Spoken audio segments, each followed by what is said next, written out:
Welcome to the second hearing of the Committee's inquiry into budget estimates 2023 to 2024. I acknowledge the Gadigal people of the Eora Nation, the traditional custodians of the lands on which we're meeting today. I pay my respects to elders past and present and celebrate the diversity of Aboriginal peoples and their ongoing cultures and connections to the lands and waters of New South Wales. I also acknowledge and pay my respects to any Aboriginal and Torres Strait Islander people joining us today and anyone who may be watching on the broadcast. My name is Abigail Boyd and I am Chair of the Committee. I welcome Minister Whan and accompanying officials to this hearing. Today the Committee will examine the proposed expenditure for the portfolios of skills, TAFE and tertiary education. I ask everyone in the room to please turn their mobile phones to silent. Parliamentary privilege applies to witnesses in relation to the evidence they give today. However, it does not apply to what witnesses say outside of the hearing. I urge witnesses to be careful about making comments to the media or to others after completing their evidence. In addition, the Legislative Council has adopted rules to provide procedural fairness for inquiry participants. I encourage committee members and witnesses to be mindful of these procedures. Welcome to our witnesses and thank you for making the time to give evidence today. All witnesses will be sworn prior to giving evidence. Minister Whan, I remind you that you do not need to be sworn, as you've already sworn an oath to your office as a Member of Parliament. Also, Mr Dizdar, Ms Reid and Ms Blackadder have already sworn an oath prior to appearing today. So let's start with, perhaps we can go to you, Mr Collins. Thank you very much. I'm David Collins, Director of Training Services in New South Wales in the Department of Education, and I solemnly, sincerely and truly declare and affirm that the evidence now about to be given by me shall be the truth, the whole truth and nothing but the truth. Thank you. Mr Brady. Stephen Brady, Managing Director of TAFE New South Wales. I swear that the evidence now about to be given by me shall be the truth, the whole truth and nothing but the truth. So help me. Thank you. Is Dr McNeil?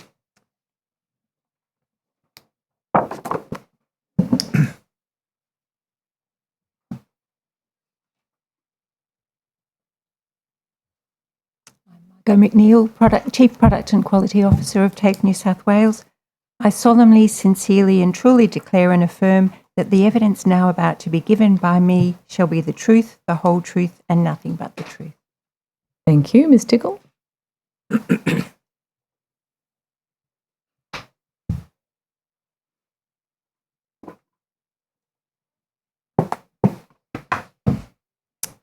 I'm Julie Tickle, Chief People Officer at TAFE New South Wales. I solemnly, sincerely and truly declare and affirm that the evidence now about to be given by me shall be the truth, the whole truth and nothing but the truth.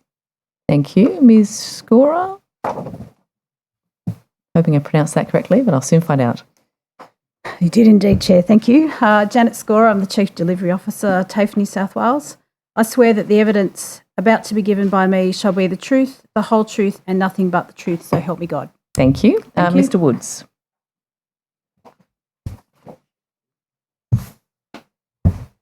Hello, I'm Patrick Woods. I'm the Chief Operating Officer for TAFE New South Wales, and I solemnly, sincerely and truly declare and affirm that evidence now about to be given by me shall be the truth, the whole truth and nothing but the truth. So Thank you. Thank you. And Ms Rankin.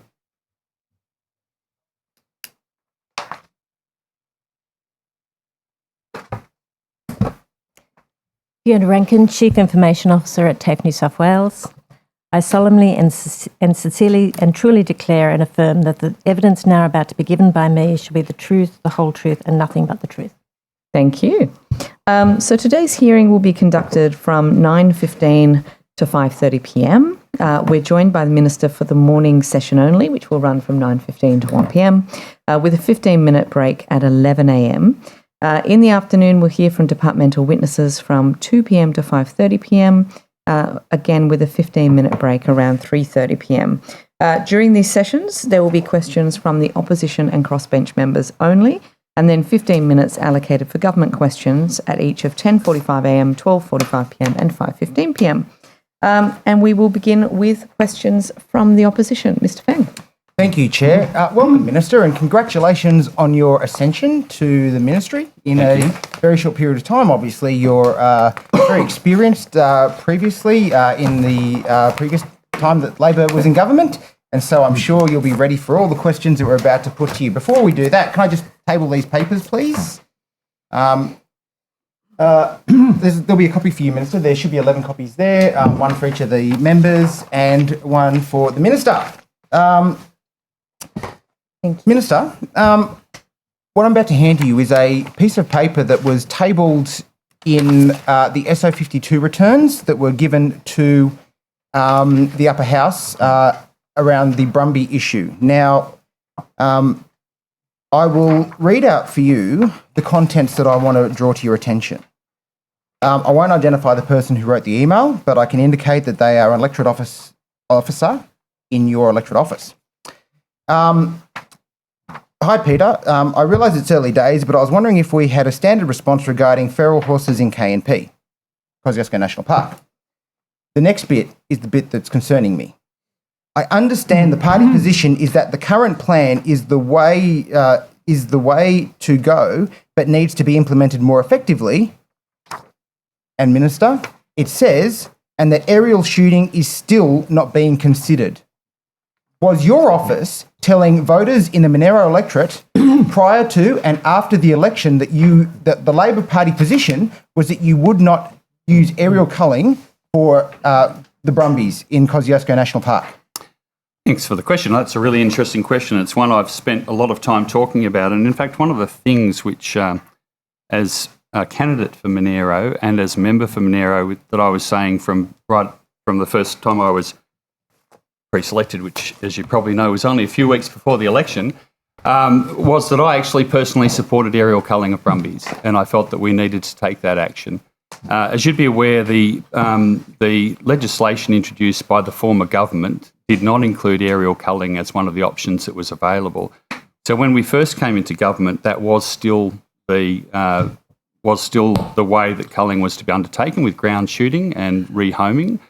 It's very clear, though, that we needed to do more, because the counts that have been done let me finish. The counts that have been done have made it very clear. I'm now redirecting the question, because whilst I appreciate that, your office clearly indicates that they were advising that aerial culling was not being supported by the Labor Party. Now, no, that's not what this says. Well, then how do you interpret it, Minister? As you note in the document you circulated, the email was from my electorate office to the Minister's office. Correct. And it was seeking confirmation that aerial shooting was not being considered. Now, at that time, that was the policy. The Minister then announced. And that's what you were communicating to the voters. Minister, were you elected on a lie? I've actually, as I just said to you, and I want to make this really clear, because I'm on record in a number of media outlets. Minister, you're not directly answering the question. Were you elected on a lie? Okay, order. Mr. Fang. Did you lie to the electorate, Minister? Mr. Fang, Mr. order. Fang. No, apologies, but a point of order is called. I need to hear it. Thank you, Chair. My point of order is in two parts. The first is... Don't waste my time, to a couple Murphy. of these questions to see how they relate and what their relevance is to this portfolio. And they're quite clearly questions. Waste my time and I'll call him back, mate. Order. As a member of Parliament, and have nothing to do at all with this. You're wasting my time. The second point to the Get to the point point. of order is about treating the witness with respect and not speaking over him. There's a requirement of courtesy and professionalism. To the point of order. All right. No point of order. I don't need to hear any more. Let's just get this one out of the way really early. We will allow the Minister to answer questions. I have seen how some of these points of order have been taken in previous and other estimates. I'm not inclined to accept most of them, and I do view most of them as being interference. However, Mr. Fang, to the extent that you continue to interrupt me and others during points of order, I will be indulging those points of order from the government members. So if we can just proceed in an orderly way. Go ahead. Understood, Chair. Minister, were you elected on a lie? Mr. Fang, I actually made it very clear before the election and media comment after the election, immediately after, that I personally supported aerial culling of Brumbies. And I've been very clear over the period of my time as a public representative for Monero in the 12 years before that, when I was elected, that this was a problem, and it was a problem which has become far worse because of 10 years of inaction from the previous government. We've seen the Brumby numbers explode. I'm going to redirect you now, Minister. I've started to hear your thing, but your electorate officer saying one thing and clearly indicates that the policy position was clear, and now the Minister is changing the policy position. The communications out of your office... It certainly does not The communications out of your office were that aerial culling was not considered. The email that you're referring to... Tell me how I'm wrong. Well, you're quite wrong, because the email you're referring to is an email to the Minister's office seeking clarification. Confirming that is the position. I would have thought it's a little early in the morning to be getting quite so excited, but... Well, Minister, Fang, you might think this is a joke, Minister. Fang, you might think this is a joke, but I assure you, Minister, there are people in your electorate that are very much not thinking that this is a joke. There are people there that are devastated with the reverse of decision from your minister, your environment minister, and you're the local member, Minister. Order. Sorry, Madam Chair. This is now, I know you're not going to indulge points of order, but this is in context out of control. The member is totally disrespectful, shouting and screaming across the table. I ask that you allow the minister to actually do what he was doing and answer the question. There's not even a question. Okay. To clarify, I will indulge some points of order, just not ones that are intended to run as interference. However, this one is completely valid. Can we please just calm down a little bit, allow the minister to respond? I will allow this questioning to continue even though it's outside of the portfolio. If we could just have a Mr. tad more courtesy. Let me respond to some of your statement there. Now, I understand that there is people in the electorate and right around New South Wales who are passionate lovers of the Brumbies. There is many people like that out there. But the problem we have is that we created a national park back in the 1940s to protect the native wildlife, the native flora and fauna of the area. We did that as well because we wanted to protect the quality of the water. No, I'm going to redirect that you do understand the history and why we need to tackle this serious problem in the national park. The history is not relevant, Chair. The Brumbies are causing severe damage. The standing orders. The point of order. Standing orders under the committee resolution is that the questions need to be in order, but also the answers need to be directly relevant. Now, this is not being directly relevant. I'm asking to redirect. The minister is seeking to use up the time because he's not wanting to be responsive to questions. That's enough from a point of order. Sorry, can we just order? Okay. I'm seeking to redirect. You listen.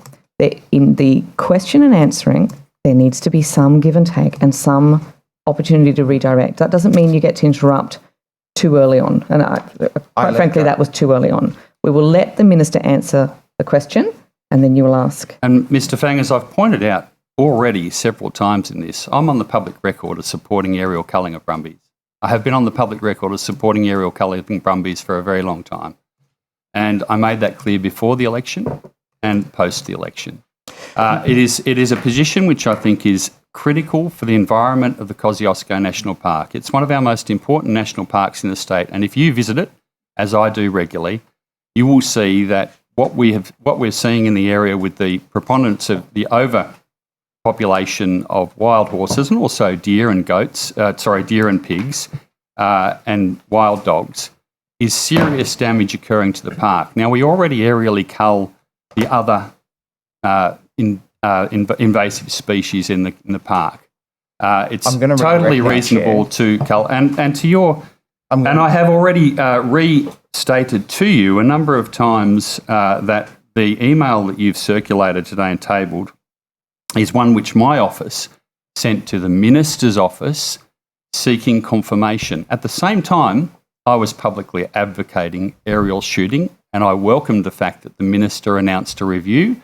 She sought submissions. I'm sure that the Minister Sharp's probably been, I'm not sure if she's had her estimates, I'm sorry. But, I'm on that tomorrow. I'm sure she'll talk to you. I'm sure she'll talk to you in that about I'm going to redirect you. I'm sorry, you're now drifting off the question that I was actually... Okay. And it leads in nicely. I think I've answered my question. Well, it leads in nicely to my next question, is what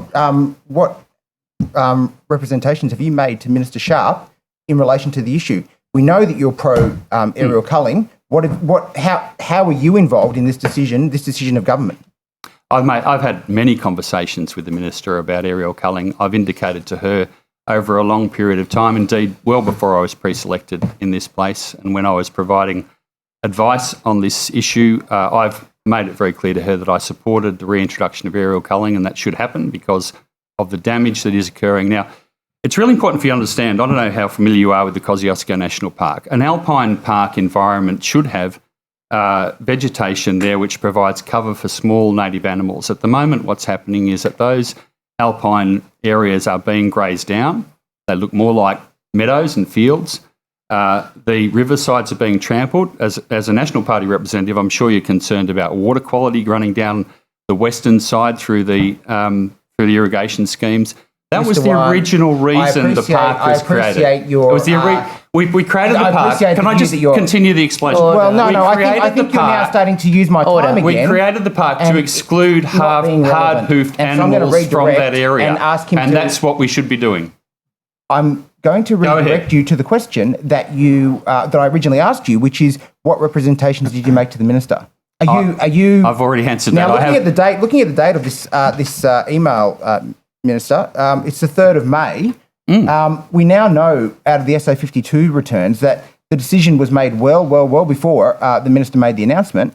Are you directly involved in having aerial culling returned to National Park? Look, if you'd like to say that I'm directly involved in having aerially culling, I'm happy to accept some of the credit for it because it's an important decision to protect the heritage and history of the park. Call it credit, however, Mr. as I've said to you, I've had many conversations with the Minister. I'll continue to. I've been an advocate of returning aerial culling. I've said that to the Brumby lovers in the park as well. Did you make that clear before your election, Minister? Yes, I did. Because I don't think the people feel the same way. Minister, are you confident that you've made all the appropriate disclosures that you're required to do so?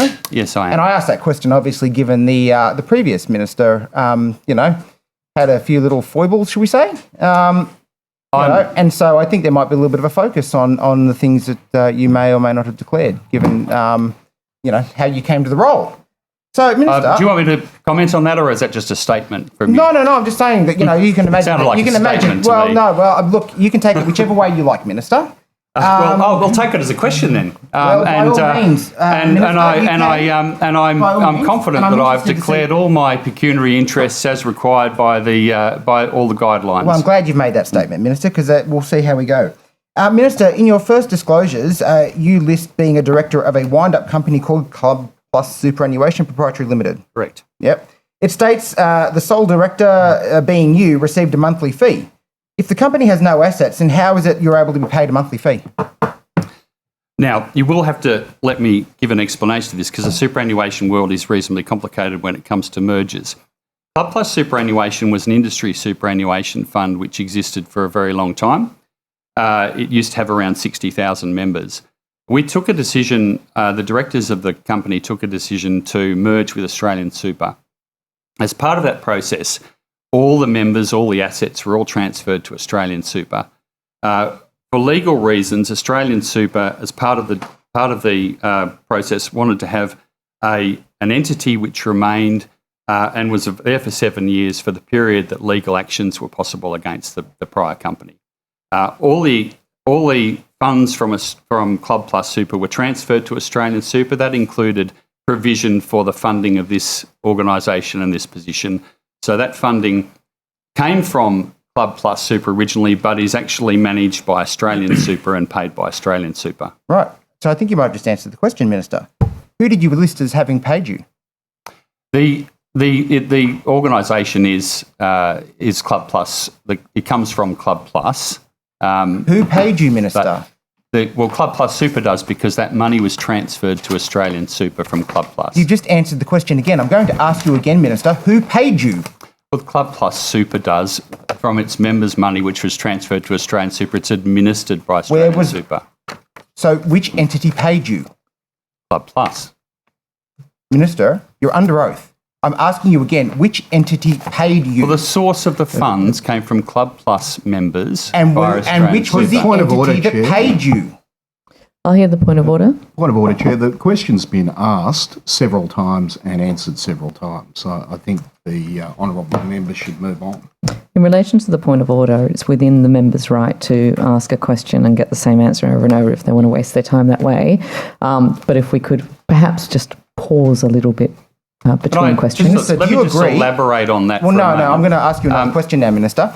Minister, do you agree that it was Australian Super that was actually the entity with whom was paying your wage, not Club Plus? Australian Super is administering the money that was provided from Club Plus. And so as the administrating body... I'm a director of Club Plus, and in my disclosure I said that I receive a fee for that. Now, by way of further information, once I became a minister, I made the declaration to the Premier about that, and I have undertaken the process of exiting that role. Minister, I have your disclosure form here. You say that you are funded from Club Plus superannuation. You are paid by Club Plus superannuation. You are not. You are paid by Australian Super. I said you are paid by, and you say that it's a wind-up company. Your payment comes from Australian Super. I think what I've said in there is that I am. Have you disclosed this properly, Minister? Order. What I've said in confident? What I've said in my declaration, which is very clear, is that I receive a payment for the director position on Club Plus Super. And I'm now, because I'm the sole director on that, and we have a company secretary as well, it does take a little while to exit that. And I am in the process of getting a replacement director because obviously, that entity does require a director to be present. So I'm in the process of actually exiting that. I've written to the Premier. The Premier has written back to me and given me the conditions of doing that. Well, Minister, I would say to you that your disclosure isn't exactly accurate, and that perhaps if the Premier is prepared to have that issue Can I take a point of order on this? Well, no, that is Order. If the honourable member wishes to ask questions, he's free to, provided he treats the witness with courtesy. But he can't ask a question and then seek to answer it and then make a statement. Well, to the point of order, the member's just wasting my time now. No. I hadn't even asked a question yet. You're here to ask him Order. If we could get to the question, please. Thank you. Minister, are you suggesting that the Premier has indicated to you that he is confident that your disclosures are accurate and up to date? The Premier, I've written to the Premier and disclosed the position, and I've asked and I sought from him a ruling about whether or not I could continue in that position as a minister, because it was clear that as a backbench member of the Parliament that I could. And as a minister, the Premier has written back to me and said that in a reasonable space of time I should seek to exit that. It wouldn't obviously be appropriate for me to, as a sole director, to simply resign and leave no director in that position. I think the appropriate thing to do is to exit that position, and I have undertaken that process, to start that process. Minister, has your involvement with Australian Super at all influenced your decision-making as a minister? No. Are you confident of that? Yes. And I'm also, as you'd seen in my declarations, a member of Australian Super as a superannuation member. Minister, prior to the election, were you also a director of MI Holdings? Yes, I was. Do you have any further engagement with MI Holdings since ceasing your directorship? No. No, I have no. I was on the board of the Murray Irrigation and MI Holdings. I resigned that once I won pre-selection for the position. I've had social contact recently with the MI board because they had a farewell dinner for me, which is very kind of them, but I haven't had any other involvement. How much time do I have left? 42 seconds. 42 seconds. Tell me you got nothing left, Fez. Maybe something about the portfolio? I've got plenty left, and no, it's unfortunate because, anyway, I have not enough time to put the next round of questions. Stop wasting your time. Well, I'll make the point, Minister, that I will come back to you very shortly with further questions around Hopefully about disclosure. the portfolio. Fine.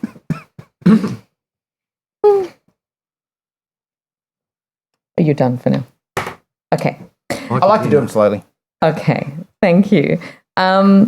Minister, if I could ask you about the student IT system, the I'm sure you're aware, the Oracle system that was, I understand it was 2017 when this was first contracted to be completed, well, not to be completed, but to start being phased in with TAFE New South Wales. What is the current status of that project?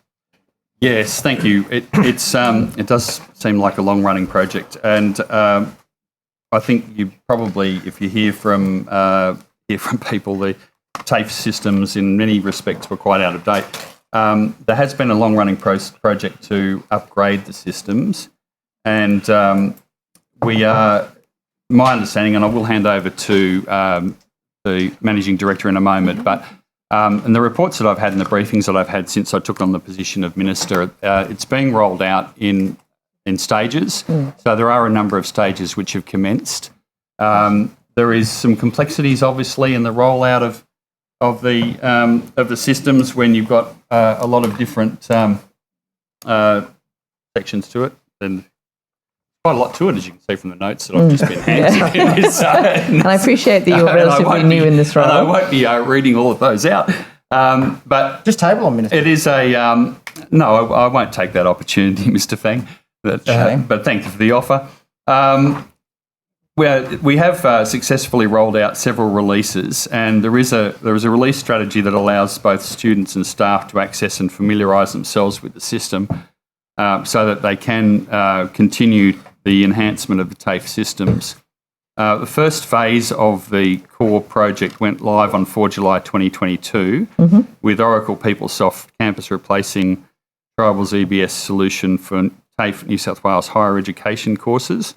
That was seeking to enhance the student enrolment experience. As I said, there is a lot of information here about the various aspects of the platforms which obviously need to be able to allow students to interact with it and put in information and credits and things like that. And I might ask Mr. Brady if I can just add to that. Just before you do, just so I can sort of hone the question a bit more. Yeah. So my understanding is there were 3 phases to this rollout.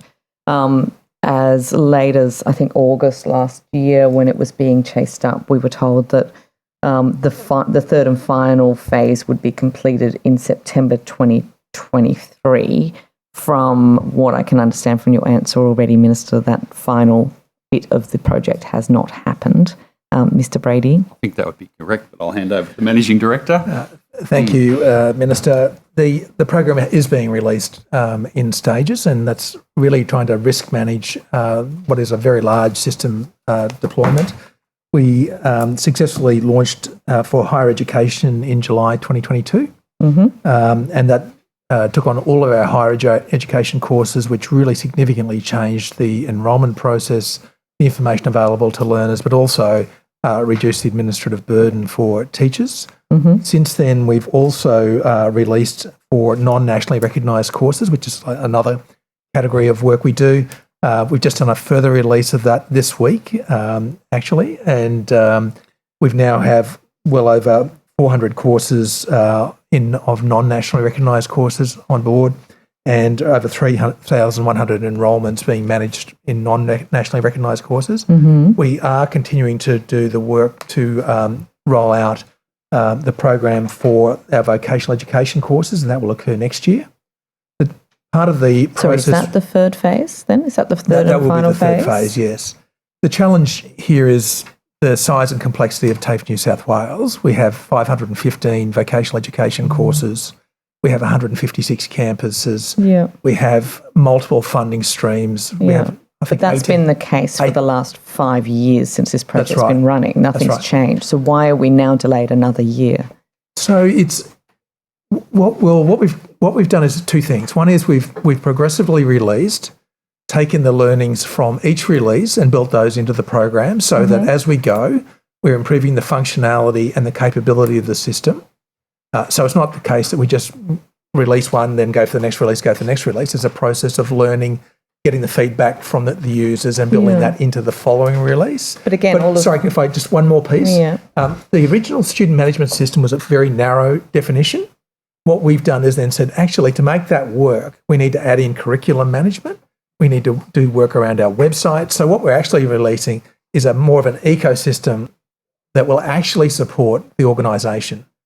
So it's not right to compare the original 2017 project to what we're doing now.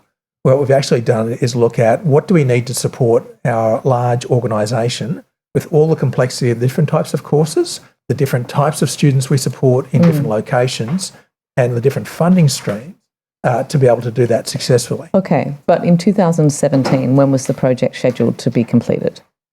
On that narrower phase, that narrower scope, and I would say that it was actually, let me just find my details.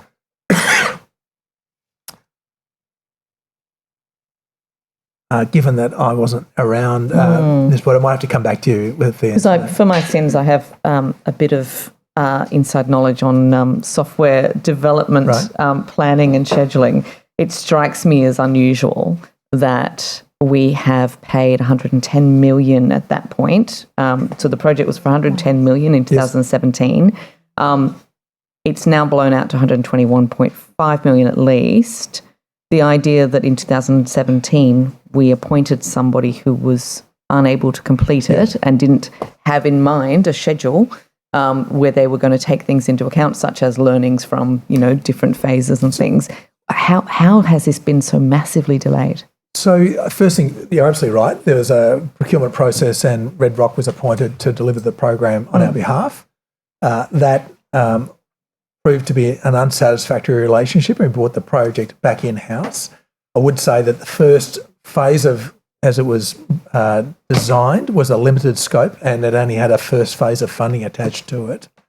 So when we talk about the time it's taken to deliver, we did have to recover the project. We did have to then rescope the project, and then we had to start to roll it through. And as I said, as we went through that process, we saw that to actually get the full benefits of the program, we had to bring in further modules, if you like, which weren't within the original scope. So I think it's comparing apples to oranges. But what I would say is that where we sit today, we have significant number of courses, teachers and students operating on that system successfully. We have high degree of confidence that it will be implemented and that we will get the benefits from the program. So this original contract from 2017 with Red Rock Consulting is for $83.2 million with a variety of subcontractors underneath. How much of that $83.2 million has been spent?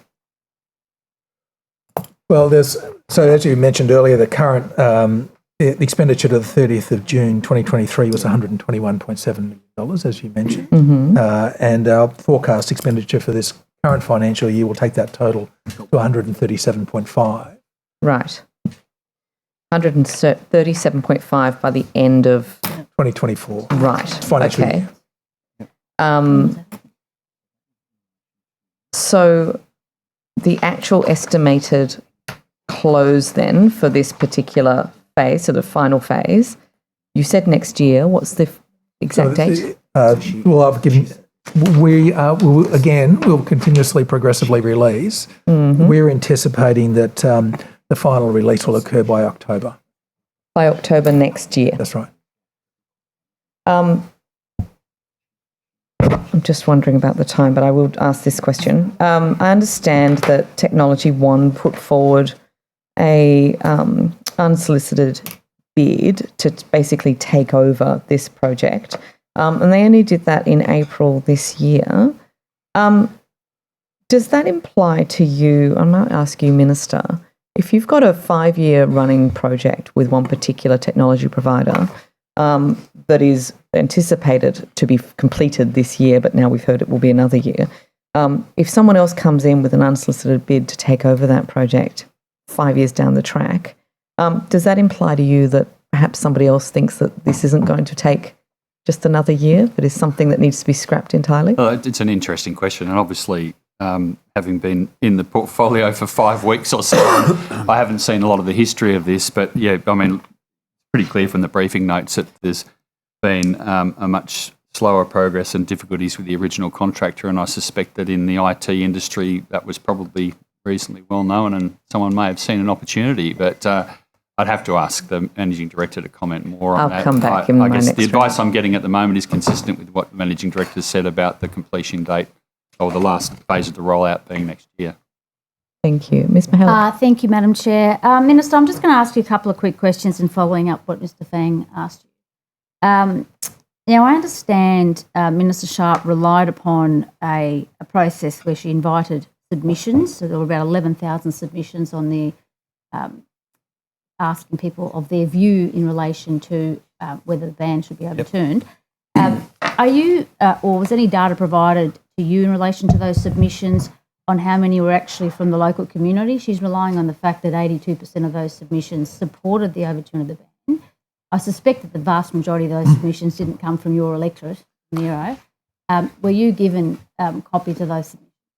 No, and I haven't seen a breakdown of the levels of support for those submissions and where they came from.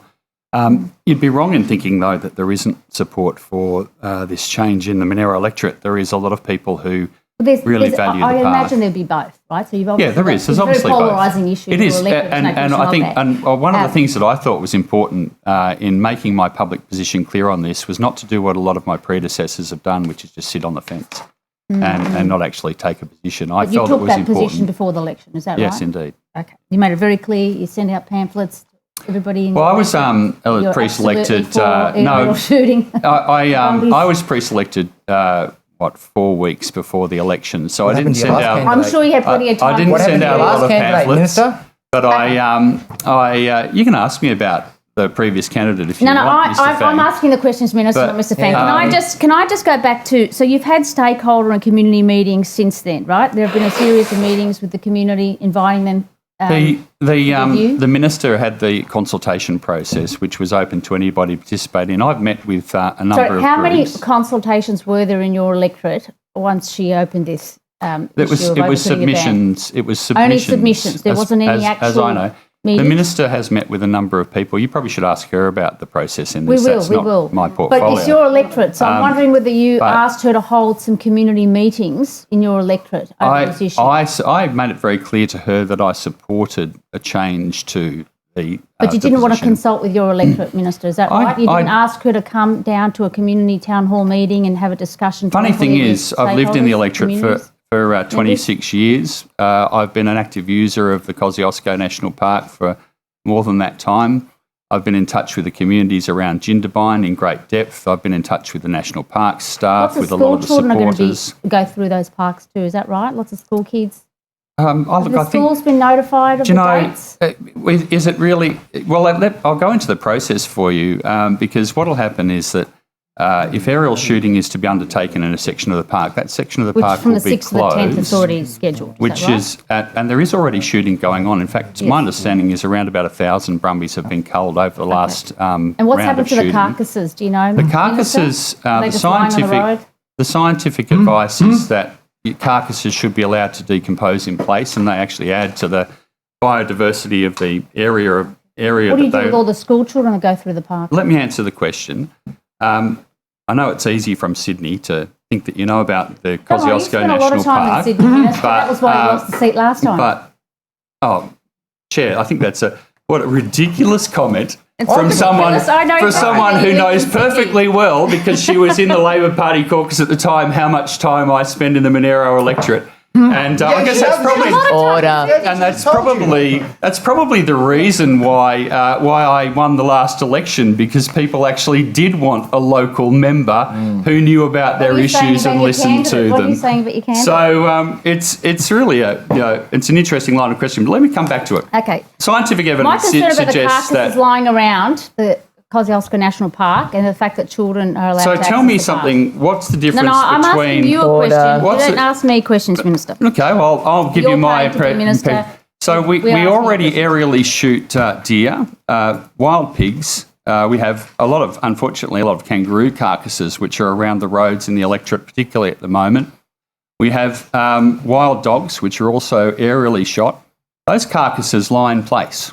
And they decompose in place. Now. There are specific so now we will have guidelines that go with this about moving carcasses from close to walking tracks, campgrounds, and rivers, and that's consistent with the scientific advice, is my understanding. I'd suggest that for more detail on scientific advice, that Minister Sharp is probably the person to talk to about it. But from the information that I have, and I have read some of the scientific studies, the carcasses rotting in place is actually better for the environment. They will decompose over. They will decompose over around 3 months. Now, look, let's be really clear about it. Slaughtering any animal, eradicating any pest species is not pretty. It's not a very nice sight. There will be nasty smells. There will be photos which will circulate on the internet which aren't good. But were we to let the Brumbies just continue to multiply, then we risk massive damage to the values which we created the national park to protect. We created the Kosciuszko National Park to protect the alpine waterways. They're being trampled. If you actually go there, you will see it for yourself. Rather than having stream banks which are vegetated and protected, where small animals can get protection, we have these muddy expanses. Minister, now, and we also have a lot of vulnerable native species in the area which are damaged. That's not specifically what I'm asking you, but I do think that I'll leave it at that. I do think that it's very easy to. I only asked you what type of stakeholder community meetings you have held with the minister in your electorate since she has. Well, I think you made a number of other statements about school children, so I think I was within my rights to actually answer that. That's right. I asked you about the carcasses that are lying around the Kosciuszko National Park. And the school children. Concerns have been raised. Concerns have been raised because that's why I'm aware of this issue, because concerns have been raised to me about school children accessing the national park. And the fact that these carcasses aren't going to be removed anytime soon. So, well, fortunately, and if you let me respond to that, fortunately, if we take action, if we take complete action now, and we bring the Brumbies down to a level which is manageable in the park, 3,000 is what was set in the previous government's legislation, and it obliged our government to get the levels down to that in 2027. Have you spoken with your schools and your electorate? Have you given them notification about this issue? You've got a note there. Maybe you can read it. Have you spoken to the schools there? Look, it's totally unnecessary to speak to the schools about this. And utilise the park. All park users, regardless of their age, will be told the park will be closed when aerial shooting is underway in those areas. So, But really, they can visit the carcasses later, right? Let's be really careful about putting the importance of a national park actually at the forefront of why we have a national park. It's really easy to go off on these sort of little tirades about carcasses and how unfriendly it is, but if we don't get on top of this, we won't have the natural values in the Kosciuszko Park to take school children to. They will be going to another trampled area of ground which is not worth visiting. And frankly, as a local member and as a person who cares about the park, I'm proud to support us getting it to a stage where we are protecting the values that park was created for. Okay. All right, shooting Brumbies, that's great. Minister, can I just ask you a question about land audits? The Premier earlier in the year made it clear that he wanted land audits undertaken across all government land for the purposes of future housing, as he described vertical housing. Obviously, TAFE's been part of that. How much land has been proposed that you've deemed or your department's deemed as vacant for the purpose of future housing? TAFE has 156 operating TAFEs across New South Wales. It also has a number of sites which are not operating. What I've seen since I became the minister, in the few weeks since I've been the minister, is that we've taken in the past a fairly unstructured approach, not a lot of forward planning about the way that our TAFEs are managed. So TAFE New South Wales, and I'll ask the Managing Director, this is important context to answer the question. TAFE New South Wales is going to be undertaking and is undertaking a much more strategic review of all its properties across New South Wales. And it'll do that in the context of working out what skills and what courses are needed to be delivered in particular areas. Minister, I think this review is finished, this particular land audit review, as I understand. No, well, or is it still going for TAFE? As it applies to TAFE, TAFE's undertaking its own process.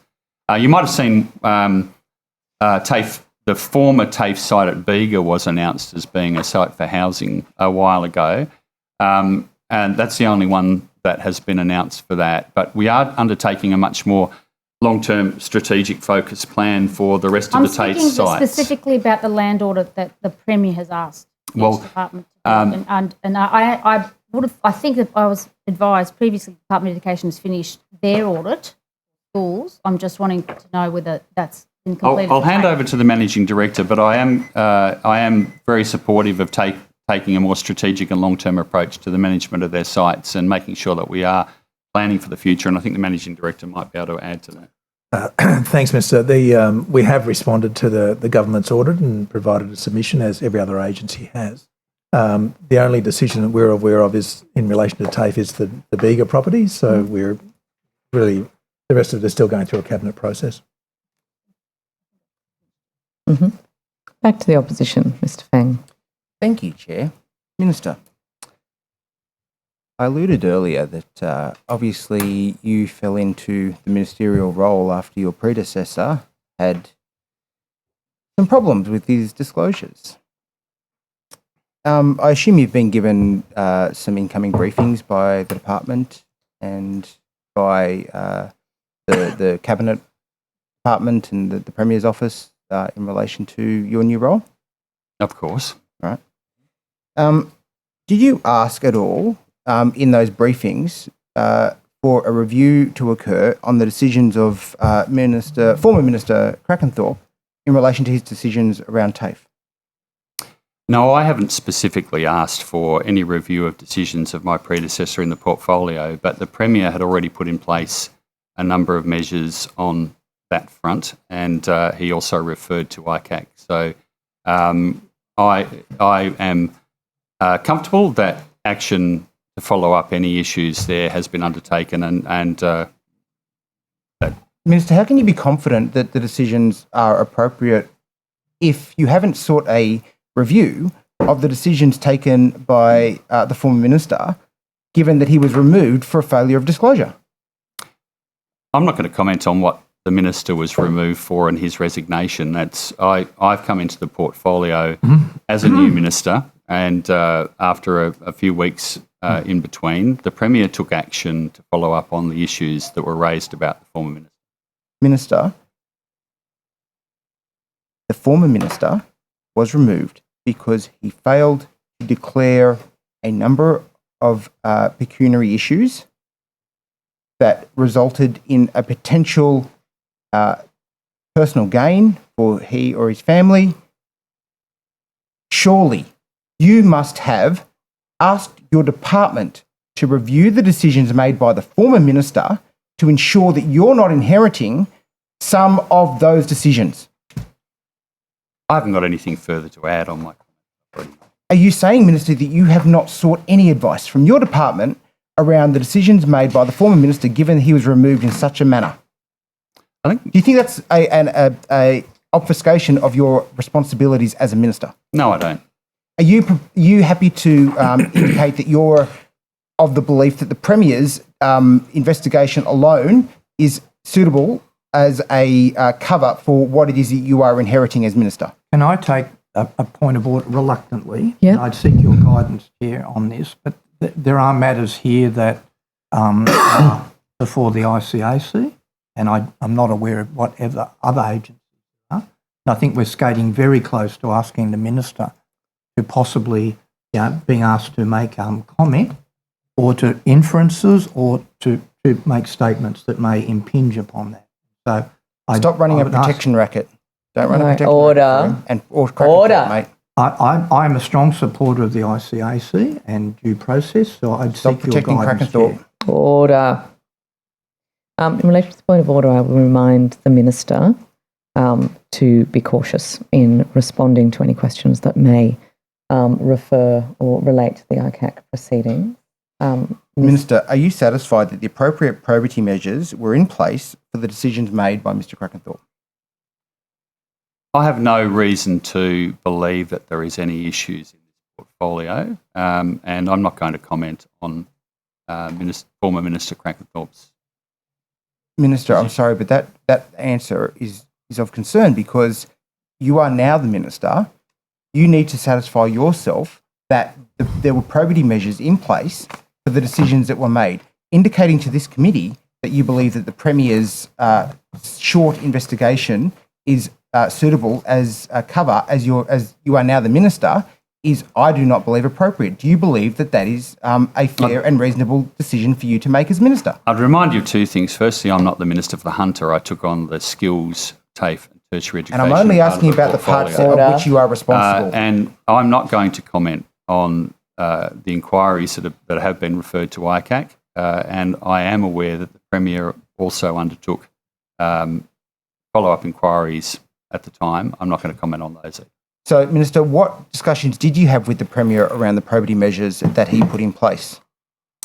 I did not have direct discussions with the Premier because at the time I was the whip and a backbencher, and I took on this portfolio a few weeks later. Okay, and now as the incoming Minister, what discussions have you had with the Premier around the probity measures, given that you've cited them as the reason that you don't need to, or you feel you don't need to ask your department to look into the decisions of the former Minister? I don't have any further comment to make on it. You're not going to provide an insight to the committee as to how you've determined that the Premier's probity measures are appropriate for your department and your decision making as Minister? I've already answered your question. Has any official or departmental bureaucrat raised concerns with you around the decisions made by the former Minister? No. Have they raised them with the Premier? I will ask the. Have you not asked the Premier? Have you? This is why, Minister, I'm asking. The Managing Director. This is why, Minister, I'm asking. Order. Yeah, well, you actually just asked me a question about whether any officials from the department or agency had raised this with the Premier. You've been deficient in your responsibilities, haven't you, I've told Minister? you that they haven't raised any issues with me. If you'd like me to ask them to answer the direct question that you asked. I'll be speaking with them later today. No, Minister, you actually... Minister, are you confident you're not deficient in your responsibilities? Are you confident? I'll just note for Order. the record Apologies, here that Minister. I've offered to have the question answered, and the member has declined to let me do that. Minister, order. Mr. Wang, order. If nothing else, for Hansard, can we not talk over each other? My apologies to Hansard. They do a fantastic job. Minister. Under trying. Well, when you speak quietly, order. Like that, it certainly does make it harder for them. You're right. It's an interjection. Minister. It's disorderly. Have you heard of CMAX Advisory or CMAX Communication? Yes, I have, and it's interesting. I've heard of them because I know that it was raised with Minister Moriarty recently, and I've heard of them as well from a phone call that I had from a News Limited journalist during the election campaign. Okay, right, interesting. So, interesting. Go ahead. No. Look, the Minister, have you had any conversations with Minister Moriarty before or after your election, and certainly now since you've been in Cabinet, around the Bungendore School? Of course, I've had conversations before the election and after the election with Minister Moriarty. She was the duty MLC for Monero and I was the candidate. And the Bungendore High School is an incredibly controversial and difficult issue for the electorate, for the Bungendore community. It's one which was appallingly handled by the previous government, a secret decision announced to the community with the minister, with the member at the time and the deputy premier at the time, actually saying, this site will come as a surprise to the community. Now, that's not consultation in any way. So I have had to have, as local member and as a candidate, a number of discussions with Tara Moriarty as the duty MLC at the time, with the Minister for Education now and was Minister, the Shadow Minister and so on. I guess you'd be aware then that that after Minister Moriarty put an SO52 in to get the site of the high school tabled into the upper house, there was a donation made to the Labor Party, wasn't there? I'm not aware of any donation to the Labor Party. You're not aware? No. Okay. There was no donations made to my campaign. Well, we'll get to that. Sorry. Do we have time? 11 minutes. 11 minutes, thank you. Minister, do you know the Tavenschlags? No, I don't. Not personally. I know the name now because their names have been raised with me throughout the process of the discussion on the school. I've never actually spoken to the family or to them personally. I've had an email from them wanting to come and talk to me about an alternative site for the high school, and I didn't have a meeting with them. When was that email? That was that as a candidate? Or no, that was after I was elected as a member. Right. And it's a very difficult issue because personally, I would have preferred a different site for the school. And when I was candidate in 2015, the Labor Party policy at the time was to build a high school at Bungendore. We would have a site selection process. Unfortunately, the previous government did nothing for 4 years and then announced a site in a hurry and demanded that it be opened before the last election for political purposes. Now, Minister, what that meant is that we've got a situation where we did not have a reasonable consultation with the community. Minister, I have a limited amount of time. So in relation to your time as a candidate, then time as the local member and now time as a cabinet minister, what conversations have you had or what representations have you made in relation to sites for the Bungendore School? I was, as a candidate, expressed concern about the site, but I did say at the time as a candidate that the first priority was to get the students out of demountable classrooms on the primary school oval, which is an appallingly inadequate situation to take over the primary school's playground and put a high school on it in demountables. I said that my first priority would be to get them moved into permanent classrooms as quickly as possible. I expressed a number of concerns about the site selection and about how that happened with lack of progress. Did you advocate for an alternate site? I expressed concerns and I said that after the election, my first priority would be to get the children into schools. After the election, I met with the Minister as member. So, Minister, you have met with Minister Carr. Yes, I have. Correct? Can you let me finish? Would you like an answer to your question? Well, I've got limited time, Minister. And you seem to be waffling a little bit. And I'm sorry. I think most. So you can talk around order. Keep going. Coming back to this topic. I was going to. I'm answering your direct question. Point of order, Chair. I'll hear the point of order. I'm really reluctant to do this, You're not. Chair, but the witness needs to be just treated with common courtesy and respect. And asking a question, then talking over, I can't even hear the answer from here. And Mr. Fang should be called to order in relation to procedural fairness. And further to the point of order, Madam Don't Chair, waste my time.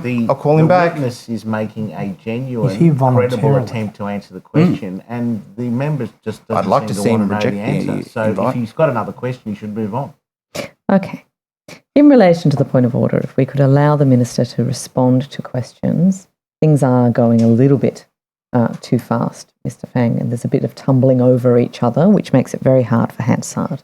Go ahead. Chair, I would just make the point that I'm trying to redirect and the Minister keeps talking over me. When I'm trying to redirect, the Minister should stop so that I can redirect. That has been the follow that we've been trying in other communities. Would you like me to answer your question? No, I want to move to another question. I thought You provided, no. I thought so. Minister, if I'm honest, the answer you provided is not even addressing the question that I asked, so I'm no longer prepared to hear any more of it because I want to move on to... Doesn't like the answer. And I'd ask the government members not to interject because this is a very serious issue. Order. Minister, what discussions did you have with Minister Carr around the school site as the candidate, as the local member and as now a cabinet minister, and alternate sites that have been proposed? I had a number of discussions with Minister Carr as a candidate and as a member. I haven't had any discussions since I became a minister with her directly about it.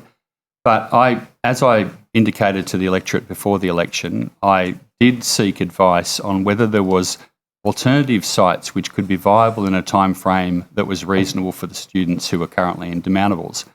I asked for information to be published about the site selection process, which has been provided and done, and I put that up on my website as well as circulating that in the community. I've consistently sought updates on the current status of legal action which has been taken on the site. It's an issue of great concern to the community. So to be very open about this, if there was an alternative site which could be built on in a time frame which didn't unduly delay the move from demountables, then I would have been advocating that to this point, I haven't found that option. I haven't been offered that option. So to this point, it looks looks clear to me that the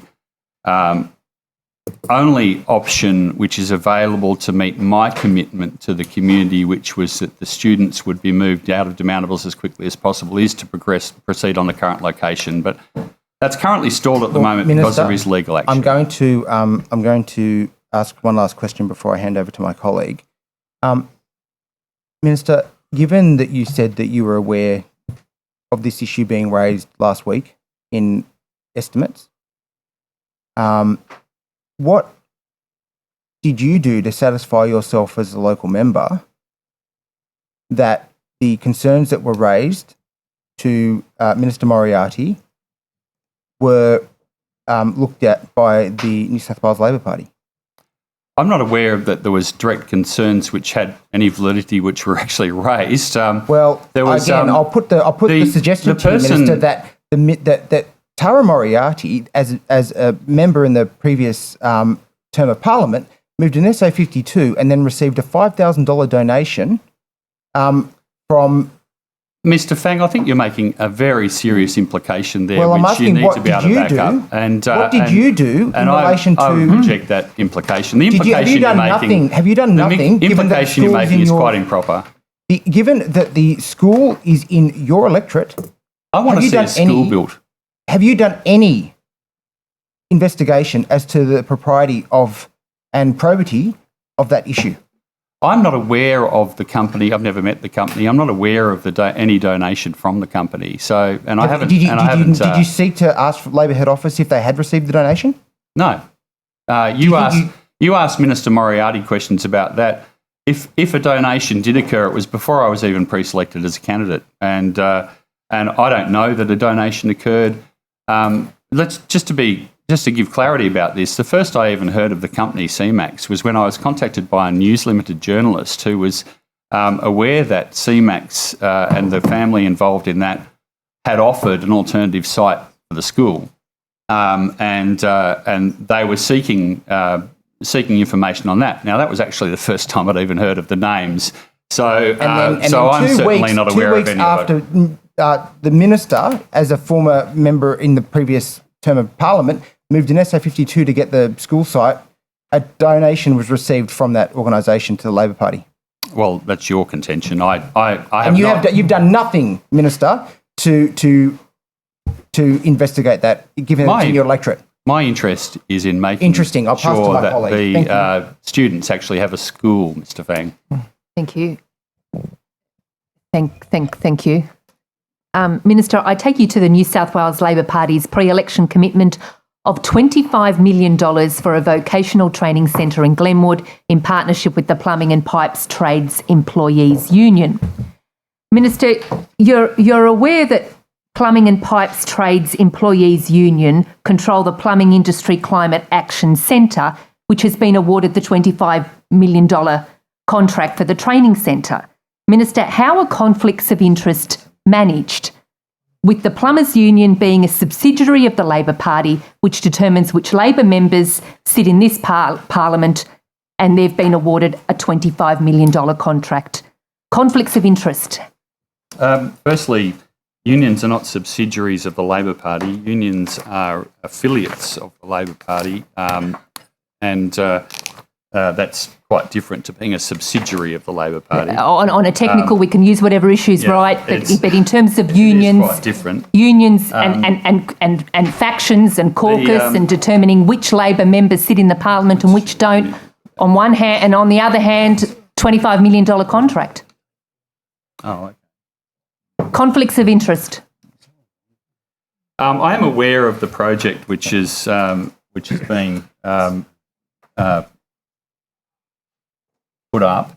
I'm going to hand over to the department to talk about the process that was undertaken in terms of contracts, because it predates me as Minister quite significantly. And I've been in the position 5 weeks, so you may not be surprised to know that I haven't gone through and reviewed every decision that's been taken in the previous years since I've been in. Minister, if I could just draw your attention, it was a pre-election commitment. Now, you were, let's just go through the timing. You were elected at that election. It was a pre-election commitment of $25 million.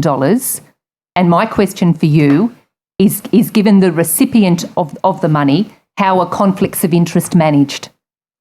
Well, look, I have been the minister for around 5 weeks, so I wasn't involved in in that part of the process.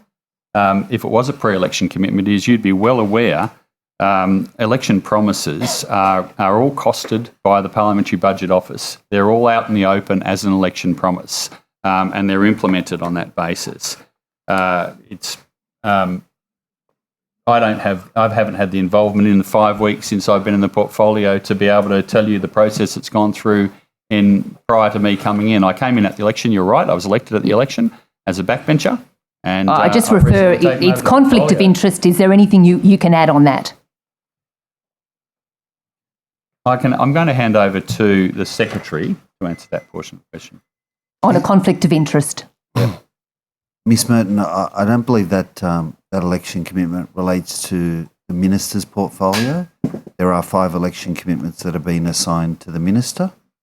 I can, just for the record, tell you what they are. They're the TAFE Manufacturing Centres of Excellence, rebuilding TAFE with a guaranteed minimum of 70% skills funding for TAFE to save vocational education. That's the first 2. The third one is rebuilding TAFE, conduct a comprehensive review of the vocational education system.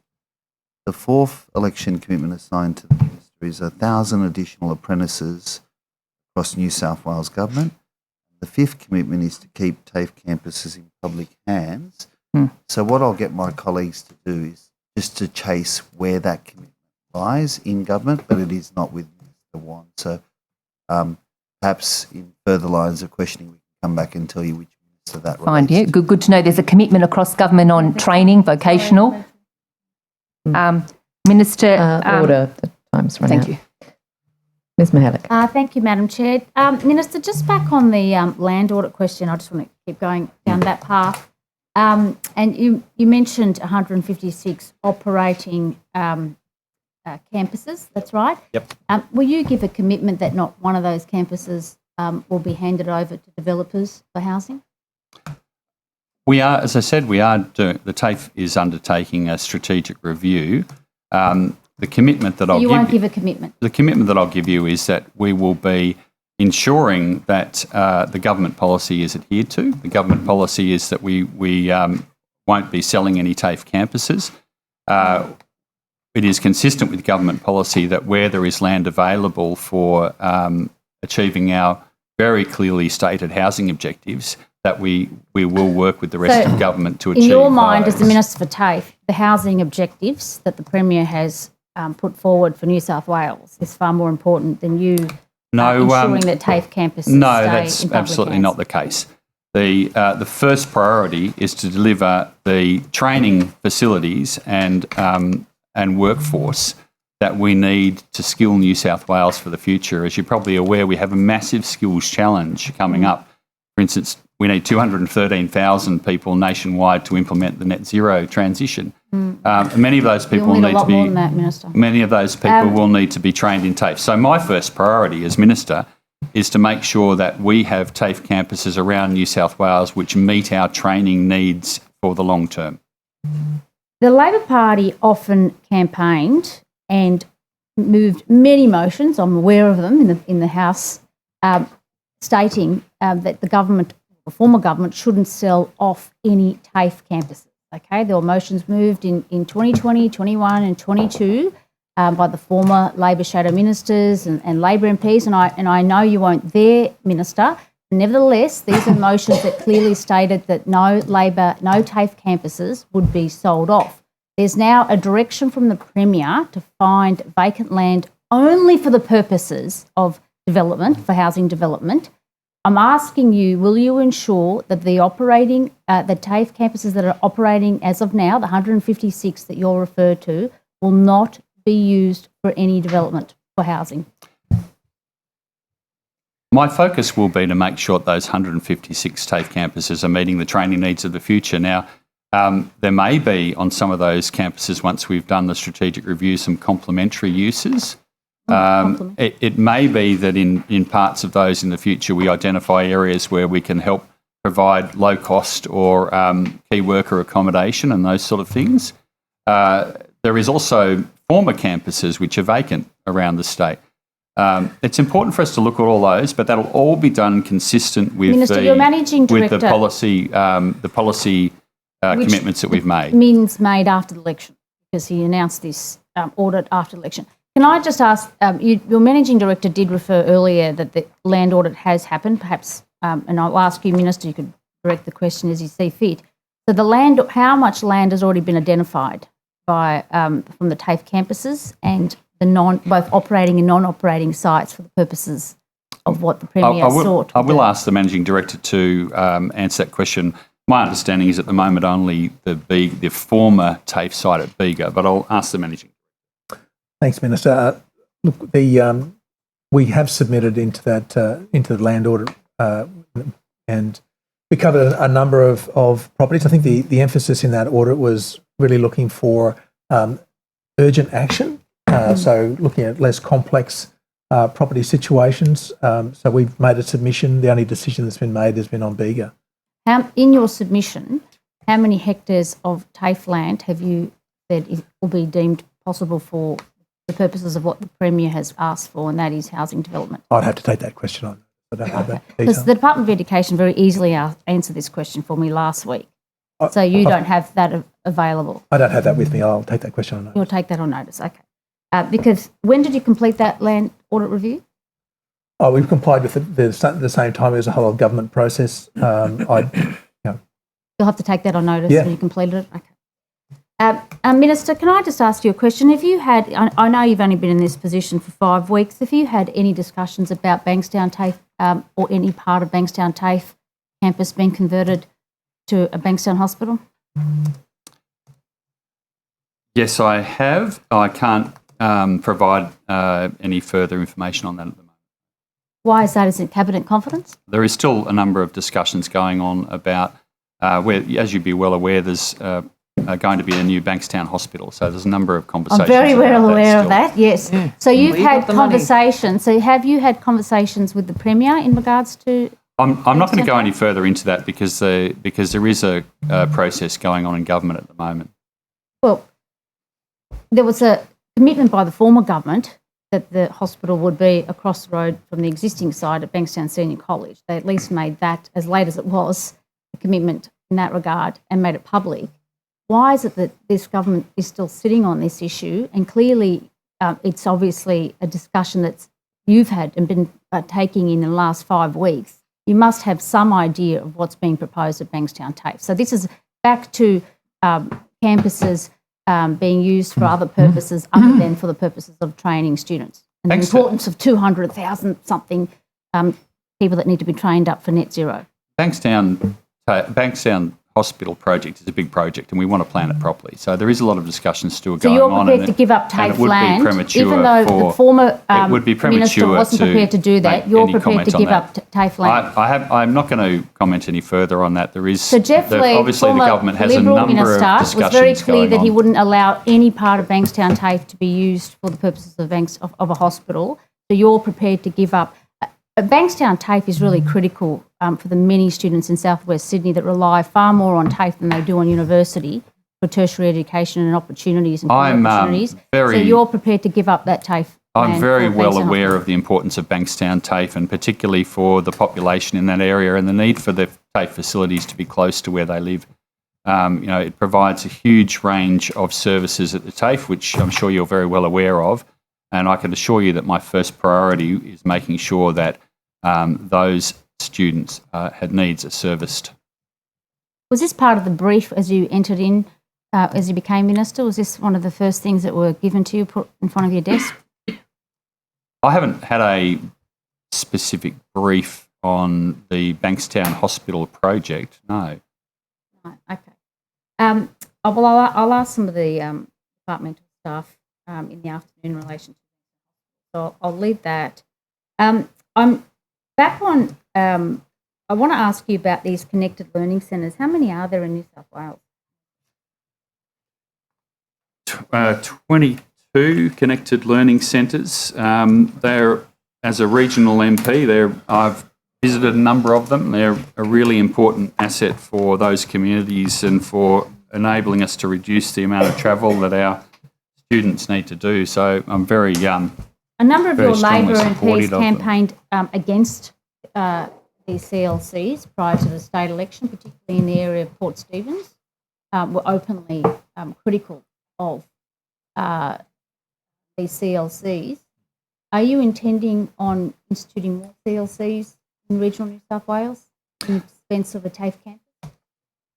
Look, let's just break that out a bit. I think nobody would say that I think where people would have issues is if they saw the CLC as being a reason to not deliver face-to-face in their communities in a way. So I think that's probably where you might find there are sensitivities about it. But the connected learning centres themselves are a huge asset for Let me regional quote Kate communities. Washington.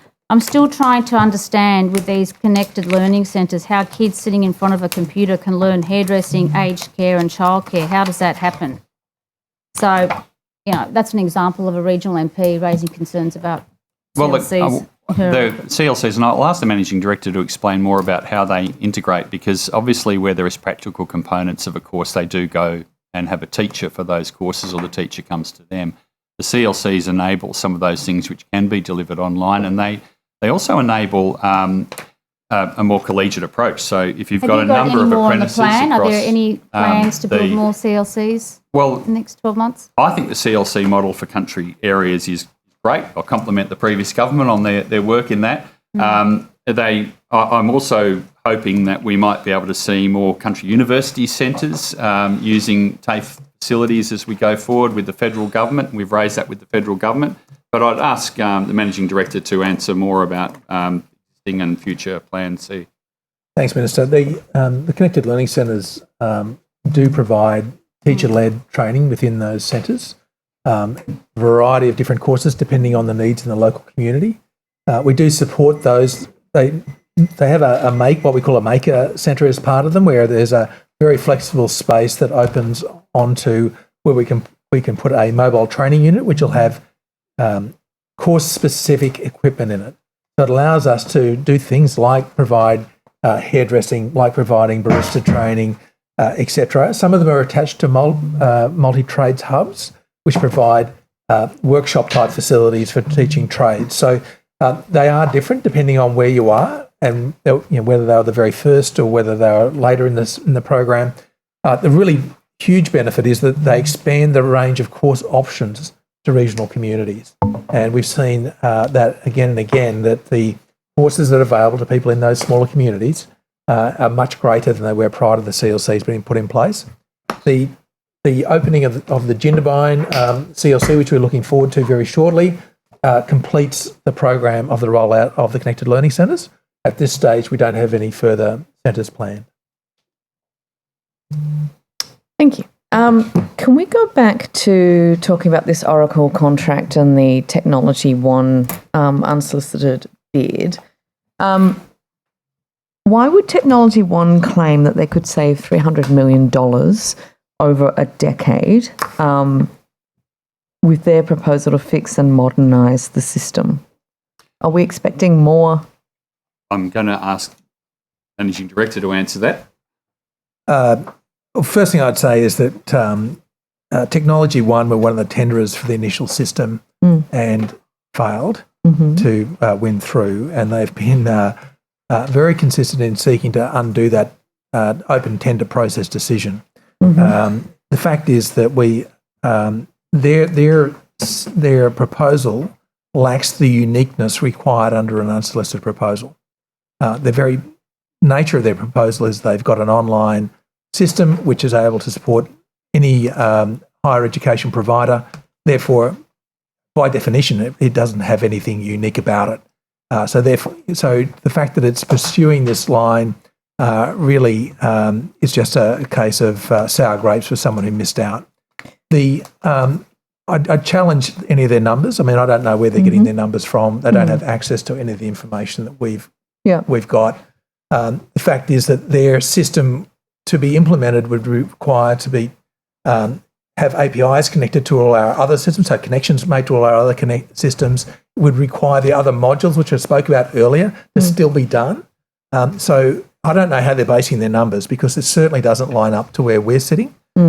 We think that the best outcome for TAFE New South Wales is to complete the system we're on. It is designed to meet our needs and we are successfully delivering that program.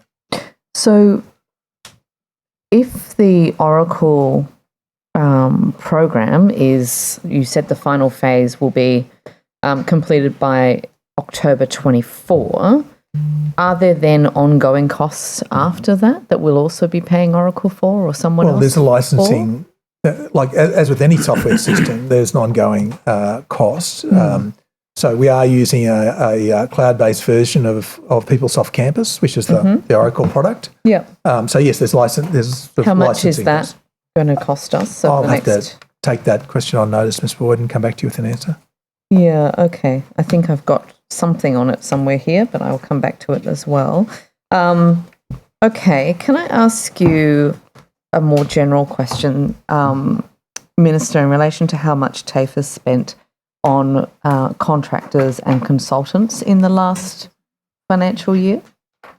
I have seen the disclosures. The TAFE disclosures for consultants is looking a little lean for this year. I think we've got just one. I think Deloitte has been listed as a consultant for 250,000 in the, this must have been the 21-22, I guess. We haven't got the latest. Can you tell me what the last year spend was? 22-23. Yeah. Minister, would you like me to? Oh, sure. Yeah. Okay. $275,000, $275,175 on consulting, which included $220,000 to Nous Group, $28,175 to Deloitte, and $27,000 to Astrolabe. Okay. And what about your contractor spend then? For professional services, we had spend of 33 million. I'll round it to 33 million. And of that 33 million, how much of that was going to the big big consulting firms? So Deloitte was 14 million. Deloitte Tomatsu was 14 million. KPMG just over 3 million. Deloitte Consulting 2.7 million. When you say the big four, is you're looking for? Ernst & Young 625,000. PricewaterhouseCoopers 254,000. Have you got Nous there as well? Yes, Nous 1 million. Okay, so yeah, that seems to be consistent with a lot of the ways that these are recorded in department and agency annual reports. So if we look at that, so Deloitte, DTT plus Deloitte Consulting, we effectively the same thing. We'll call there was a Deloitte Access Economics of 150,000 as well.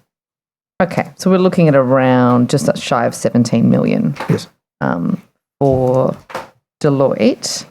And that's in 22, 23. That's right.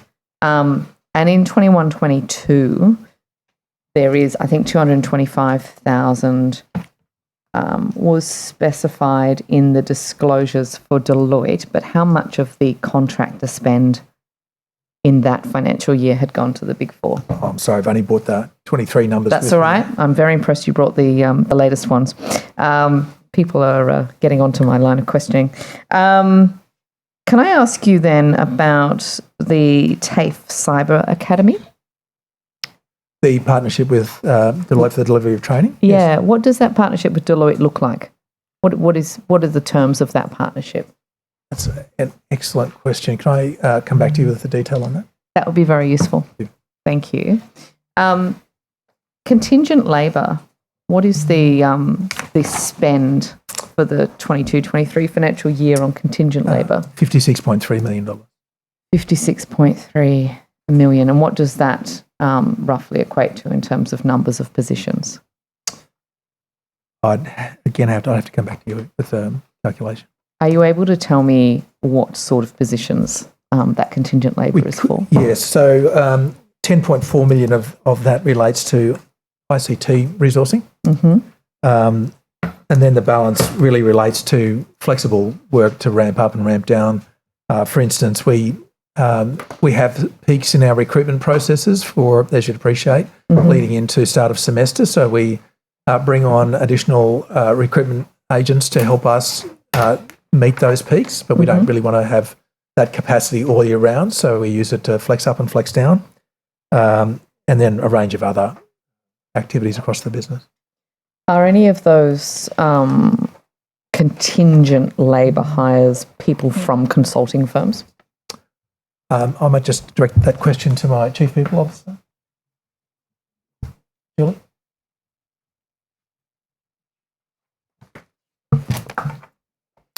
Could you just ask the question again, please, Ms. Boyd? So the question is of the numbers of people sitting within TAFE that are classified as contingent labour, how many of them are consulting firm employees?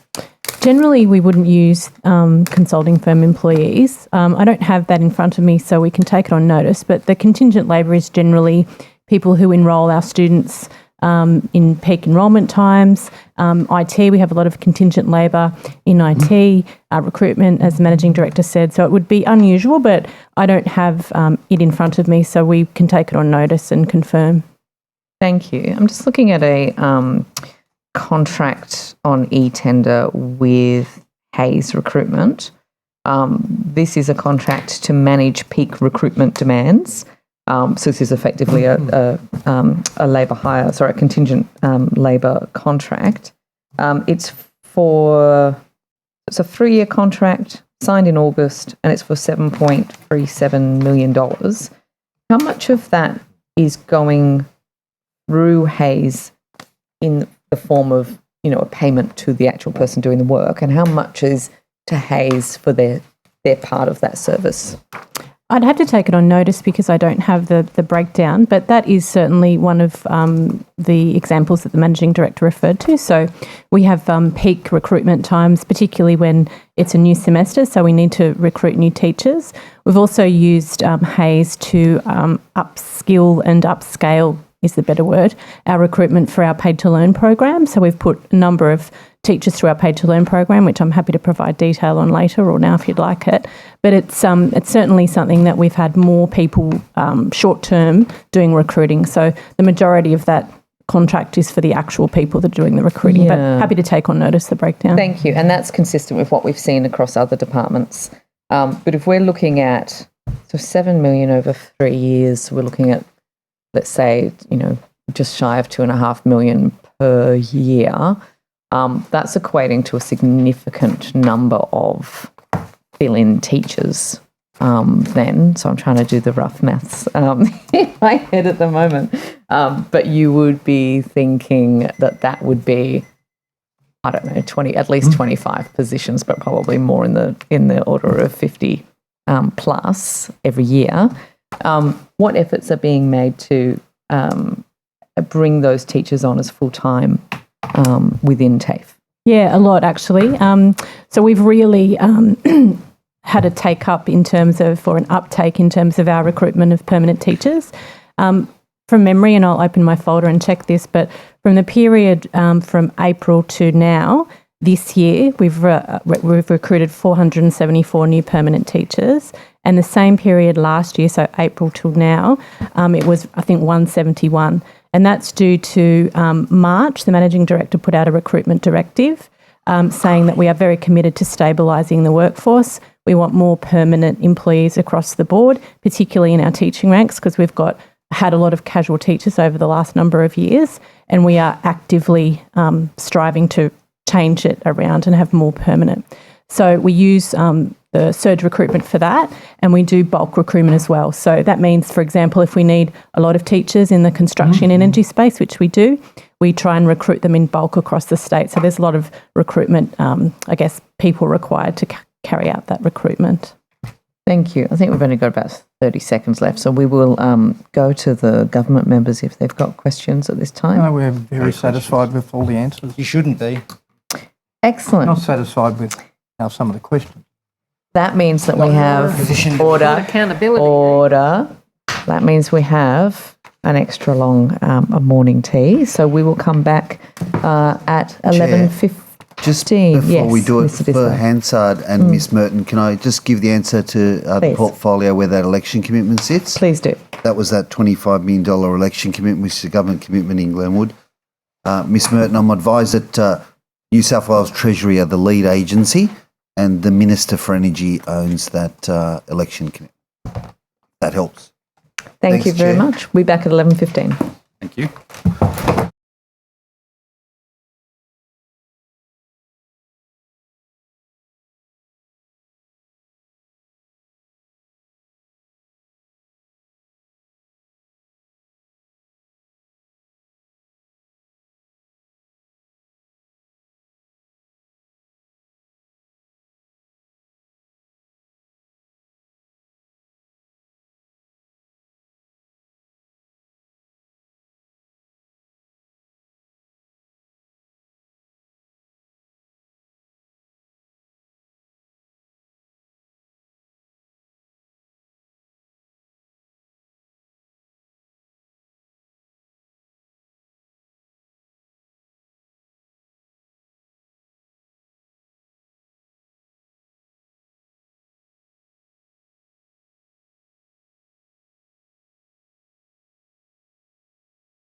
Excellent. Welcome back. Thank you for coming back. I will hand over to Mr. Fang for the opposition. Thank you, Chair. And before I start questioning, I'm going to allow my good friend and colleague, the Honourable Rachel Merton, to continue the line of questioning that she was seeking to do earlier. Thank you. Thank and you. I'll hit him with the hard stuff later. Looking forward to it. I bet you're not. Okay. Thank you very much, Minister. Thank you. Minister, if I could just return to my earlier question, and my earlier question concerned about the New South Wales Labor Party's pre-election commitment of $25 million for a vocational training centre in Glenwood in partnership with the Plumbing and Pipes Trades Employees Union, and I thank your secretary for detailing that the portfolio is energy. But Minister, if I could just go back to that in your capacity as the Minister for Skills, just in terms of training provision and such sort of entities or groups or commitments such as this one, I was, Minister, interested to know that what support is available to non-union registered training organisations. Let's just come back to the proposal itself. Yeah. Of course, we've got a really important growth industry in New South Wales, we hope, in the hydrogen sector over time, and that's very important for our state to be skilled and involved in. We've got a proposal which was made pre-election to put forward as a proposal which was announced as a commitment by the Labor Party before the election. So in that sense, that was all public and open. It was able to be scrutinised by people they knew who was involved in the process. So I have no qualms about that. From any training, obviously, is available to any. The organisation that put this forward, I understand, receives funding from the union. I don't know a lot about the organisation itself, but receiving funding from a union, I'd commend the union on engaging and assisting to fund an organisation which is dealing with the energy transition and clean energy. So good on them for doing that. 100% support. I think we both acknowledge the significant commitment here to the unions. Understand the what you're union asking. being an RTO here. My question for you is in terms of what's available to non-union RTOs. Well, we priority identified in a number of our skills documents and in the National Skills Agreement. We've identified the energy transition as being quite vital, and providing those skills is one of the key focuses for our programs over the next few years. So other RTOs will be able to come in through the Smart and Skilled process to apply for funding for those type of training programs. But I'll hand over to the Secretary to elaborate more on that. Yeah, there's an extensive array of registered training organisations, and we give them guidance, information, answer queries, concerns. But I might get Ms. Reid and Mr. Collins, who directly work with our RTOs on the skills side, to give in you terms the of your detail. time, I'd be happy to take this up this afternoon. Oh, if you want to leave it to the afternoon, Mr. If that Collins would be your and time. I'm just conscious Ms. the Reid. Minister's got limited time with us and members here. It's just that you asked, what sort of help they're given, and our colleagues lead that area. They could give you that info if you want. Just important to note, maybe before we move on, that the process for application for Smart and Skilled is no different between those different types of providers. So sorry, process being no different. To apply. So are we saying that the $25 million for the vocational training that was announced, if it's no different, does that now fit within Smart and Skilled? I'm talking about the Smart and Skilled process. Separate money. The hydrogen project was a pre-election commitment, which was publicly announced prior to the election, and assume was in our costings that went to the Parliamentary Budget Office and so on. So that's public. But what we're saying is that the Smart and Skilled program enables other RTOs to apply for those priority areas, which include the energy transition and hydrogen. In fact, you might be interested to know that we announced last week a number of micro skills courses, which include dealing with hydrogen, which people can undertake online in a few hours. Very important. Smart. Yeah. Very smart. Yeah. Minister, I recognise that, as you just said, it was a pre-election commitment. I also just draw attention to the $25 million not being sort of small change here. I mean, are these partnerships in terms of sort of, is it value for money to the New South Wales taxpayer? The hydrogen sector is obviously a really vital part of our future economy. So, as you heard before, I'm not the minister who has direct carriage of this at the moment. And so it is, we do need to do a lot of work in the workforce. So this $25 million for the Hydrogen Centre of Excellence will help us to prepare the plumbing industry for meet the future demand for jobs in the hydrogen sector.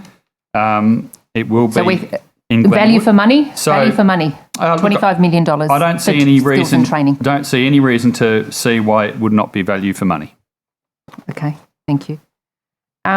Minister, given the priority and very much recognise what you've just outlined here in terms of sort of skills and training and different industries on hydrogen, Minister, how much engagement with registered training organisations have you had since your appointment to this portfolio? I realise it's been a short time. Yeah, look, 5 weeks. So I have prioritised a few things. Firstly, a couple of weeks since I was elected was school holidays, so a lot of people weren't in action in those times. But and also Parliament sat for a couple of weeks. So I've prioritised visiting some of the TAFEs, getting the internal briefings. I have met with a number of the community providers, but I haven't met specifically with any of the RTOs at this stage. Obviously, very happy to do that as we go forward. So just to confirm, no meetings with RTOs, but they're on the agenda. Yeah. Well, presumably I'll meet individual RTOs at various stages when I'm travelling around, but also any representative body and so on. Yes. No. Fine time. Minister, if an RTO, was to present to you a credible business case, in terms of meeting the demand for skills and training at this point, it would be considered? I think we need to differentiate between the processes. Obviously, when we do the Smart and Skilled program, we ask for applications for that, and they're assessed on a criteria and allocated. A pre-election commitment goes through a different path, as I think we'd all around this table be very well aware. So it goes through a different path of making a commitment. Organisations can come forward with unsolicited proposals for things, and there is specific government processes for that, which would, depending on the scale and scope. But maybe the Secretary might like to elaborate on. Yeah, I was just going to add, Minister, you covered that really well. Sorry, if I could just but the committee might be interested to know there's actually 547 contracted providers that have come out of that process of application. So it's a very large provider market. Okay, thank you. Yeah, thank you. Minister, if I could just draw your attention to the to housing targets, and no doubt we're all aware here of the Labor National Cabinet's new housing target to build 1.2 million homes across the country over the next 5 years. And you would know the new target for New South Wales will rise to 75,000 a year. Minister, at the time of that announcement, there were media reports that the Premier was allegedly lashed Anthony Albanese and the federal Labor government for imposing ambitious housing targets on New South Wales. Minister, my question is the Minns government committed to meeting these housing targets? Are they realistic? You need to ask the Premier that and the planning and housing ministers overall. From my point of view, as the skills in the skills portfolio, we've got a very big job, obviously, to provide the skilled tradespeople that need to be geared up for that. And that's one of the really strong focuses of the work we're doing in planning for skills around New South Wales, in doing a vet review, doing a substantial review of the sector to make sure that we are able to deliver those skills. Also, we're in an era of very tight skill shortage right across the economy. So attracting the people in to do those courses is challenging as well. And I think it's fair to say that any if the target isn't ambitious, it's probably not worth doing. So we will, from the skills sector, be seeking to do everything we can to actually meet that skills demand over time, but recognising it's challenging and recognising that people come into vet courses, trades, and that often there is things that pull them out to other industries that are paying more at the time, and that's a challenge in a market where we have a very tight labour force. No, thank you. Yeah, just following in terms of wanting to be ambitious in meeting these targets, as the Minister for Skills, what specifically are you doing in this space? Well, we have signed the National Skills Agreement with the Commonwealth Government, which is going to be quite a historic benefit to our New South Wales skills and our TAFE particularly. For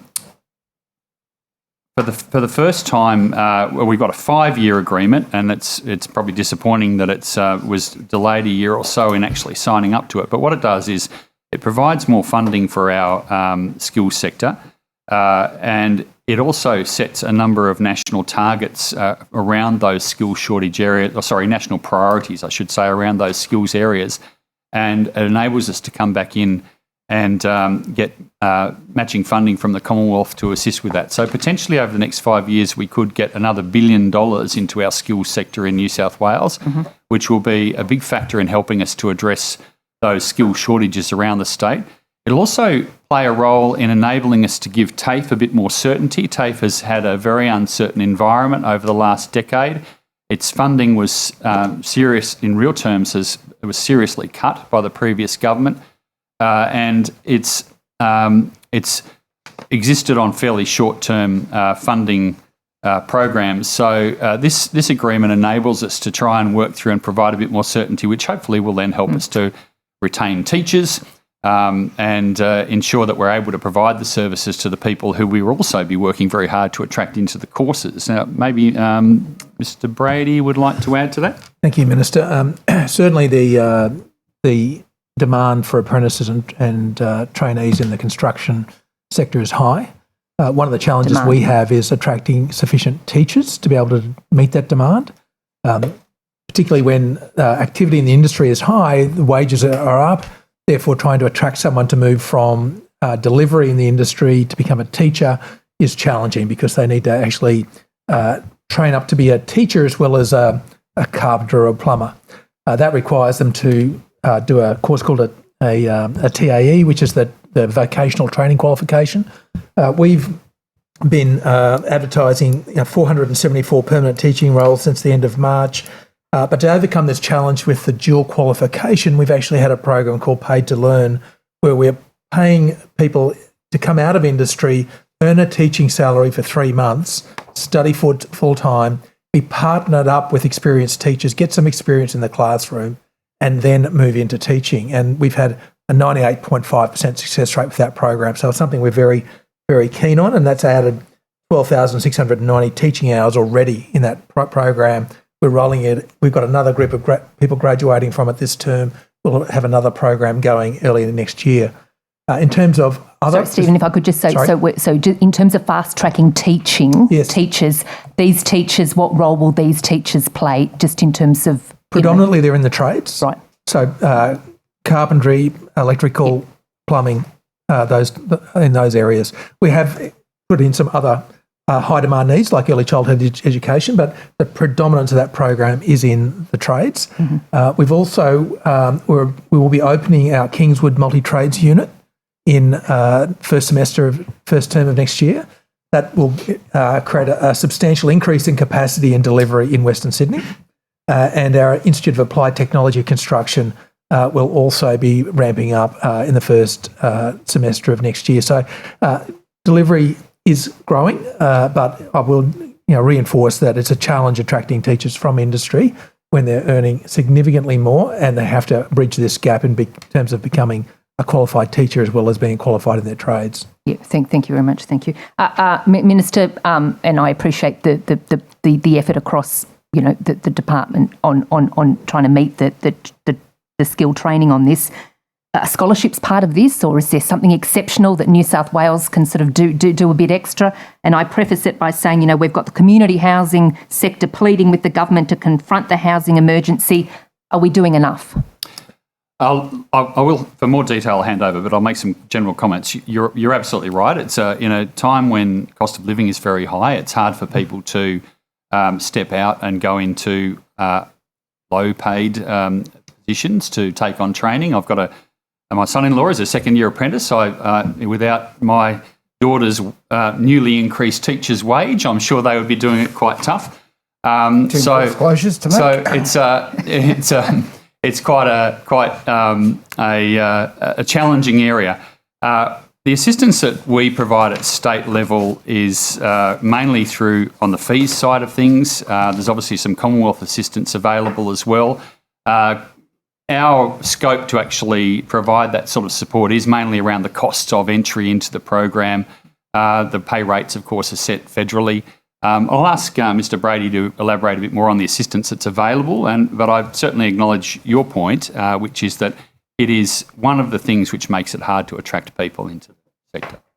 So certainly our apprentices have been the beneficiaries of the fee-free TAFE program. So from a fee perspective, there's no cost to the learner or the employer for their apprenticeship at the moment. So that's opening up the channel as much as we can from a demand side, but then from the supply side, as I said earlier, we then need to get the teachers in place. And we've had scholarship programs, bulk recruitments, paid to learn. So we're trying as much as we can to balance both sides of that equation. Thank you very much. Minister, if I could just ask you a question related to budget papers. Mm-hmm. I was just referring to budget papers prepared by, earlier governments, and I was just noting the inclusion of the outcome statement. Now, you may be familiar with this if you draw on your time as a minister serving in the Keneally government, that budget outcome statements were part of the budget papers, the presentation. People like me and other community people actually found the outcome statement to be useful because it just provided a bit more of a breakdown exactly what the budget meant and where it was going and stuff like that. What do you think about, do you have any comment about the absence of outcome statements in this year's budget? Obviously, I wasn't a minister when the budget came down and it had been a while. I've been out of politics for 8 years, and I have to say I hadn't noticed. Okay. The Keneally budget papers read a lot better than the Min's budget papers. I'll take your point, and I'll note next year about the whether or not they're. I think your treasurer's had some strong words on this, but our feedback from people is kind of what's in the budget. On that, how do we find this point? Yeah. Okay. Thank you. Oh.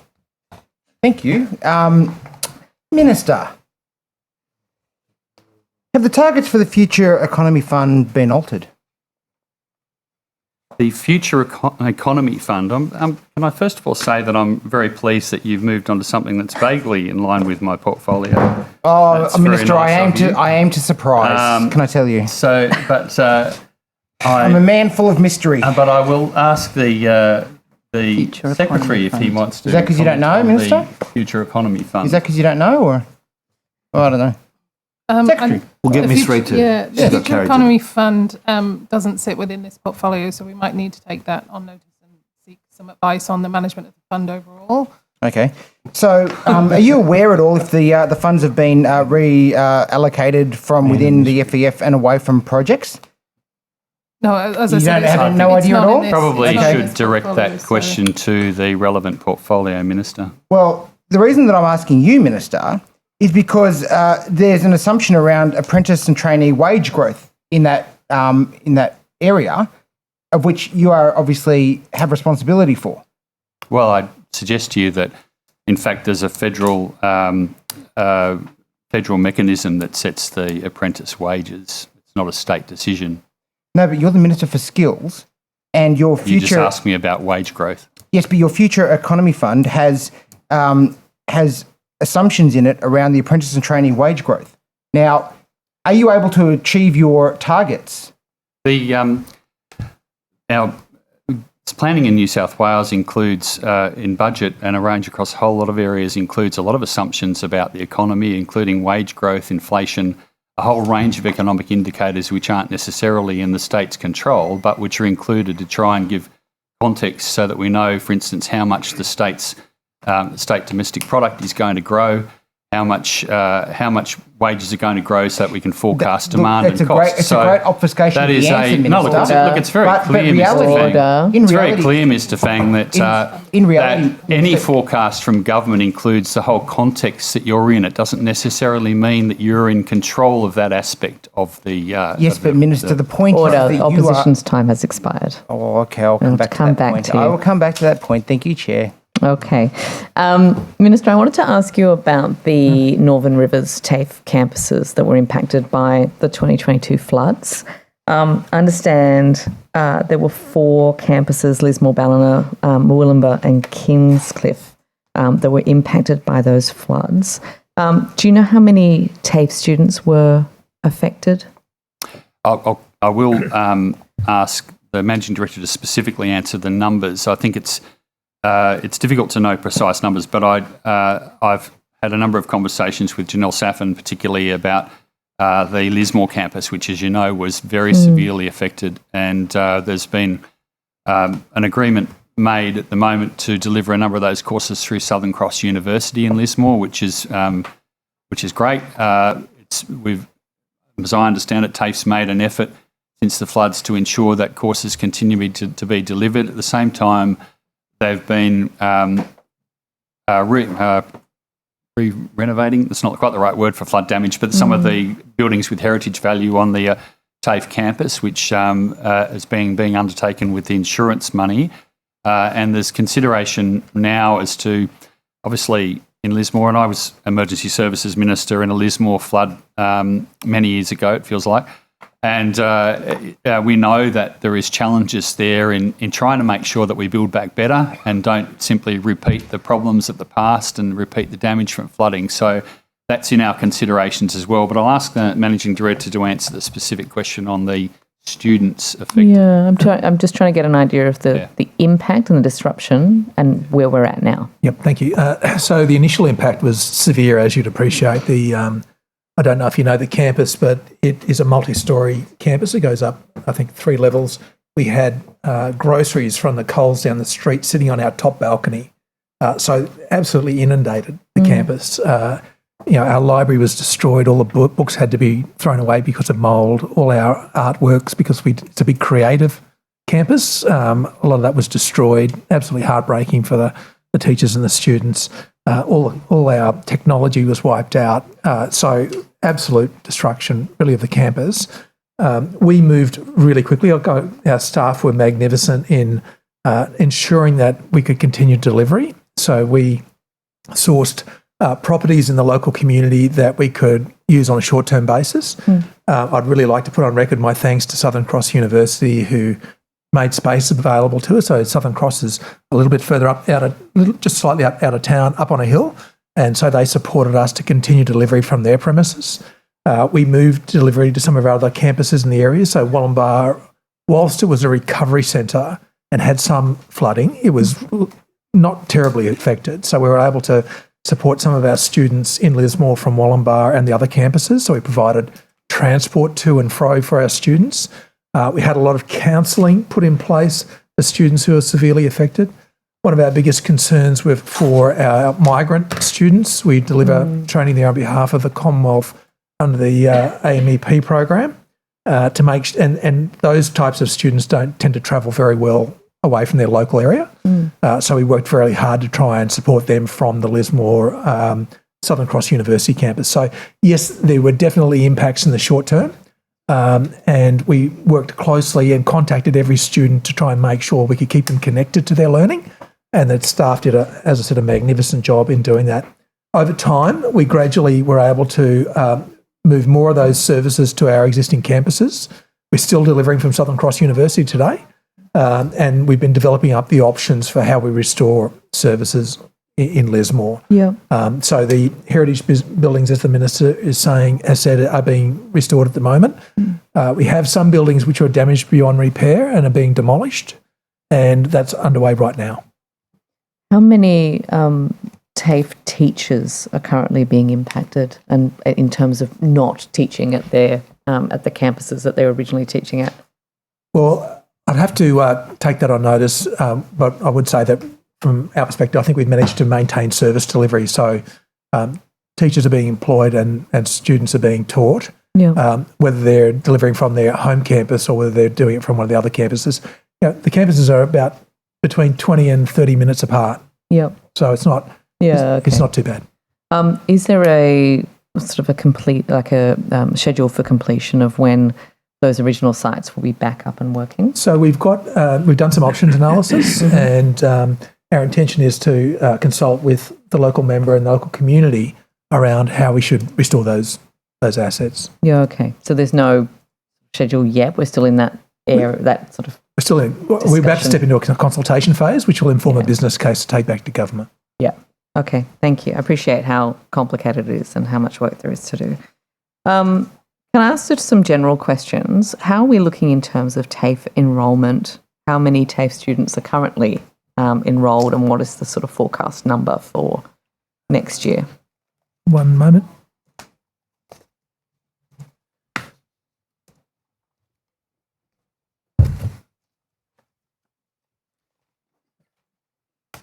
So enrolments in, so the numbers I've got are the official numbers that come through NCVR, which is the national reporting mechanism for vocational numbers. The latest numbers are the 2022 numbers. Yeah. We had 397,000 enrolments, which is slightly down on the prior year, which really reflects some of the COVID stimulus programs, the rollout of the very short, sharp pieces of learning, such as responsible service of alcohol. So it's returning to a more normal sort of enrolment level. This calendar year, whilst we haven't got the numbers obviously yet because we're still in the year, we've seen a really strong bounce back post-COVID, particularly under the fee-free program, but really interestingly in the Certificate 3 and Certificate 4 courses. Whereas in COVID, we did a lot of the statements of attainment, really small pieces. We're now talking about courses which are 3 years long, significant commitment from the learners, and really strong enrolment. And how many places are fee-free on your sort of latest numbers? What sort of percentage are we talking? One moment, please.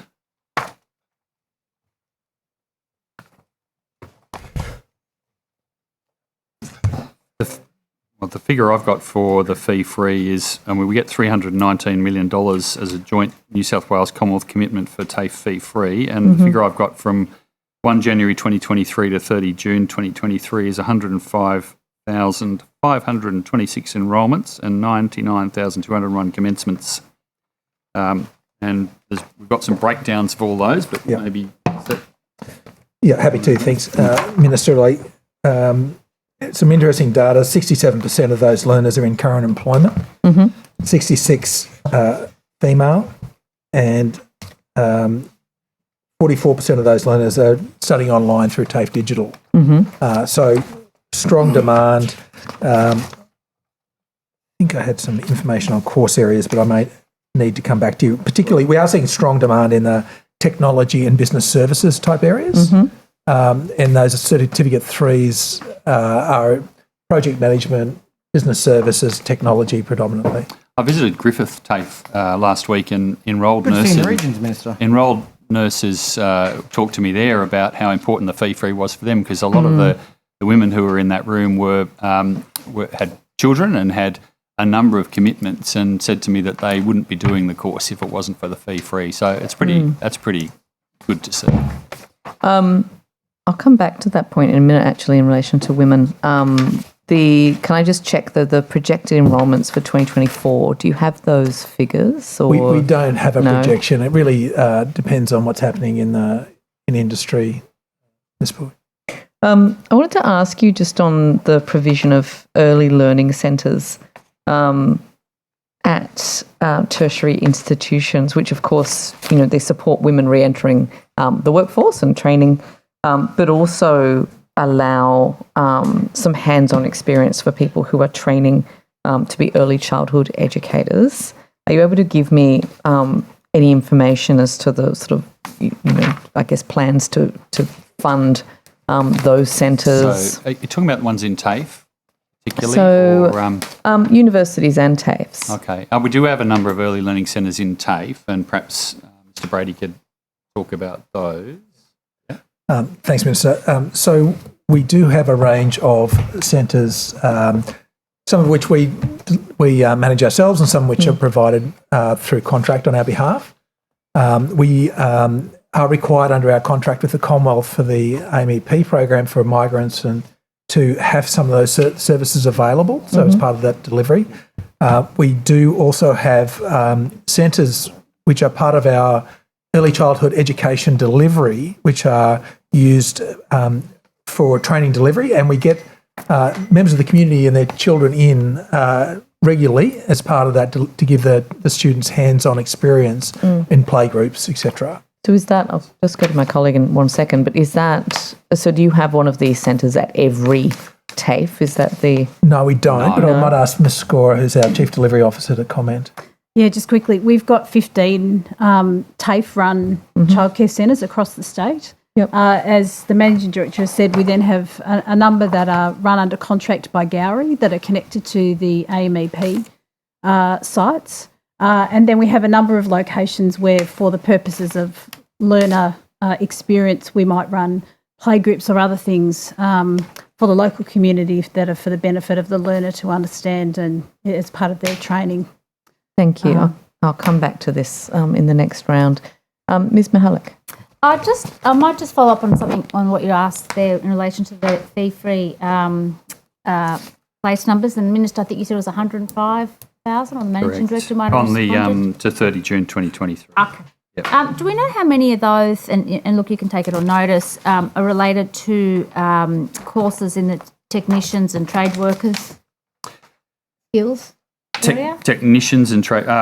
In terms of the top courses by enrolment is, interestingly, accounting and bookkeeping, early childhood education, business and leadership and management. Of the fee-free. Of the fee-free. Right. So perhaps... but I just want to know, because the last skills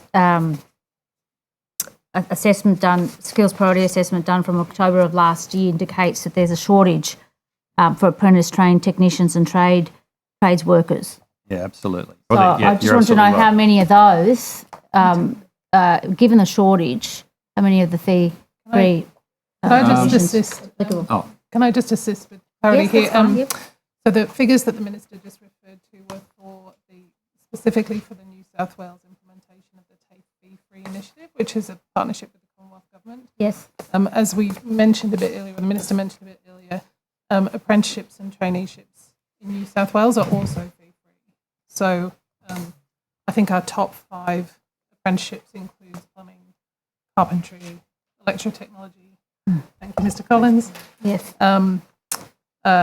Heavy commercial vehicle, engineering, mechanical, cabinet making. So we already have a significant kind of commitment to fee-free delivery for apprenticeships, right? Trades. Yeah. Why? I mean, look, and this is a generic question, but why is it still coming up as a general shortage then? In this sort of space, are we working with the industries to understand why there is such a shortage? Yeah, we are, and look, we know that there is skill shortages right across the economy. So, and we particularly saw that in COVID when we saw the reduction in immigration into Australia. We saw the skill shortages explode across a lot of industries. It's a big challenge, and we will be working with the Commonwealth through the National Skills Agreement to be targeting those priority areas over the next few years. Out of the VET review, we would also hope to be able to do some longer-term planning on skills needs for New South Wales as well. So the Commonwealth, you mentioned, Minister, you're right, because they've made some major changes with visas and workplace arrangements to support industries. Some are positive, some are negative, I understand, and there's different feedback in relation to that. How do you see TAFE supporting that kind of structural change? Our skills in New South Wales, we obviously have a role in that in in a few ways. Firstly, immigrants coming to Australia who actually want to undertake training once they can actually access our systems to do that. But we also play a role in recognising qualifications for people coming overseas and giving certificates of proficiency, I think. Equivalence, yes, sorry. And so there's a number of ways that the state government engages in those processes of making sure that people who are coming in can get recognition for their qualifications and are actually up to an appropriate standard to do so. So is that But they're not Secretary? accessing the fee-free placements. That specific questions on the fee-free places, Secretary, you want to answer that? No. Not people, No. non-Australian, visa holders, no.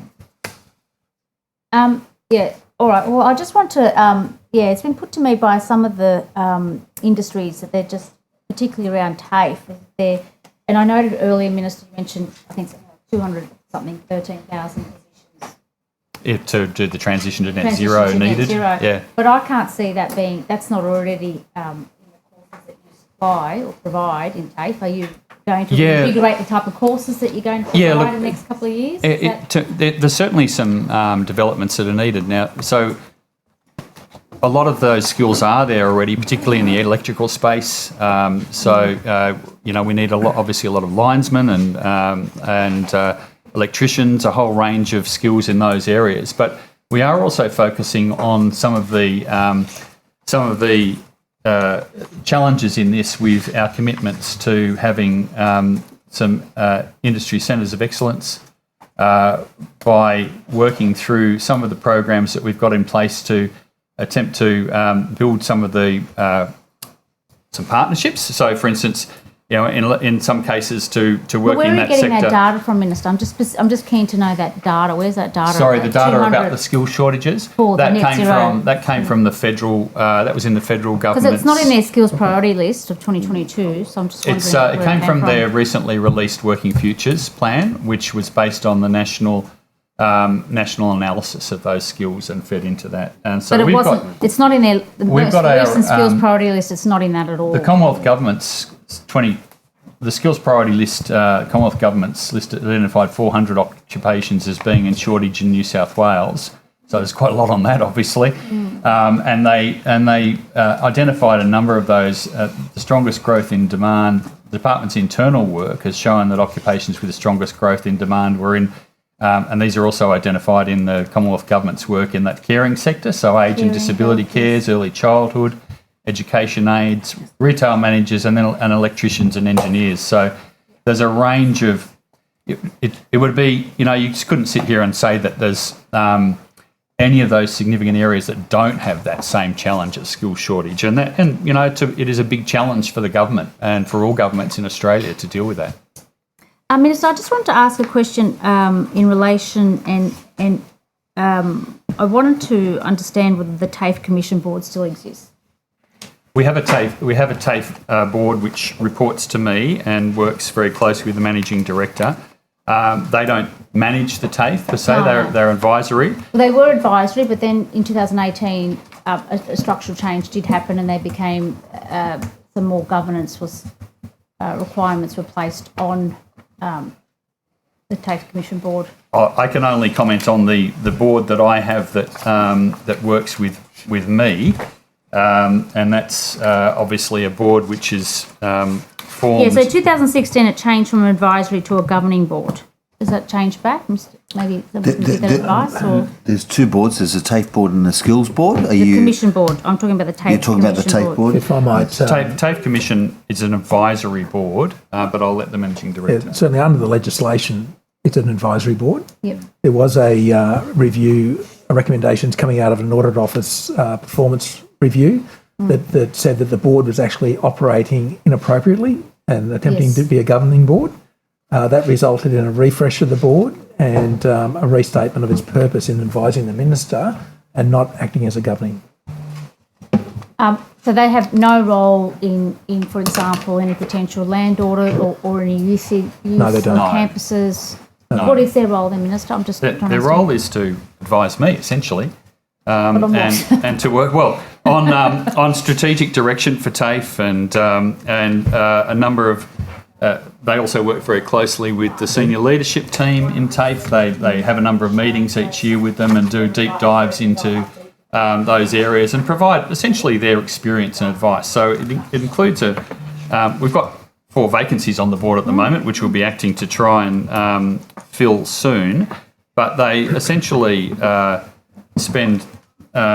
essentially bring their expertise to assisting myself as Minister and senior management with the decisions that are being made around TAFE, but they have no decision-making power themselves. You're probably aware, Labor after the election brought on a teacher onto the advisory board. We felt that was a major hole in the skills makeup of the board, and we're certainly keen to ensure that when we fill the additional positions, we'll get a cross-section, a geographic cross-section of the state as well as expertise. Why is there a vacancy for? Is that their terms expired or? I'll have to pass that over. I don't know. There has been a recent expiration of one board member. Yep. There had been discussions previously about filling those roles, particularly looking at things such as energy transition, the care economy, those big drivers in the community, and looking to get some representation from those and from regional New South Wales, because we do such work in the regions. How many are there in total right now? On the board at the moment, we have... You could take that on notice if you... There's 9. 9. But that includes 3 ex officios on the board. How many union hacks? There's 4 positions vacant. We go through a selection process on these boards, on this board, and we'll actually be seeking expressions of interest. You make quite the soon. sole decision on that, Minister, or is that something that goes to the Treasury? No, or to the Cabinet? it's my understanding is that I'll get recommendations on that. From the union hacks, right? So typically the process has been run by the Department of Education, and there's an evaluation process, recommendations made to the Minister, and then it would normally go to Cabinet as per any other board appointment process. It does go to Cabinet. Order. Back to the opposition. Thank you, Chair, and I'll continue where I was cut off earlier.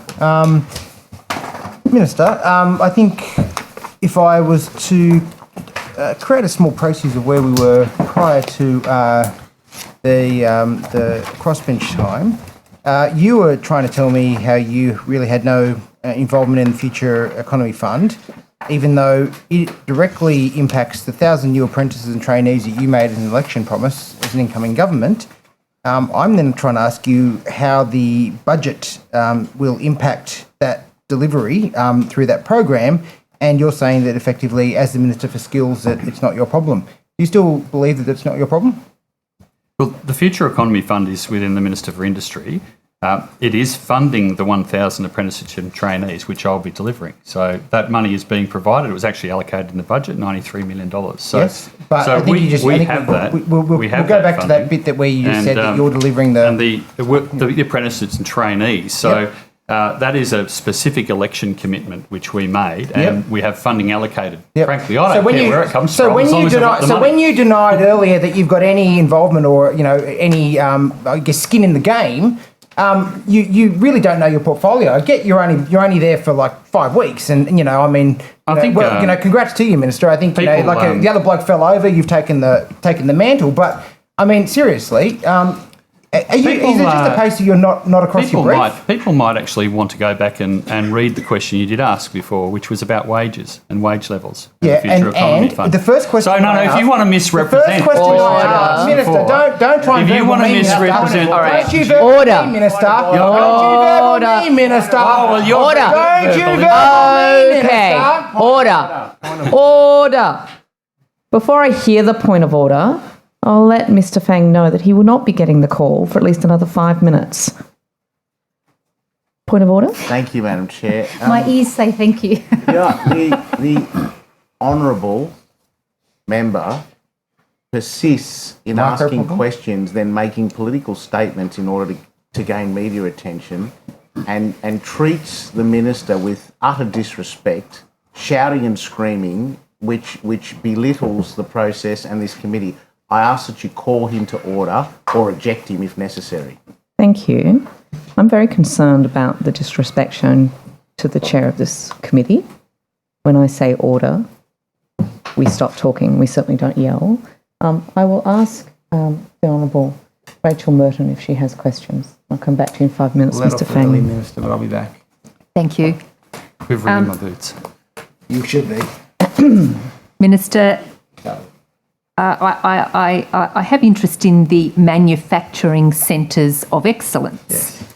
And Minister, I bring you back to a New South Wales Labor pre-election announcement commitment, $43 million to manufacturing centres of excellence. Minister, how will the Centres of Excellence model differ from the Institute of Applied Technology model commenced Meadowbank and Kingswood that was implemented by the previous government? Thanks. That's a great question. And I compliment the previous government on those Institute of Applied Technology models. They, from everything I've been told, they've been great. And they're having success. Our centres of excellence that as we've announced in the election policies, we'll have one in the Hunter, one in Western Sydney, one in Wollongong.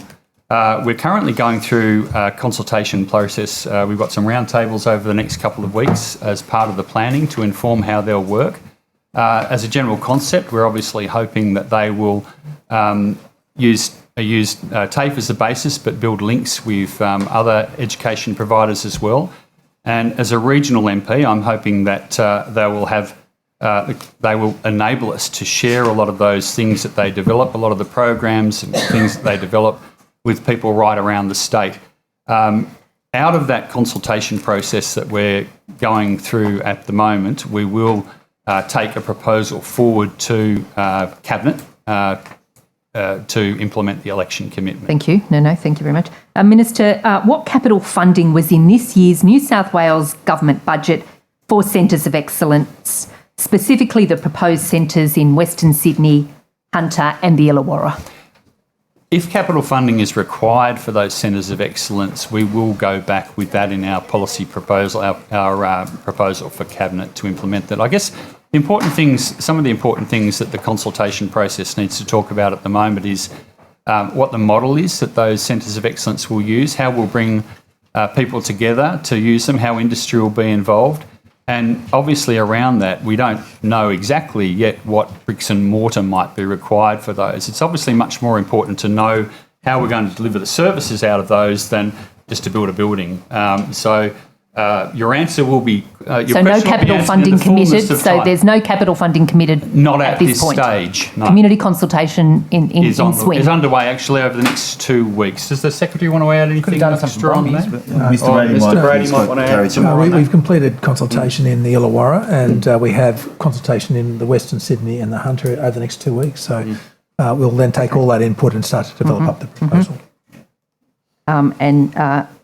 Minister, what funding is being provided by the Commonwealth in the National Skills Agreement? And I I note your reference to that earlier and your knowledge of that and the importance that you placed on that National Skills Agreement for New South Wales. So, Minister, what funding is being provided by the Commonwealth in the National Skills Agreement for centres of excellence? Is that funding for capital or operational expenses? The Commonwealth has indicated that it wants to create 6 centres of excellence around Australia. At this stage, they haven't determined where they will go.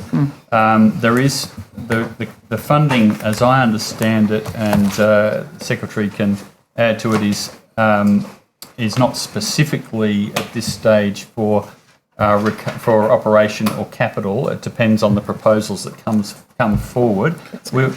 We would obviously be hoping to secure Commonwealth involvement in New South Wales to the greatest extent possible. Perhaps so at this stage we say there's no funding in the New South Wales budget, there's no funding or agreement or commitment in the National Training Skills budget. Can I just ask the Secretary to just ensure that I've understood that I've indicated that correctly? The Minister's described that really spot on. And with the no funding or anything further, Secretary? Managing Director has described the consultation process to form the business case to take to government. The National Skills Agreement, Miss Reid, who worked on it for 3 years, can give more detail, but it is a $3.81 billion injection into New South Wales over 5 years. There is $2.8 billion that's in guaranteed funding, and there's an additional $1 billion over 5 years that's on offer for New South Wales, and that goes to things like the Centre of Excellence. So I'll get Miss Reid to give you that detail. We're down to 0.1. Sorry? The announcement was 43 million. So that was the New South Wales announcement. Yes. Obviously, the Commonwealth has committed funding. It's a matter of us putting proposals forward to get that funding. Which we are to do. Is that right? Nothing in place at this point? We'd be hoping to, but yes. Sorry if I could.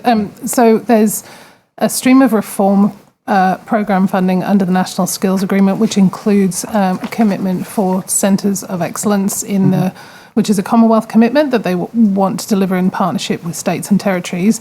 There was then an additional announcement of, I think, just a little bit over $30 million, maybe $33 million, at the time of the release of the employment white paper that has, as I said, additional funding to fast track some of those centres of excellence too.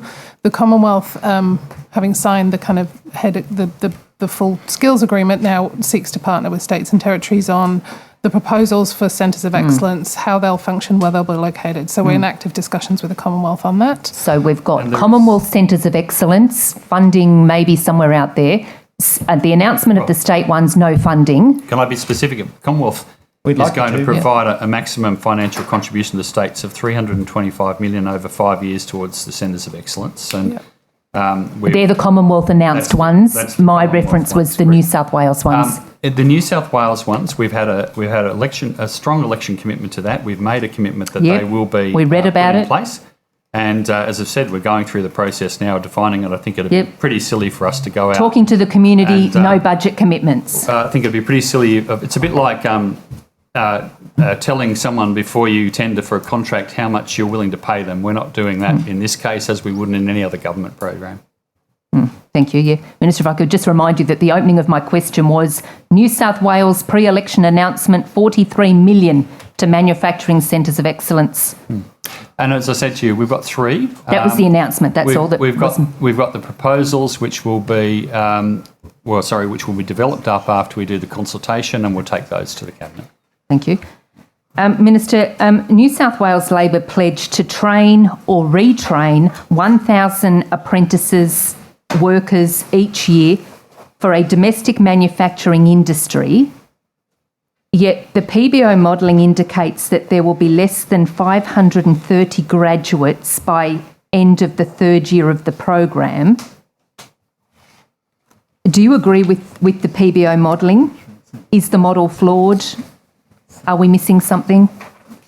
I might ask the Secretary to comment on the modelling. Yeah, Ms. Merton, can you just specify the program you're referring to?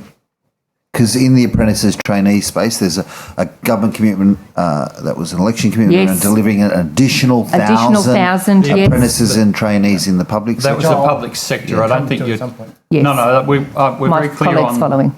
Very clear on the 1,000 apprentices and trainees in the public sector, but I don't think that was what your question was about.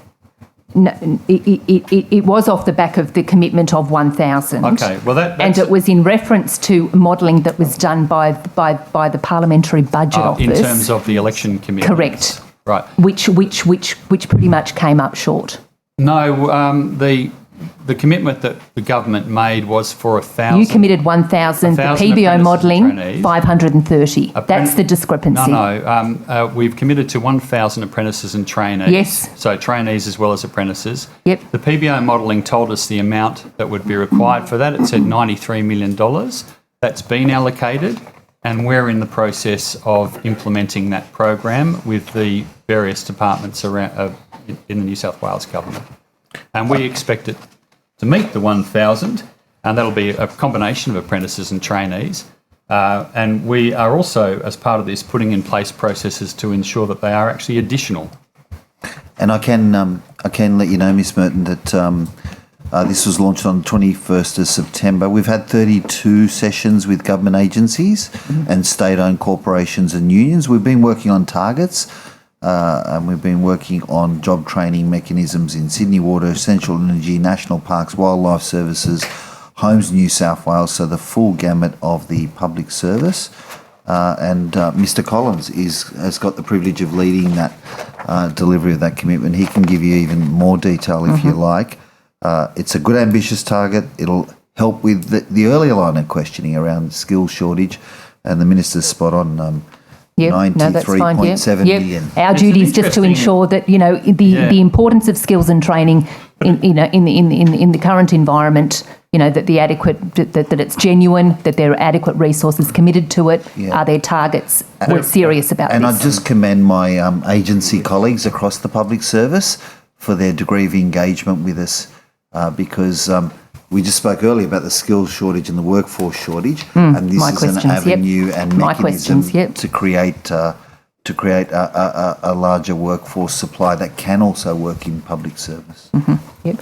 And just a further question on the centres, if I could, and I think the Minister might have touched on this, but the pre-election announcement set out that the manufacturing training centres would be provided using existing TAFE resources and facilities.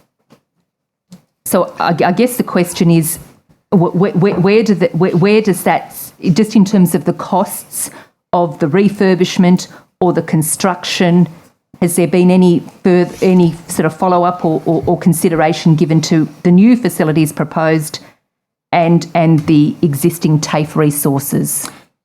I will ask Mr. Brady to answer that in detail, but as I mentioned before, at this stage we don't know what the bricks and mortar aspect of that is going to look like, and that's part of our planning, because we're obviously focusing on the services and training that we can get out of it rather than necessarily being a building involved. But Mr. Brady might answer that further. Thank you, Minister. We do have significant trades delivery capability in the 3 locations that we were talking about. And the intention was not necessarily to then build a new campus somewhere, but to leverage the existing assets we've got and supports we've already got in place to get the best value for money. As the Minister said, we're not quite sure what that looks like just yet. And so when we know, we'll talk to the government about it. Thank you. Mr. Whan. Thank you. I'm not out of time out yet. You're allowed, yes. So, Minister, as I was indicating before, I think I was indicating that you're probably not across your brief, and that you may have been somewhat not diligent in relation to the things that you're responsible for. Minister, can you indicate whether you believe you will deliver those 1,000 new apprentices, given that your modelling is so far out and that you don't seem to actually be of the view that you're responsible for the delivery of this program? I'd firstly point out the significant false premises in that question. We're not here to argue the question, Minister. We're here to answer the question. We're here to be able to make up any sort of fiction in a question. Is that your version of, Minister, I think... I'm asking the question. I've sat on that side of the table before, and I think I was you will again soon, Minister. You will again soon. Well, actually, you won't. You're in the other house, so you won't. But, well, no. Yeah, that's right. You've gone from one house to the other. Is there a question? You want to talk about me? The one I asked ages ago, but he, doesn't seem to be obfuscating. As we have just been talking about the target of 1,000 apprentices and trainees across the public sector. Are you going to deliver it?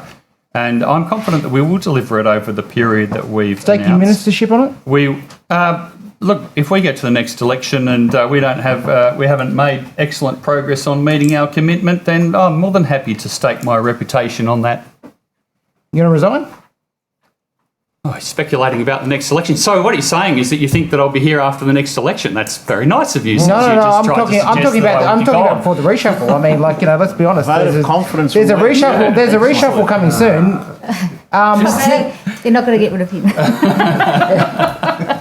We'll see. We've done it once before. We did it once before.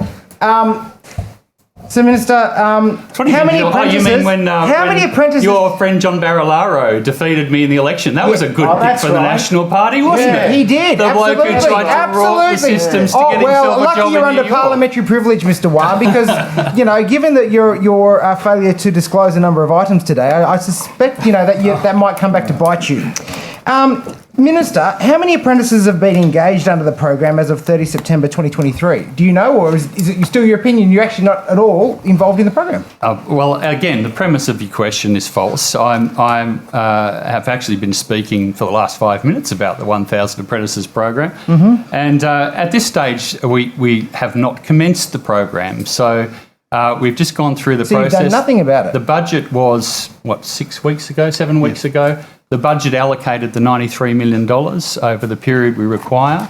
We've been in consultation with the other departments about initiating the program, and I've recently signed a brief on how we will go about that. And I'd ask Mr. Collins to elaborate on that. Thank you, Minister. I'll just comment that we've been through extensive consultation with agencies over generating demand for it. We've created an application process. The applications have actually opened today. So we're asking agencies to put in submissions today. Look at the incredible timing. Of those, and it's not like it was a distraction from, your poor estimates performance. I don't know. The Minister up to that. You could look. I'm happy to debate you over and over again, but it's wasting the time of estimates with your ridiculous comments. Oh, it's not ridiculous. Childish, it's really, interesting that you do it today. The day I actually didn't know it was coming out today, so there you go. Well, here we go, Minister. Here we go. You didn't even know. Did not even know. I sign off on a process. Here's a minister that's not across his brief. Pre-election. Yeah. Can I just comment that once the Minister had endorsed the process, we established the process. We intended to have a month period for applications. It's coincidental, and maybe it looks expedient, but it's coincidental that month commences on the 1st of November and ends on the 30th of November. Yeah. So agencies did your office provide the Minister's advice that it would be opening today? We've provided the Minister advice on the process, that it would be opening. Did a memo go to the Minister's office to say that it would be I signed today? off on the process. So, Minister, I'm now asking a question. Did the Minister's office receive advice that it would be opening today? We didn't advise the Minister's office that application process would be opening today. Did you think that you didn't need to advise the Minister's office? No, I'm sorry. I need to approve the process. I'll then let the department implement the process. And I've got a process which I'm confident will deliver 1,000 apprentices and trainees across the public sector in keeping with the government's election commitment. Now, if the opposition wants to dive down silly holes in that, it just serves to show the people of New South Wales that you're not actually interested in overcoming the skills shortages in New South Wales. Well, Minister, I'm a details person, and I'm interested in detail. Order. Your time has expired, Mr. Fang. If I could come back to some sensible questions about... Chair, that's a bit harsh. About early childhood educators, and perhaps ask Ms. Scorer to come back. At both a federal and a state level, early childhood education and care has been identified as something incredibly important, not just for getting parents back into the workforce, but also for the health and well-being of children at that early age. I understand that there was a recent proposed closure of the early childhood education and care training at Petersham TAFE that's now been reversed. Can you just give me an update on sort of where those programs are available and where the holes are in terms of LGAs that don't have access to early childhood education programs at TAFE? Perhaps I might first address the Petersham question and then hand across to Ms. Scorer for the broader early childhood education delivery question. We actually have a early childhood education centre, so delivery of early childhood services on the Ultimo campus. As a result of the impacts of COVID, the organisation that was running that for us left. That left us with a fully operational early childhood centre on the Ultimo campus. So we were interested in using that fantastic facility to deliver training. So convert it from an active childhood centre into a training facility, and hence the proposal for to relocate our teaching unit to this purpose, very good facility.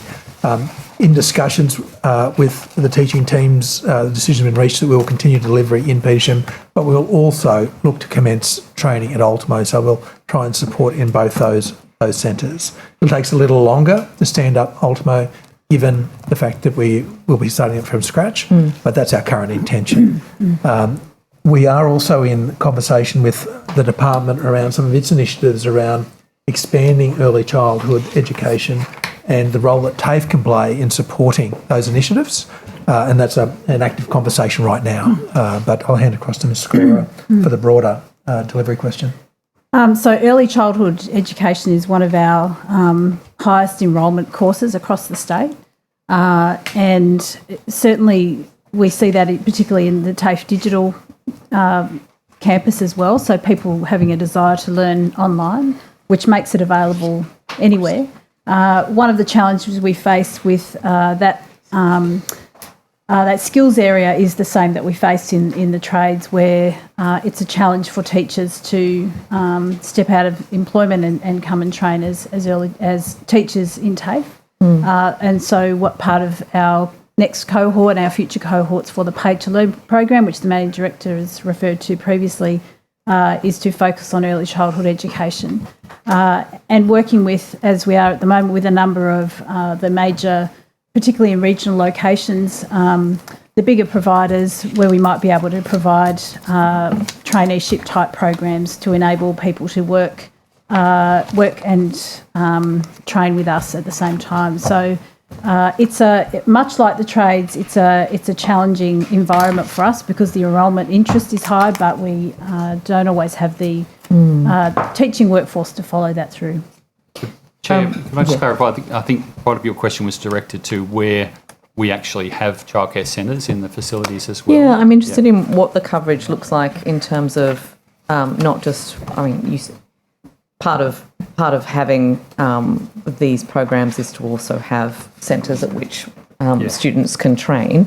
But yeah, I'm sort of interested in that from my last round of questions, but also just given this new focus from federal and state governments on increasing that workforce, what are we doing within the TAFE system to... So, I'll get Mr Brady to come back on whether or not there's any plans for additional facilities, but I'd just note as well that through the education, which you've obviously questioned on this before, we are there is a number of preschool early childhood facilities going to new primary school campuses around the state too. So overall in the community, we're certainly very committed as a government to trying to increase the coverage of those things. So if you want obviously the education department could pursue that further, but Mr Brady on the current locations of our childcare facilities within our TAFEs. Yeah, and specifically whether you have concrete plans, I guess, to expand that delivery of training. So I guess there's sort of two parts. One is our provision of support for our learners through childcare on campus. I think we've dealt with that question. Yeah. We don't currently have any plans to expand that support. I would note that part of what we do is in response to the AMEP contract we have with the Commonwealth. Yeah. That contract is coming up for tender.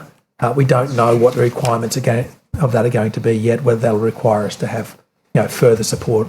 We'll have to wait and see what comes through. Okay. But in terms of our delivery across the state, I'll ask Ms Scora. So where we have, as I mentioned before, we sort of got these three types of early childhood centre, and where there's early childhood provision, most of those locations would have a space that is like a childcare centre, but wouldn't operate as such, because as you appreciate, to operate a childcare centre takes you into a whole other regulatory environment. Yeah.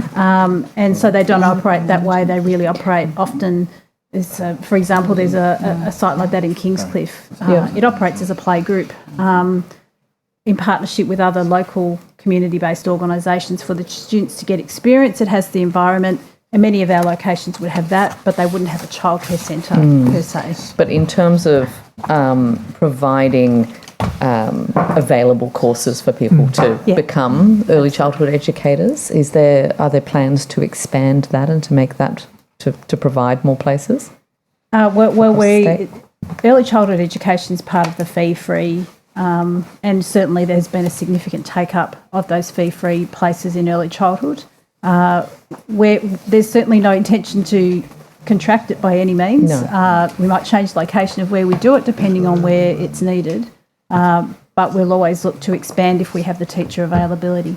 Just some interesting stats on this. Cert 3 in early childhood education is our biggest Cert 3 course in the state, with 5,500 in training and jobs. And there is a number of government programs, including the scholarship program, to help early childhood educators get diplomas or degrees, along with a number of other initiatives. So certainly we are delivering the program in a lot of places, and I've when I spoke, even though it is the biggest, as I've said, when I was speaking to early childhood educators recently in country New South Wales, they were still telling me they could cope with more in their course, and they were still trying to get more in. Yeah, right. And so those scholarships and things are really important to try and attract people in. So just on that, because students who are trying to become early childhood educators are not alone in this, but they report finding that unpaid placement component of their course incredibly difficult, where they have to give up other paid work, or whatever. Are there any plans to make that a paid placement for early childhood educators? That is I have heard exactly the same thing from many people, and also frankly in the ranks of teaching as well. I hear that constantly, there's no plans that I'm aware of at the moment. Perhaps the Secretary can.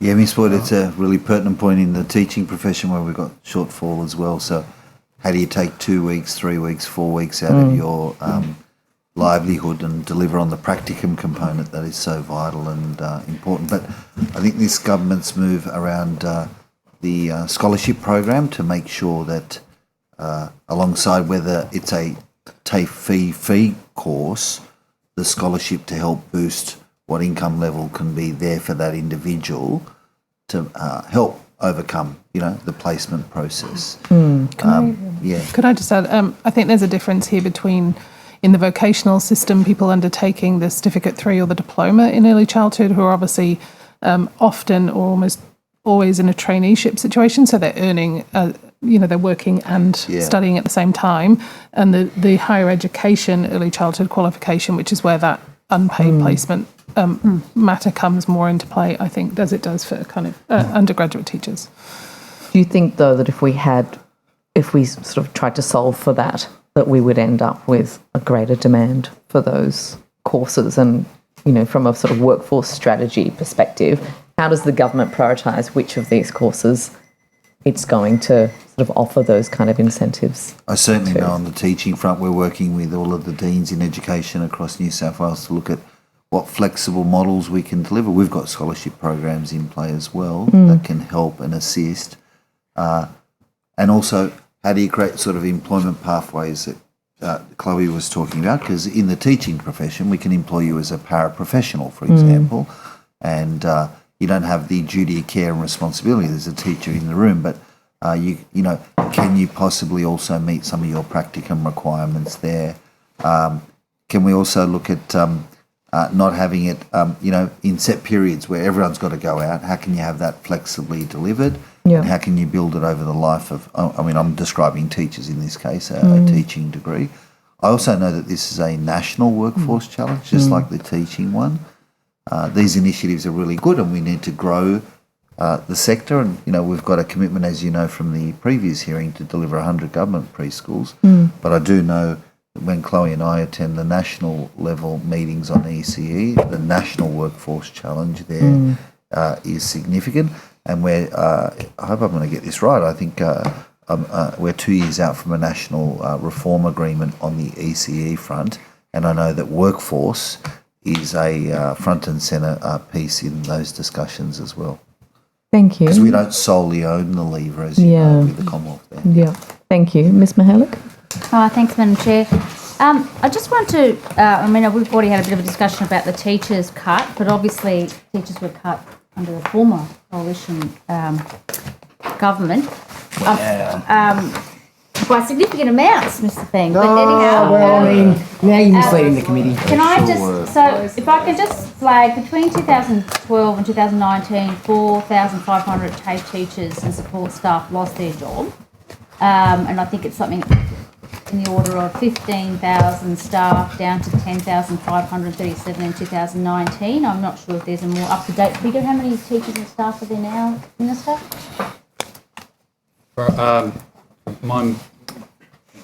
Get the figure off here. So it is full-time equivalent numbers is 10,841. Okay, so it's gone up by a couple of hundred since 2019. So that's pretty significant cuts from 2012. So we're talking 50 to up to 75%.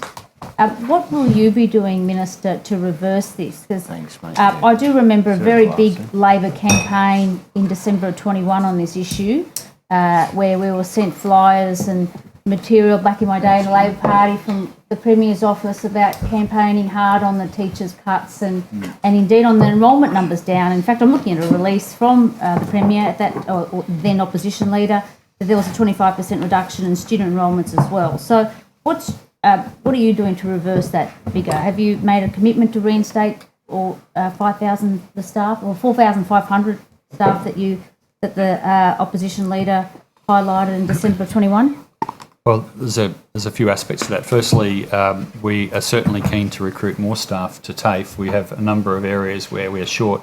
Obviously, a number of these things are driven by demand, which we'll respond to there. Part of the picture for staff in TAFE is that the previous government left us with a workforce which is over 65% casual or non-permanent engagement, and obviously that's not a great way of. Now, obviously, some areas in TAFE that's appropriate. There's always going to be a need for some flexibility in some of those areas, but the managing director talked a bit before about, I think, the letter that he'd sent out about permanent employment, and that's a serious issue for us to try and get to actually boost staff to provide them with more certainty about their employment. Along with that, a number of our commitments that we made in opposition, I think, will help us to rebuild that education workforce in there, and so including, that guarantee of the minimum commitment of the skills budget to TAFE, which the federal government also agrees with, and it's great to have sort of alignment on that. Have you got specific vacant positions in certain teacher positions? Yes, we certainly would, and I'll hand that to the managing director to answer that. We certainly do, because we are short in a number of areas, and that's why there is a number of those. Does that also, sorry, Minister, to interrupt you, but does that also equate to particular regional TAFEs? I'd like to get a list of where the vacancies exist by course and also by location, perhaps. Managing Director might. I'll hand that over to Managing. It sounds like something you might have to take on notice. But I expect it on notice. Yeah. We'll have to take that detail on notice. And I think, as we spoke earlier about the amount of demand we've got coming through in some of the courses and the very active recruitment processes we've got underway to try and attract more people into teaching at TAFE. And the fact that to teach at TAFE... But you're saying it's linked to the enrolment. That's right. The student enrolment. It's linked to enrolment. Obviously, you'd have to have a campaign around the student enrolment as well. That's right. So, as I said earlier, we've had a real bounce in our enrolments this calendar year. You can't just turn on teaching capability. We've got dual professionals who are experts in their trade or industry who then need to also qualify as a teacher. So that hence the work we've been doing around sort of bulk recruitment campaigns, around the paid-to-learn programs, scholarships to do your teaching qualification, to try and attract as many of those teachers in as possible.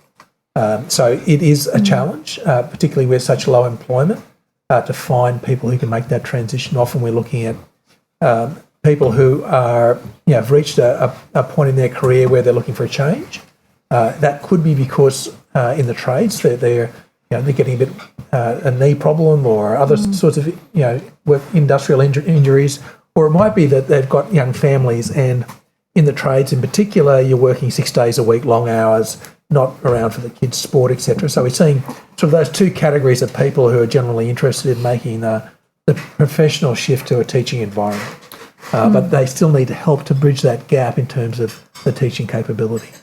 One of the other things to look at just as a is the interaction between VET and schools as well, and our TAFE, and how smoothly that works, so that we can be encouraging that. Because as you'd be aware, the minimum age to leave school was raised by the last Labor government, and that did lead to more people staying on to Year 12, and so it's really important that we smooth that link between the VET in high schools as well. And if you're interested, the department could actually elaborate on that. Yeah, look, if you can put on notice that the question I have about the regional TAFEs and the enrolment figures there. Can I just also ask about private colleges? When you're making assessments about your TAFE campuses and the viability of certain courses, are you looking at in the vicinity in those areas, particularly in regional New South Wales, but also in Sydney, where your private colleges are competing in providing certain courses that are also available at TAFE? Is there some sort of an assessment being undertaken generally by TAFE about the impact of private colleges? There is actually. So we've in the last 12 months created a new approach to planning our service delivery. So historically, it's been based on just the local demand, the local teachers' intelligence from in their local communities. We've tried to elevate that, looking at all the statistics come through from workforce planning, from the National Centre for Vocational Education Research, from the ABS, get an understanding of what's driving skills demand across the state, then combine that with profiles of local regions and what might drive things. So, for instance, the Inland Rail Line, the regional economic zones, the energy transition that's occurring in different places like wind farms and solar farms. What are those things doing to drive skills demand in local regions?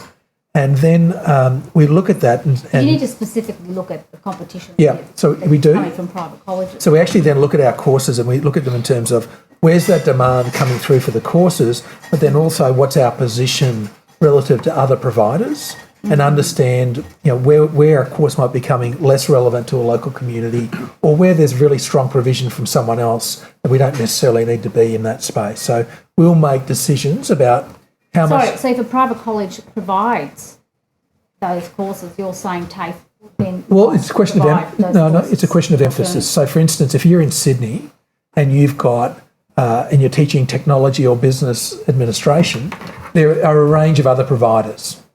And so for us, important that we... Minister, do you have regular, or are there regular interactions from representatives from private colleges trying to seek meetings with either yourself or Jumbly, the Managing Director, on competition with regards to their courses? Not so far. You've only been there 5 weeks. Yeah, that's right. So not so far, but I'd expect that along the way I would. And look, as the Managing Director is saying, it is important to be realistic about what's in the area.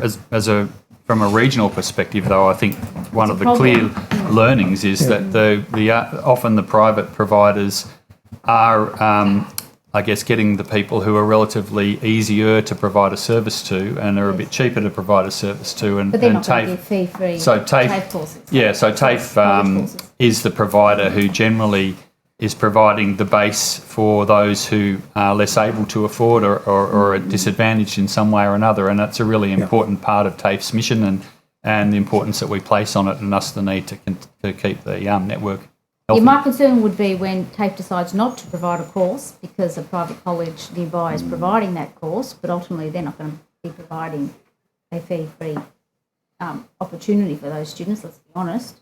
Unless it's paid for by the government. Yes, in some instances it is, I agree. But as TAFE pulls back in the future, I hope we won't be pulling back. Take advantage of that. They'll take advantage. So I think this is some of the feedback that's come through really strongly in the community roundtables that have been conducted by the VET Review about the provision, particularly in regional areas, and the importance that TAFE is there and reliably there. That's right, which they're much more reliable than the private colleges. Which goes to the funding model and the importance that the funding supports an ongoing presence in TAFE in those regions and in those communities so that we can be there to support that delivery. One more question, just about empty classes. And there was a story in Padstow campus a couple of years ago about the Padstow campus there specifically having empty classrooms. Has there been an assessment undertaken across all of campuses how many empty classrooms there generally are? And so you mean in terms of them being not just utilised empty, at all? Not utilised at all throughout There certainly would be, and I'll pass it. Comes back to that review that we're trying to do of all the TAFE sites, but I'll pass it back to you. Two aspects to that question. One is the campus master planning work we're doing at the moment. So very much, we've got 1,760 buildings in TAFE, with many classrooms in each of those buildings. So for us to understand... Sorry, how many? 700? 1,760 approximately. I think I'm by about 4 buildings across the TAFE network. So there's a lot of space. Some of those are speciality spaces like plumbing pits or specialty electricians or pole farms for linesmen. Some of them are multi-purpose classrooms. And so what we need to do is two things. One is we need to do our campus master planning so that we understand where our demands are coming from and therefore what infrastructure we need in what location to support what learning. And then the second thing we need is a proper technology platform that allows us to actually measure utilisation, to allow bookings, and it comes back to the student management system we talked about earlier, so that we can understand what's being delivered in what room, with what technology or equipment support by what teacher, so that we can efficiently manage and make sure that we've got everything we need there to support the learners. Thank you. Back to the opposition for 2 minutes. Thank you. Minister, have you been briefed on any proposals for divestment? A divestment of assets? Correct, yes. No. Minister, could you elaborate on your earlier comments relating to the Bega TAFE? Well, obviously the decision on Bega TAFE was taken before I was Minister, but I'm in the neighbouring electorate, so I was obviously paying attention to that.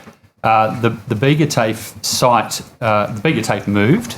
There was a new TAFE built, and the old site was not being utilised for TAFE. So the courses and program, my understanding is from discussions with the Managing Director that they undertook a range of planning work to build the new site to make sure it catered for the needs of the area, and that in fact they've had an increase in enrolment since the new TAFE was opened.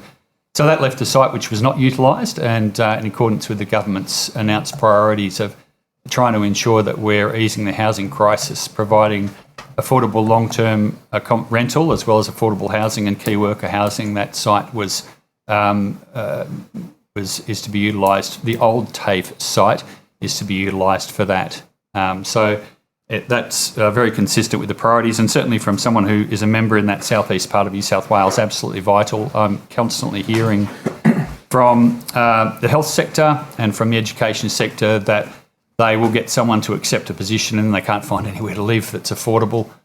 So we just got to actually urgently address those things. I might just clarify one point, Minister. We did in the design of that facility in Bega decide that we'd relocate one course to Maruya. We had specialist facilities, and across those two campuses, enrolments are up 13%. We're delivering 10 new courses that were never delivered in Bega before because of that Connected Learning Centre is there. It includes things such as a Certificate 3 in community pharmacy. So again, the range of learning options to that community have increased. Just check if Ms Mahalik has any further questions. No. No, I think we might cede our time. Is the government wanting to ask questions? Just got a question, Minister. I just want to go back to an area that you were talking about earlier before you were rudely cut off, and just ask if you can please inform the committee about the National Skills Agreement and its benefits. Thanks. I'd be delighted to do that. You don't want to ask about anything to do with the state? The National Skills Agreement is a really... it's a very important agreement because it is a funding agreement that runs over 5 years, and it is something which, as you heard before, the Education Department has been engaged in negotiating now for 3 years. What's really pleasing about it is that we now have Labor governments at state and federal level who are in alignment over the importance of addressing skills shortages across the economy. And to do that, the federal government has put really significant increases in funding on the table for our state. So we are the agreement negotiated by New South Wales guarantees the base funding levels, in fact guarantees an increase in funding over the 5 years. And then we are able to address together some very important national priorities, which include, lost my little list. The national priorities on the, anyway, they include. Don't worry, we can read about it later. Yeah, we can read it. It is, but what's really exciting about this is that it does actually provide us the space to get over $1 billion extra in funding for New South Wales. You're better off with that is actually the priority areas include gender equality, closing the gap.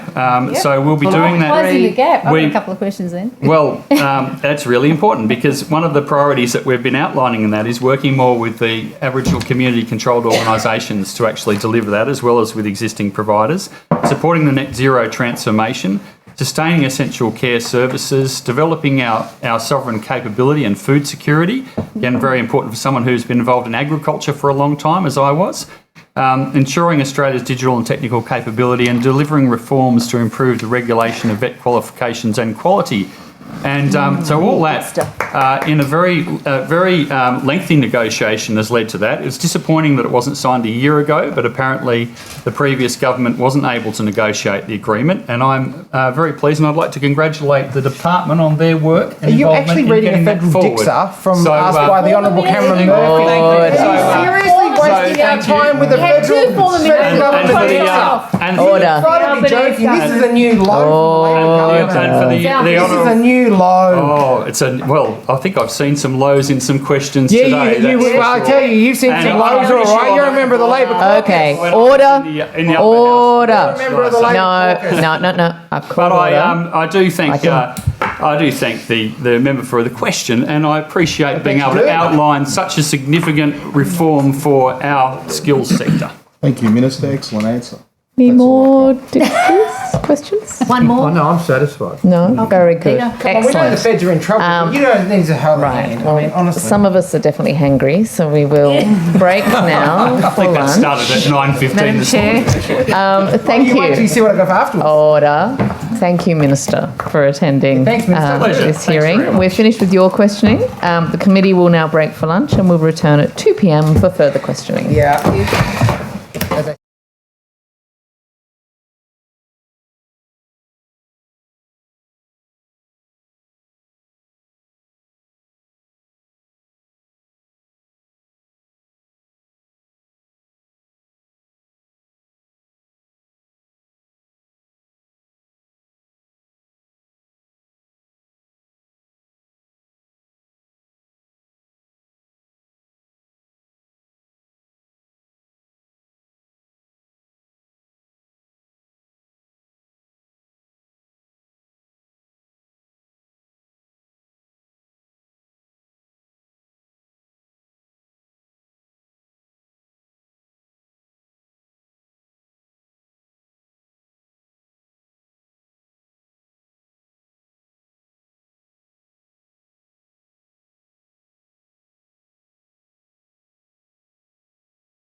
We will begin again with questions from the opposition. Honourable Rachel Merton. Thank you. Thank you very much. I just wanted to pick up, if I could, earlier where we left off, just in terms of RTOs and available training and support available to them. I was just wondering whether they're... sorry, I just can't see your name, sorry. Oh, sorry, Chloe. No, that's my... Misread. Sorry, Chloe. You were elaborating earlier, if you wanted to detail a bit more on what you were saying. Yeah, I might ask Mr. Collins to jump in. What I was talking about was the process of allocating government-funded training to registered training organisations under Smart and Skilled, and just noting that the process is one of application, so we run a procurement process where all RTOs can apply. But Mr. Collins, did you want to talk through the process that we've run? Certainly. And then maybe after that you could go to other support for RTOs in a more general sense. So we fund vocational education and training through a program known as Smart and Skilled, which is the vehicle for funding TAFE, private and community providers to deliver priority skills. We have established a panel of providers through a procurement process where we've gone to two providers, asked them to demonstrate to us their capacity to deliver training in a range of priority areas. The providers, we've got a skills list which defines the qualifications the government's willing to subsidise. We've got a process whereby prices for those qualifications are set and the providers are funded against that. The providers are required through the application process to demonstrate to us their capability, the quality, the areas in which they want to deliver, and I guess their capacity as well. We ran this most recently over the past year and established a new contract which is effective from the 1st of July this year that includes TAFE and as the Secretary said, 546 other private and community organisations who are funded. In this process, each of them, if we use TAFE for an example, TAFE demonstrated to us what it proposed to do over the next 12 months across the various regions, so by qualification and industry. And we established a contract to fund TAFE for that, and then have also established contracts with other providers around that. So your question earlier around how other providers might get in, having established that process, we will now work with those providers to see that they're delivering the skills that we believe are needed for people to get jobs, for people to get better jobs. If there are gaps within that, providers may be able to apply to get onto that contract to be supported if there are areas in which we're not able to get the requisite skills. Okay, thanks, David. I guess the feedback I'm just getting in terms of sort of, the housing targets and the need for skills and training in this sector coming from some of the professional bodies in terms of, construction, electrical, plumbing, that I think that they have a role to play here in training outside TAFE, and at times I think some of them are just asking where that is, what's available. So TAFE is the major provider in the construction areas, particularly in apprenticeship training across those areas. And I think Chloe Reid earlier talked about the construction qualifications, electrotechnology, carpentry and plumbing being the top apprenticeship qualifications that are supported. TAFE is the major provider, though within that contract of providers, there are others who are we are also supporting to deliver to complement what TAFE is doing. So there are organisations such as the master builders, the master plumbers, that are registered training organisations. Training organisations, the National Electrical Contractors Association, that also have a contract with us and are able to be funded to deliver apprenticeship training. Yeah. So those professional bodies that you've just listed there, they would then fit under the Smart and Skill. Yes. Yeah. And so they are funded. They are able to be funded to deliver that training. We also, outside the delivery of training, we work with group training organisations who are actually employers of apprentices and trainees. A number of those organisations are also group training organisations, and so they will employ apprentices and then contract them out to host employers. And we work and provide some support to those organisations to try and work with them, I guess, to increase the pool of apprentices and through that trade qualified people. One of the things that we do with the group training organisations is we subsidise them to identify potential apprentices, to support them to go through a pre-apprenticeship program, and then to place them in an apprenticeship and enrol them in training with TAFE or another provider. And that's one of the strategies that we've got to try and increase the pool in those critical trade areas. Do you think we need to do more to make it sort of more easily available, or better information out there as to how these sort of professional bodies can play a role in the meeting the skills and training requirement? We work very closely with the professional bodies and their members to communicate the importance of apprenticeships as a pathway.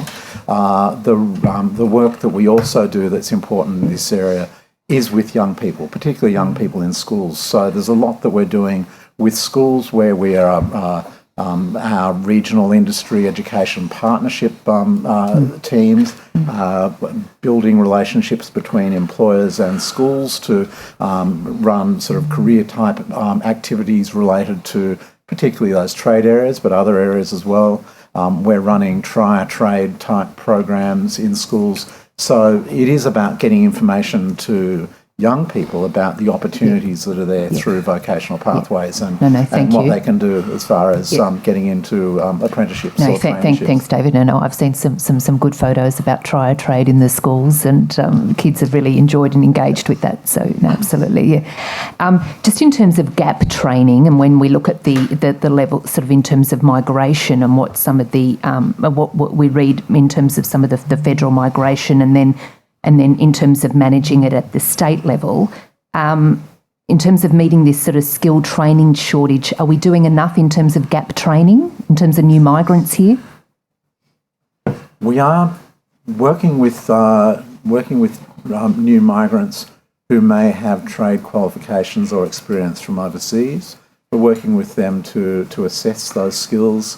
Where necessary, we are offering the opportunity for gap training and assessment to enable them to get to get recognised at an Australian trade level and if necessary get licences. So there is a pathway and a process for that.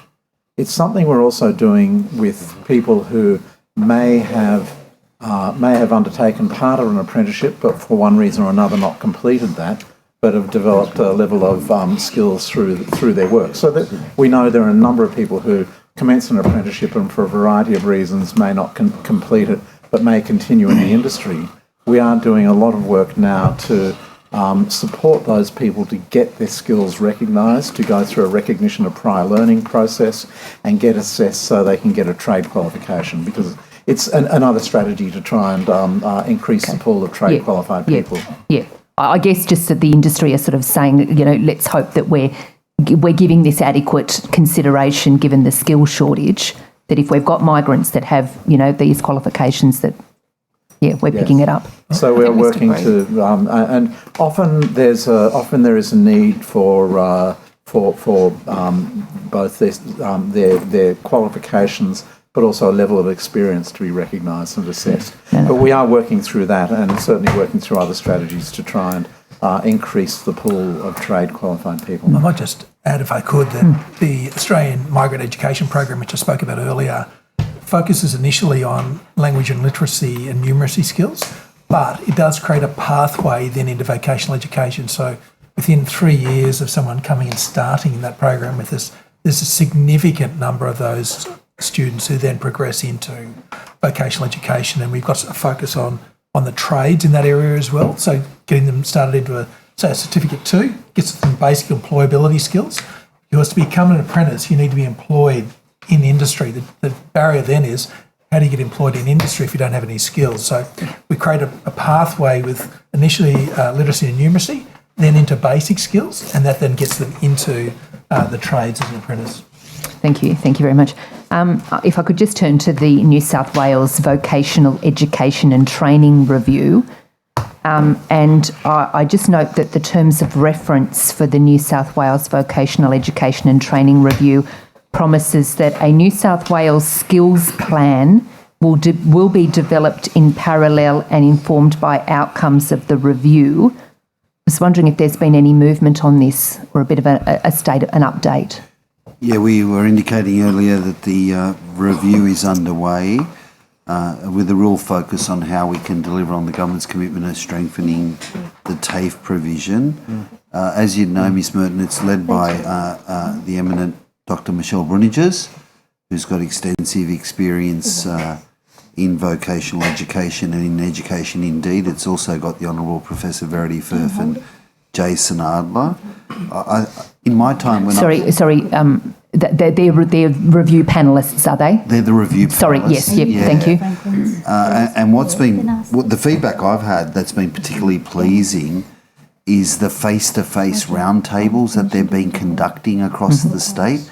Rather than be Sydney-centric, they've conducted roundtables in Tamworth, Wollongong, Western Sydney, Dubbo, Cobar, Maitland, Tuggerah, Albury and Ballina, as well as regional tours in Coffs Harbour, Maruya, Moree. I actually joined one of those roundtables and with Mr Brady, wanted to see it in action. So what we do at those roundtables is get teachers who are delivering vet in schools. We've had students, we've had industry, we've had tertiary, to get the full gamut of view and opinion and expertise and say about how we can strengthen vocational education and training in this state. There's also been a Have Your Say survey, so anyone in the state can respond as well. And it's been progressing really well. We're looking Thank you. Very good. Very good. Thank you very much. Preliminary report at the end of the year, a final report mid next year, and then the plan and government will consider that report and the plan will come off the back of that report. And just further, just in terms of the report timetable, when announcing the review, the government said at the conclusion of the stakeholder consultation period, which sounds like it's in full steam, yes, and after further analysis, an interim report will be delivered by the end of 2023, with a final report due by mid-2024, which will guide the development of a 2024 New South Wales skills plan. Is this still the scheduled timeframe? That's what we're working towards, a preliminary report end of this year.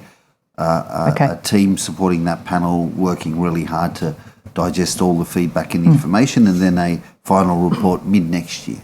Thank you. You mentioned some of the panellists and the high esteem that they're held in. Who selected the members of the review panel? Was the Minister's office consulted in making the appointment decisions? The department gave a long list of recommendations to the former minister, is my recollection. Miss Reid will correct me if I'm wrong. And off that list of recommendations, government made a decision and the panel was appointed. Yeah, we ran a process to assess the kind of long list and the medium list against criteria such as a demonstrated deep understanding of the New South Wales vet system, a deep understanding of TAFE, knowledge of different student pathways and cohorts, and then we made a recommendation to the Minister about both the structure of the panel and also who would be on it. So the panel as it sits today, and I appreciate the skill and expertise needed on this. Yes. Does the panel today represent the panel members recommended by the department? Yes.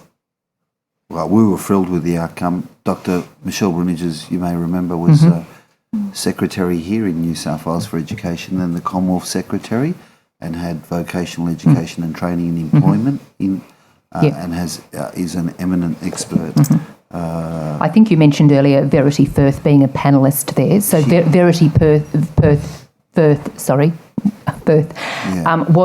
was on the departmental recommended list of experts for this panel. Yes. Yeah, was with her capacity at the University of Technology in Sydney, and her eminent role there and her expertise around equity. And Jason Adler was the former member of Aboriginal Affairs and has great experience in bringing Indigenous expertise and voice to the panel, an area that we are acutely aware that we need to move outcomes.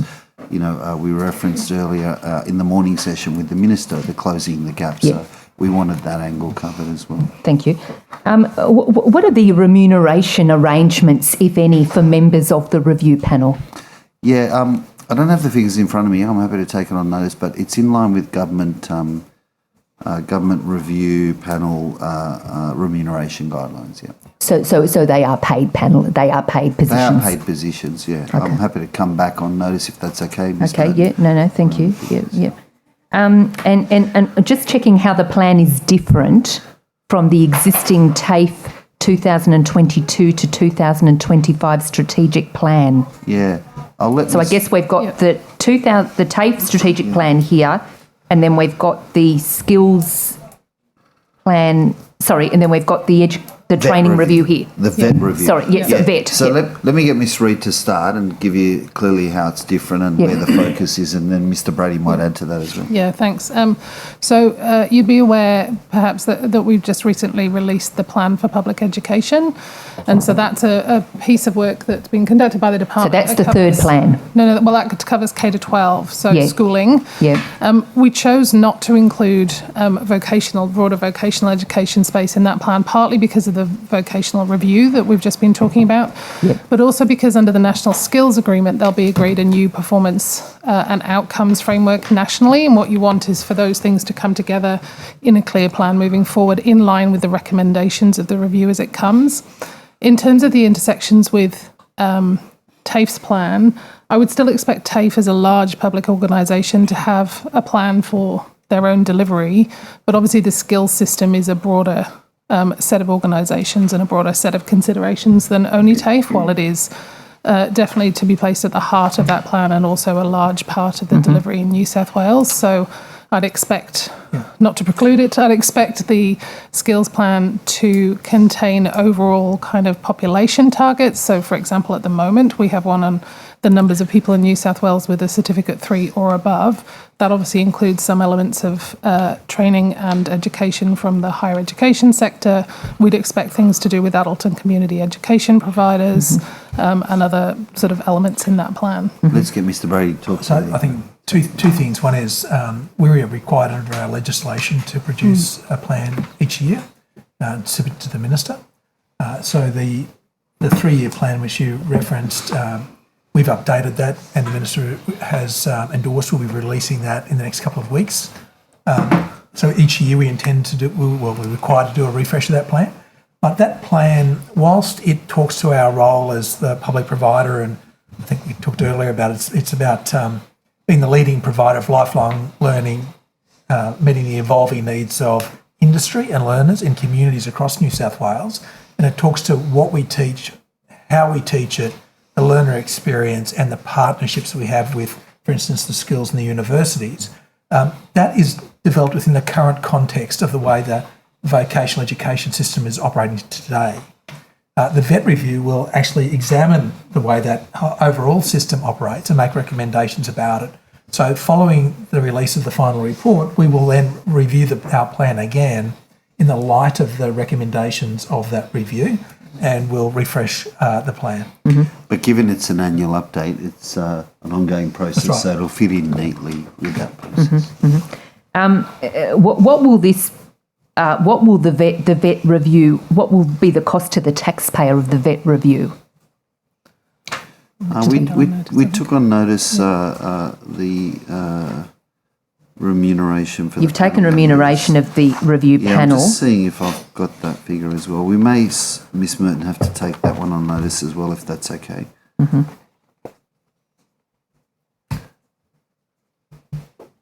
So while we await the results of the VET review, TAFE New South Wales officers continue to follow the TAFE strategic plan. That's right. Okay. Are there any early indications at this point that that either of the reviews, meaning the VET or the TAFE one, will lead to job losses in TAFE and the vet sector? Just to clarify, there's only one review. Okay. There's the vet review. There's the Strategic plan. Strategic plan. Yep. And my colleague Chloe Lot of spoke about reviews. the Public education, yep. spoke about the Lot of public- There's three happening, but one's a review, one's a strategic plan, and one's a... Sounds like a lot of cuts to me. there's only one review. Okay. Yeah, like I said earlier, we're looking forward to getting the preliminary report. The terms of reference don't go to, job cuts. The terms of reference go to how can we strengthen vocational education and training in this state, recognising, it starts from the secondary school gates all the way through to adulthood. How can we make that bigger? I mean, earlier this morning, the committee, we spoke about, the Commonwealth data around the 400 occupations that are in shortfall, the national problem on this front, every state grappling with this. So I've got to say, those roundtables, like I indicated, we've had enormous feedback from the sector or from the school gates along that, they're getting the opportunity to share their expertise because they're daily in this space about how to strengthen vocational education and training. So it's not going to cuts, it's going to what can we do, what can we put to government to make vocational education and training the powerhouse that it should be. Okay, no, thank you. Funding cuts won't help. Mr. Brady, I wanted to ask you some questions about TAFE's debt collection activities. So I understand there was a moratorium on debt collection throughout 2020 to 2022, and the reasons for that, as stated in the accounts, was due to the ongoing developments of COVID-19 and the need to alleviate unnecessary financial hardship and emotional distress on studying students. Was there a moratorium applied on debt collection broader than in relation to student debt? I don't believe so. We would not have significant debt outside student debt. Okay. Where students pay for their training delivery, we wouldn't. I'd have to check exactly where our receivables are, but I don't believe we'd have significant debt beyond it. Are you able to tell me how much student debt is currently outstanding?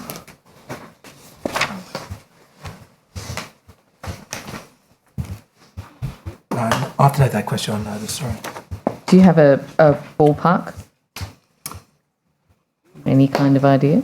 No, what I can say is that bad debt write-offs. I've got some detail on that, if that helps. Yeah. So in 2018-19, we had write-offs of approximately $22 million. Mm-hmm. More recently, that's now down in 22-23 to $3.2 million. So our financial management of those receivables has become much stronger. Mm-hmm. And when I say stronger, that it's not that we're being strong arming with our students, it's that we're engaging with them, we're providing earlier notification, we're following up with them so that we make sure that we're staying on top of the issues. In the 21-22 financial year, there's reference to the Commission paying for debt collection services with Revenue New South Wales. That's right. What was the quantum of the arrangement with Revenue New South Wales in relation to debt collection? I'll have to take that on notice as well. Revenue charges a fee per item, but I'll have to come back to you and give you exactly what that is. Okay. Is that arrangement still ongoing? It is.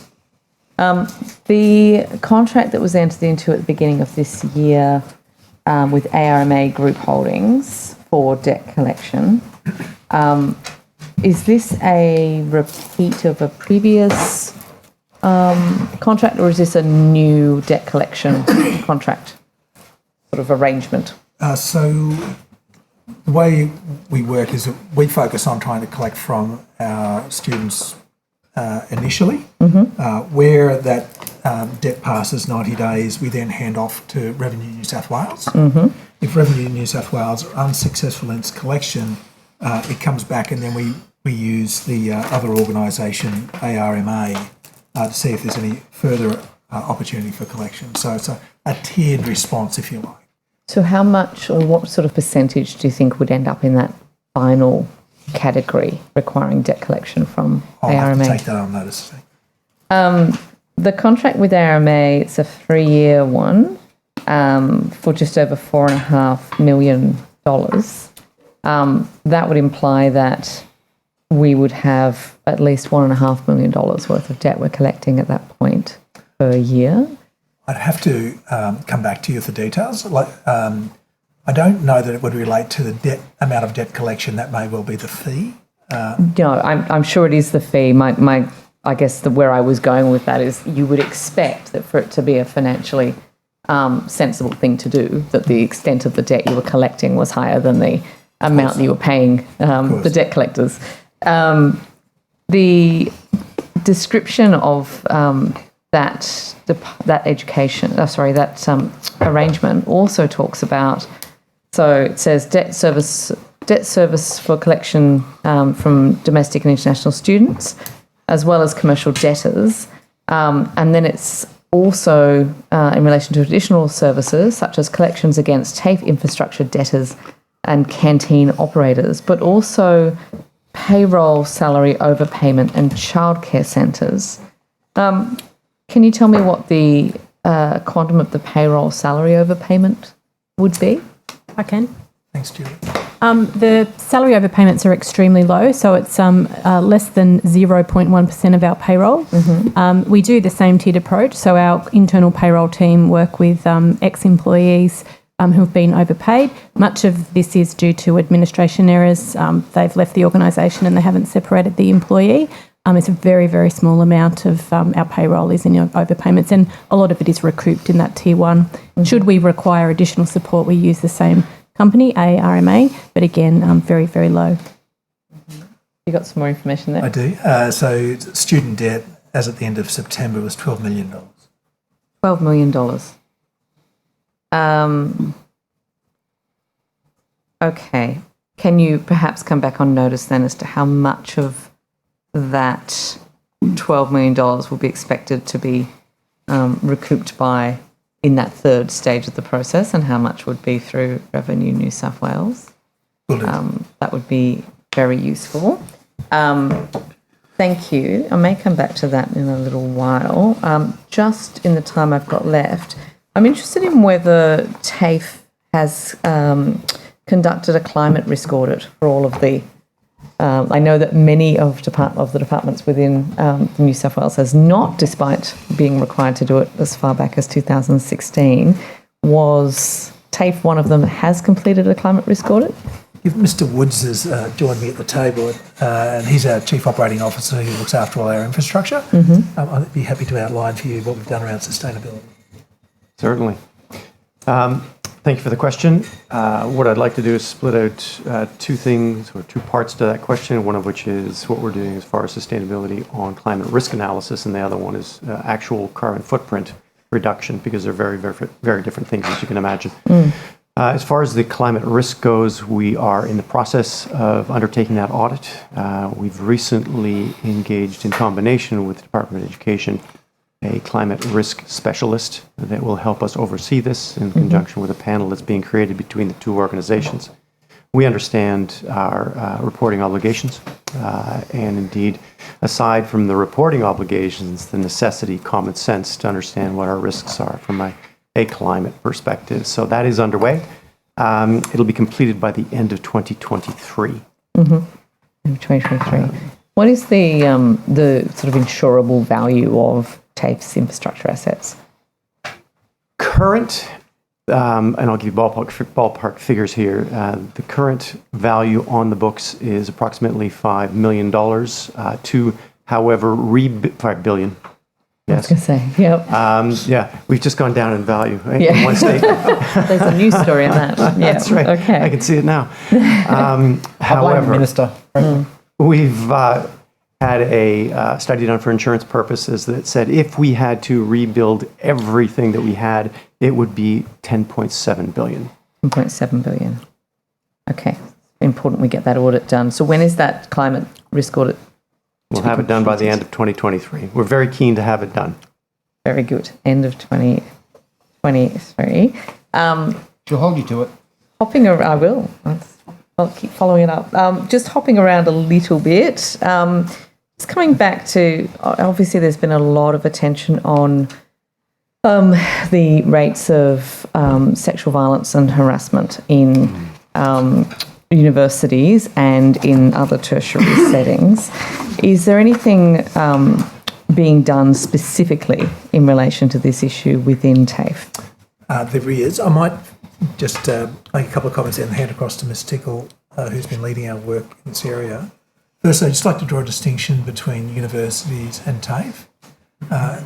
We have a very different environment to the university. We don't have residential colleges and we don't tend to operate so much at night. And so we do see a much lower risk profile. I'm not saying there are no incidents, there are. Yeah. But it is a very different environment to what you see at the university. So, Ms Tickle. Thank you. Is that okay? Yeah. Sexual assault and harassment are they're big ticket items for our regulators. So TEXA and AXCA require us to have policies in place. In May this year, the Public Service Commission actually put out a model sexual assault, sexual harassment, or SASH, I'll call it for short, policy, and all agencies are required to have that in place by March. We were already underway with reviewing our policy, so we have and we'll review one for students and one for staff. So just recently in September, actually, the Australian Human Rights Commission released guidelines around positive duty obligations. So we, like everyone, are reviewing our policy again in light with those guidelines to make sure that we're in line and can report against a positive duty. And we will have our policy completed prior to the March 24 deadline set by the Public Service Commissioner. Thank you. Ms Mihalik. Just on that, to Mr Brady, you made the comment just then that there was less likelihood of sexual assaults on TAFE because of housing. The Minister earlier alluded to the fact that there likely could be some consideration to housing on TAFE campuses, part of the land audit. So will you rule that out? We won't have housing as a result? I think the distinction I was drawing was a residential college, which is a very different environment. So universities... Well, I'm just making the point that it was a consideration of the Minister's prior. He did make the point that he wanted to see potentially there could be housing on campuses. So it's something for you to think about for the future. Can I just ask you a little bit more about the land audit?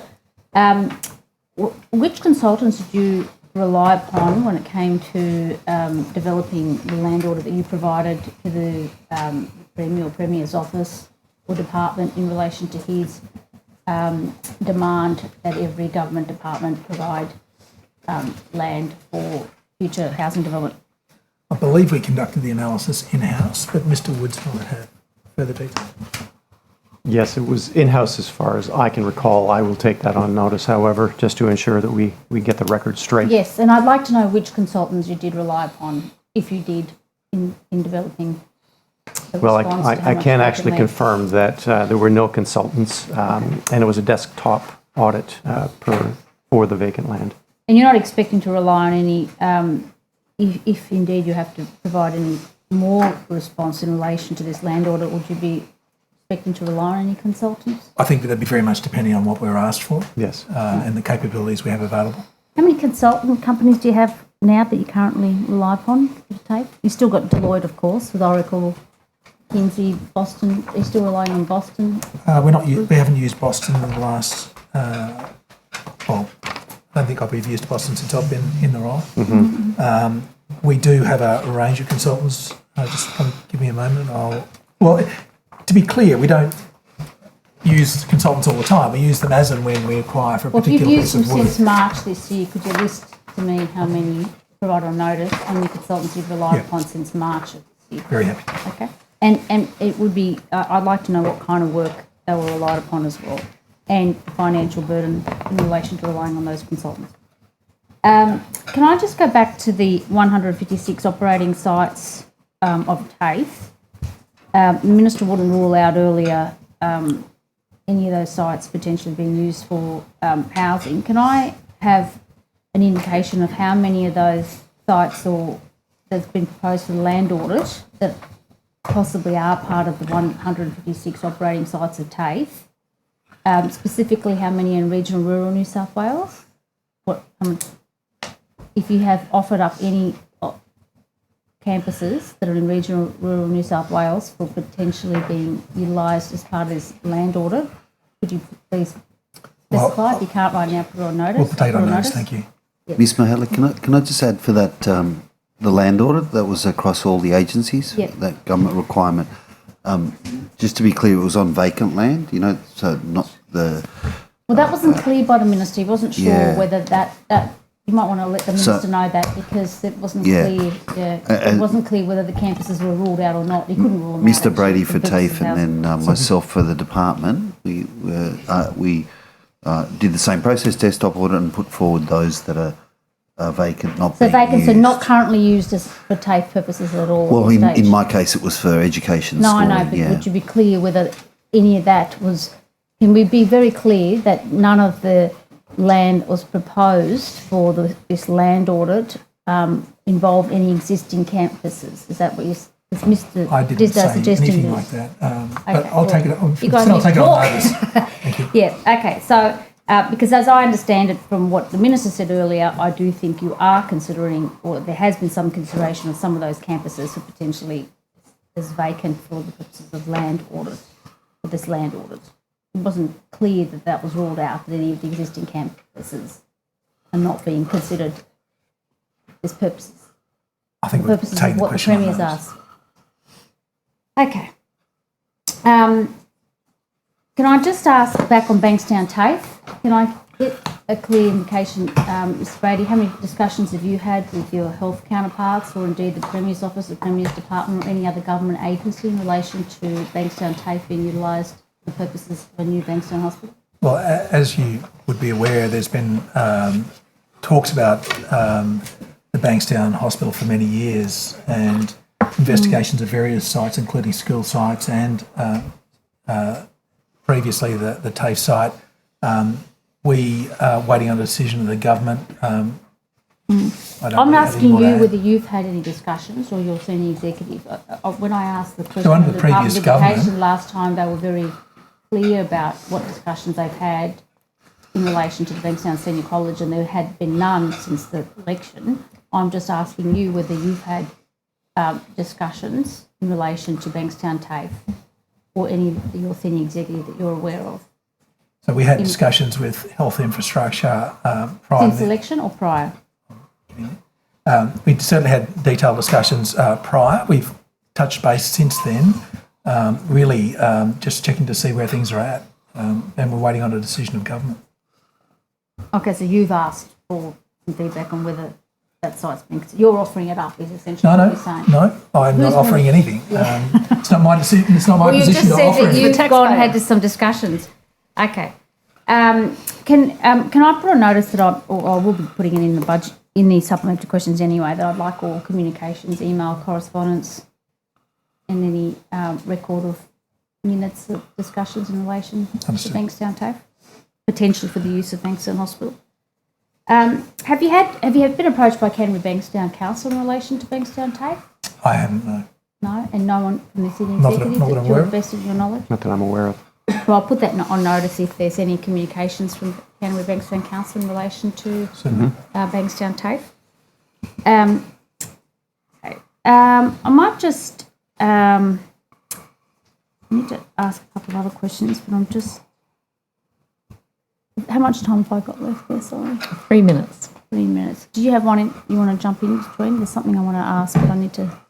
Yeah. Let you jump in for a second. Yeah, absolutely. Okay, this is the bit where I ask you random questions about different contractors. There's an award. There's an award notice from the 10th of May 2023 for pest control with Kelly Outsourcing for $10 million over 2 years. What can you tell me about that one? So I can understand TAFE's having a problem. That's a lot of money. I'll ask Mr. Woods to give any detail he might be able to provide, but we do have 156 campuses, over 1,780 buildings. There's a lot of pest control required to ensure that they're habitable and suitable for delivery. I'm curious as to how that compares as well to, it talks here about it being about contingent labour rather than it being a sort of an outsourcing. But we might need to take that on notice and come back the detail. I'm not aware of that detail. Certainly taken on notice and get back to you. Thank you. Another random one in this period of time.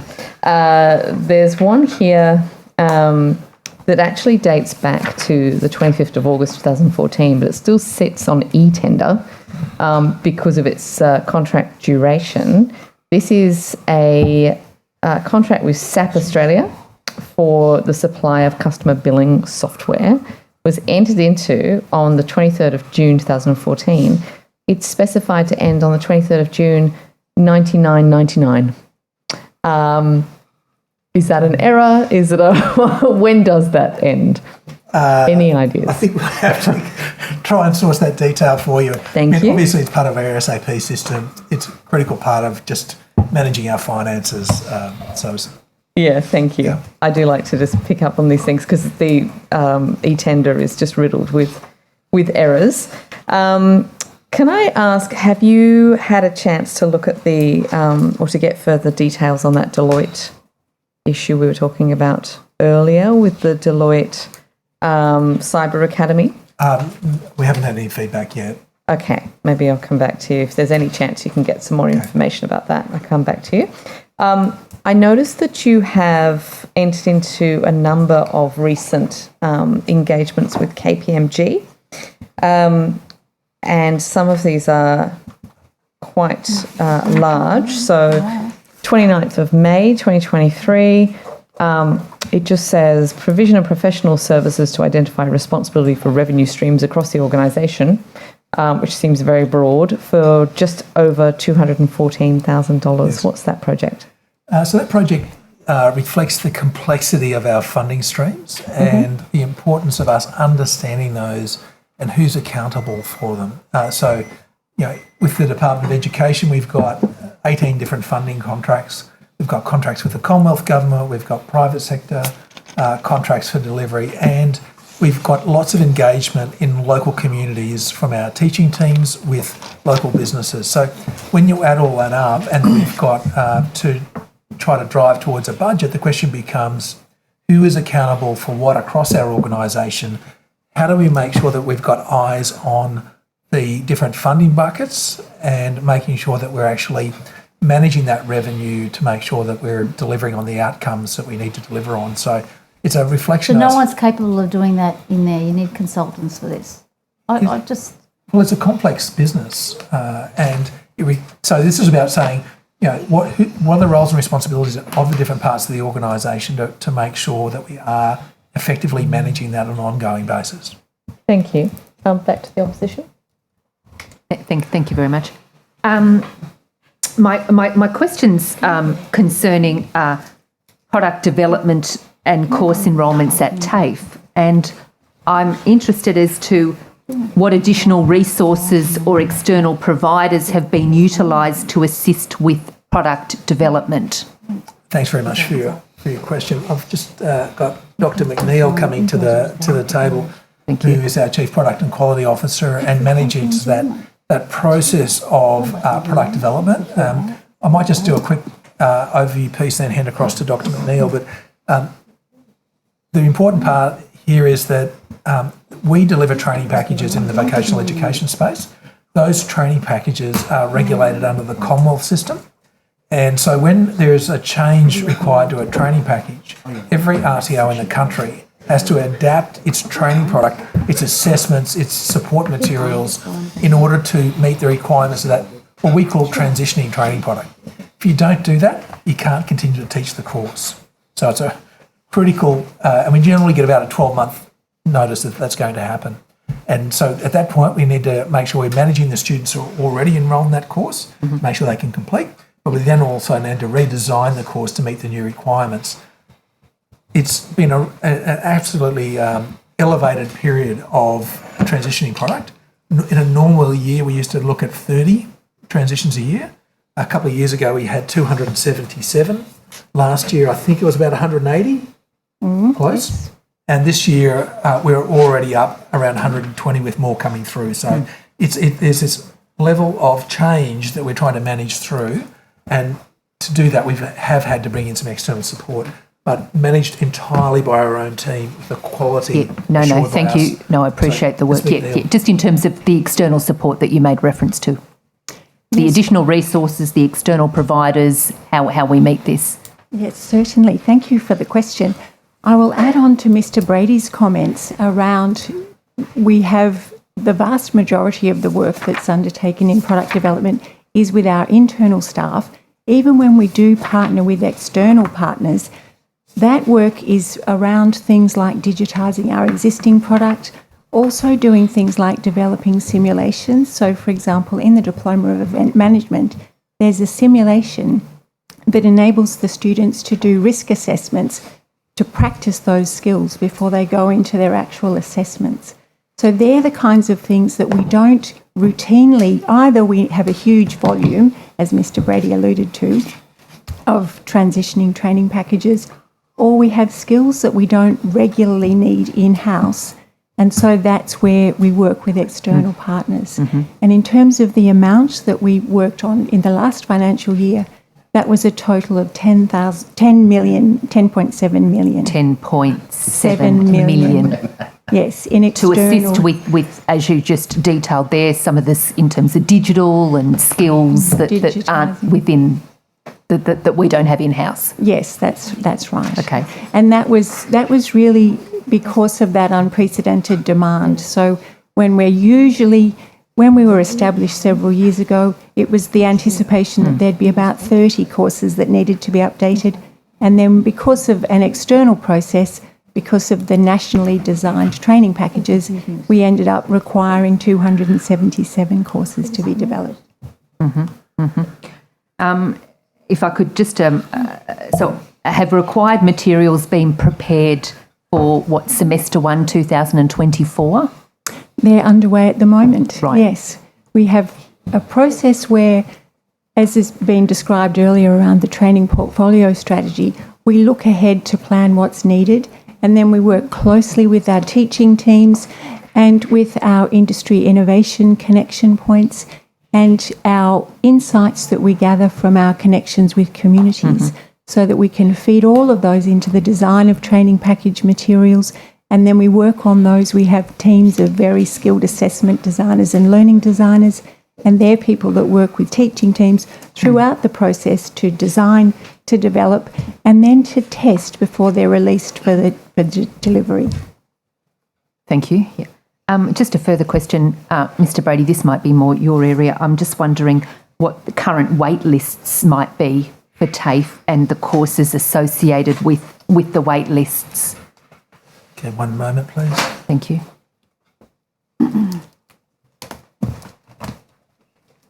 So we have got waitlisting, so let me just say what a waitlist is first. I think it might be helpful. So waitlist is really an inquiry that we received from a learner around a particular course. So when I give you numbers on a waitlist, it's not number of learners. They might inquire about several courses. Sure. And so you might end up with significant duplication in the list. So if I go to, at the moment in 2023, we've got a wait list of 54,594. That's gone up from 23,836 in 2022. So that's reflective of what I said earlier. So that's nearly doubled. The wait list has nearly doubled over a 12-month period. That's right. From about 23,000 to 54,000. Yeah, so this is reflecting the demand for vocational education and training, and it reflects what I said earlier. You can't just turn on teachers. You need to, we're dual qualified. You need to be able to find people from industry to come in with the skill sets and then become teachers.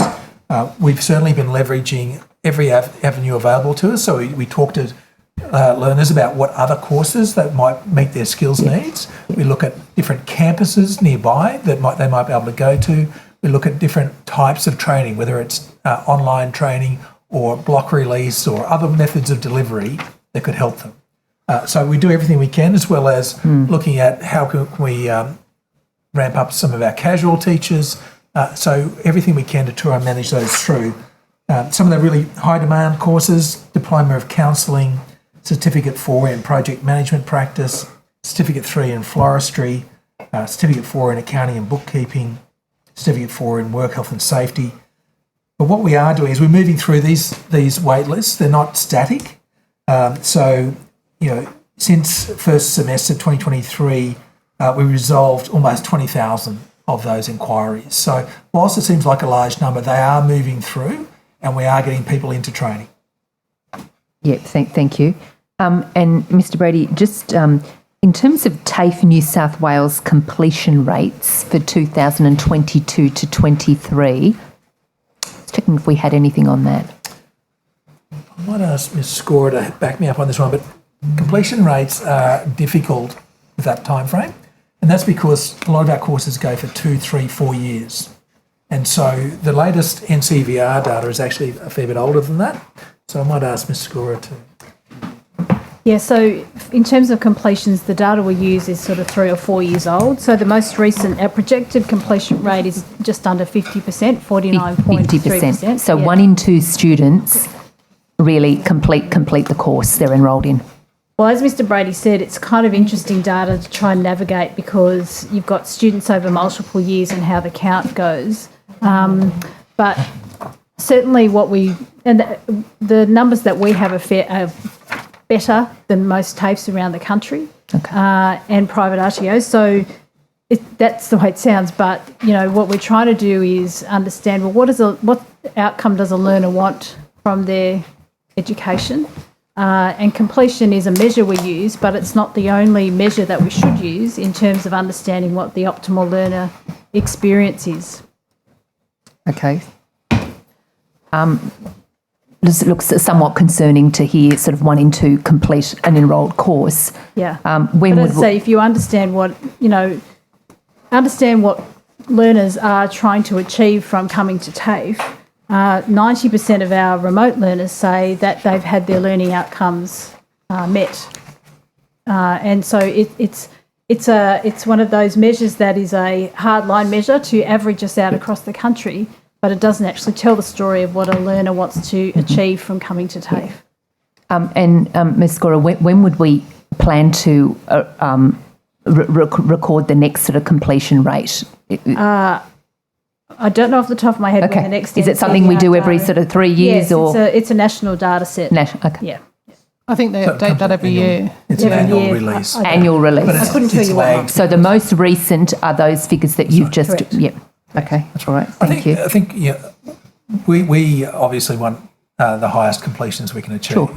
So we have a lot of wraparound support services. We do some things where we look at the capabilities of learners when they first enrol to see if the course is suitable to them.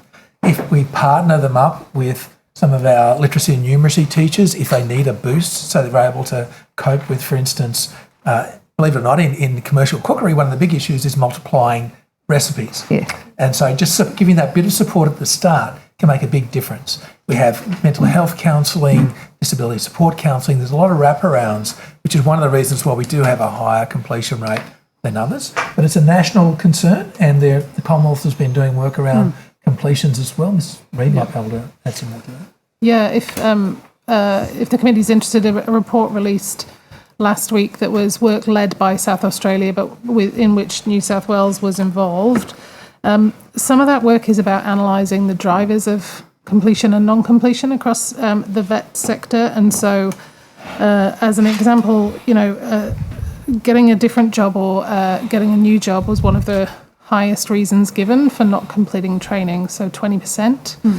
That speaks to whether people are getting what they need from training in terms of they might come in to do a certain set of skills that allows them to secure a job and then not actually complete the qualification, as an example. Okay, no, thank you. And just in terms of fee-free places at TAFE, just checking, how many fee-free student places will TAFE have over the period 2023 to 2024, and then over the period sort of 2023 to 2027? It's a little... Or how you presented in your time frame. Yeah. I might actually ask Ms. Reid to respond because this is really linked to the National Skills Agreement. Yeah. Well, there's 2 or 3 intersecting pieces here. So one is a separate agreement to the National Skills Agreement, but related, which is the fee-free agreement that we talked about earlier. That's a number of places over a period of time. there's also then the other fee-free elements in our system, and some of those are learner dependent. So, for example, if you're a student with a disability, you wouldn't pay a fee under Smart and Skilled, and so TAFE won't have any way actually of knowing whether that course enrolment will attract a fee in subsequent years without that. And then there's also the apprenticeships and traineeships element that we talked about before. That will depend on demand in terms of how many there will be over that period. Mm-hmm. Sorry, I might have missed that, but were we able to put a number on that? Not on all three of those things. In terms of the fee-free student places TAFE will have? We can give you apprentices and trainees. Yeah. So from 2024, we have funding just under that first agreement for 147,400 places. And that's across confirming they are fee-free places, 147. Yeah, that agreement with the Commonwealth. Yep. And they're over the next 4 years, because we've already had 1 year of that fee-free agreement. Mm-hmm. Okay, thank you. And is there a cost to TAFE New South Wales in the provision of these places, or is this part of our national agreement in terms of the funding of this?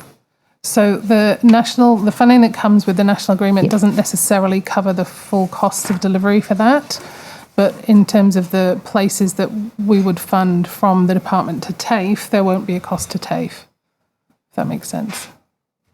Okay, all right. And as in terms of a age-based test or a means test for obtaining fee-free places? I think, this is from memory, but I think if you're under 16, because there'd be an expectation that you'd be in full-time secondary education, that they wouldn't be eligible. For under 16? Yeah. Okay. All right, so an age, yeah. And just in terms of TAFE facilities, I'm just wondering at which TAFE campuses are we expanding facilities in 2023 to 2024, or over the period 2023 to 2027? Just an expansion of facilities. Which campuses? Yeah. 1 minute, please. It's okay. So I think I mentioned earlier today about the Kingswood Institute of Applied Technology Construction and the multi-trades unit that will open in January. So that'll be its first delivery in that time. We've got a range of other programs. So we have a Coffs Harbour optimisation at the Coffs Harbour Education Centre, which will see an expansion and modernisations of the facilities there, which includes a new building for creative industries and career pathways, including the adult migrant education program. There'll be refurbishment of existing facilities for business studies, and it'll consolidate staff accommodation to include additional capacity. On Kingscliff, we have a campus expansion, which again involves refurbishment and enhancement, including a new multi-purpose building for horticulture, aviation and warehousing. We'll have a new classroom building for creative industries, animal studies and electrotechnology, and refurbishment of existing facilities for health, community services, with some staff accommodation and some student services ability to support on-campus students, and also an upgrade to campus-wide accessibility and disability. Okay. No, thank you, Mr. Brady. Thank you. So we've got Kingswood, Coffs Harbour, Kingscliff. Northern Rivers Education Training and Research Hub. This is a facility within the new Tweed Valley Hospital, which is a joint education hub in a consortium with Bond University, Griffith University, Southern Cross University and ourselves, which this combined program which embeds us within the hospital and helps us provide training for health staff. At RIDE, we're doing some upgrades to Building A, which is one of large building particularly for commercial cookery.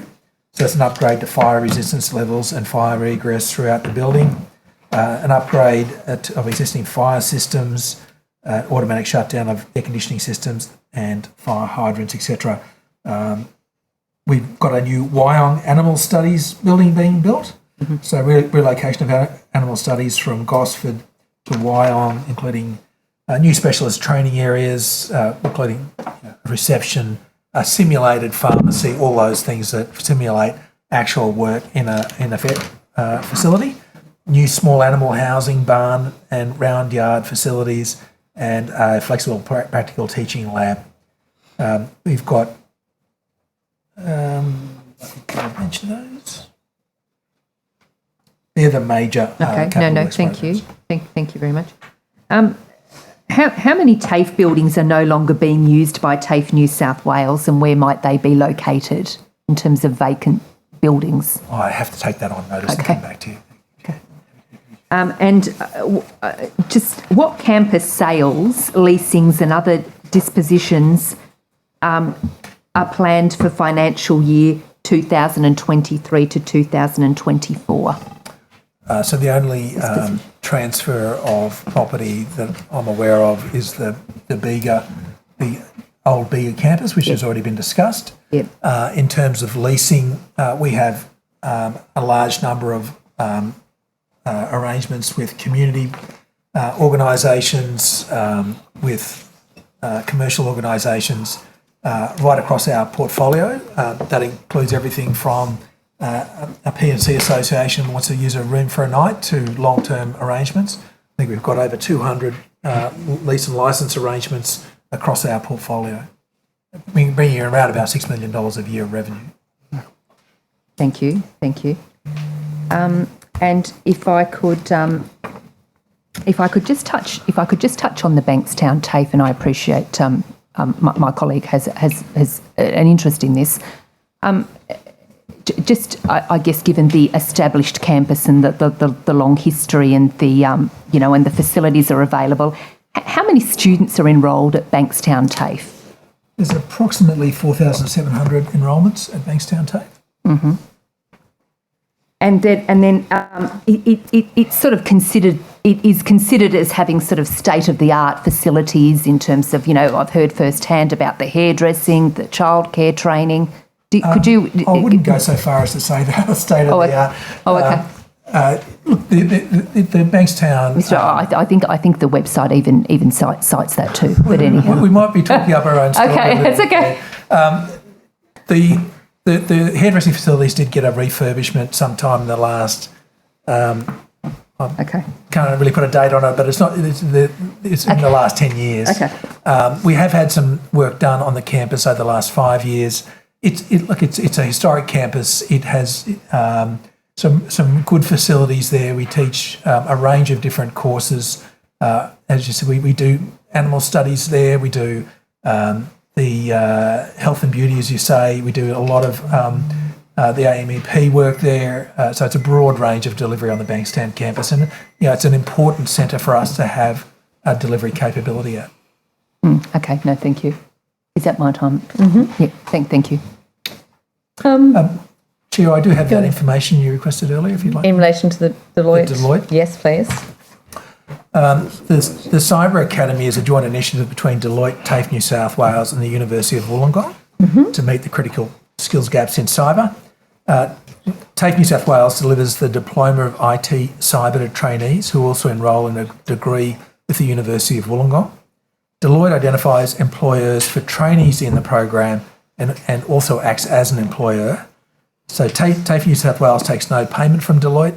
The Cyber Academy is a relationship where we are really focused on people who are learning and earning at the same time. So they're working for an employer, we're providing training for them, and we're uplifting capability and trying to expand the pool of cybersecurity experts. The pilot commenced this year and has 25 enrolments in the academy.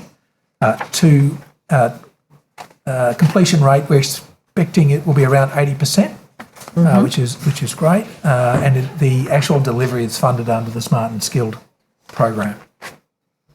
So take a step back. So this began this year, is that correct? That's correct. Yeah. And was this Deloitte's idea or TAFE's idea?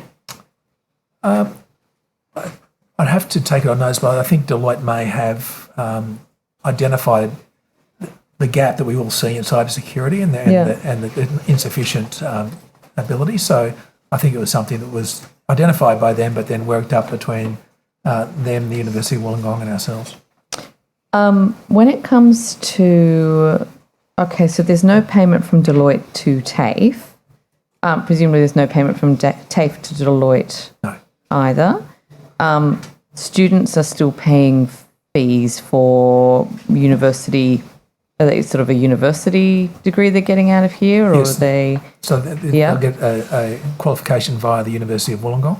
And then are they being placed during that They are. program That's with correct. Deloitte or people identified by Deloitte? That's correct. Are they getting paid once they are in those positions when they are still studying? I believe that's the intention of the traineeship. Okay.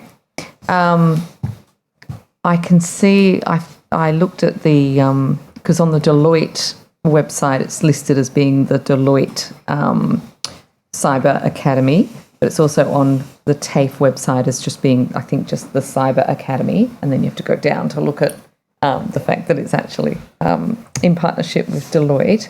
Deloitte is taking expressions of interest from employers who want to be sort of involved. So you can understand that from Deloitte's perspective, this is quite a good way of getting the first, the first look in at some of these new graduates coming out of this sort of program. So I believe they're employing some of the trainees themselves, and then employers are being coming into the program via an introduction from Deloitte. So those people, those other individuals are employed elsewhere.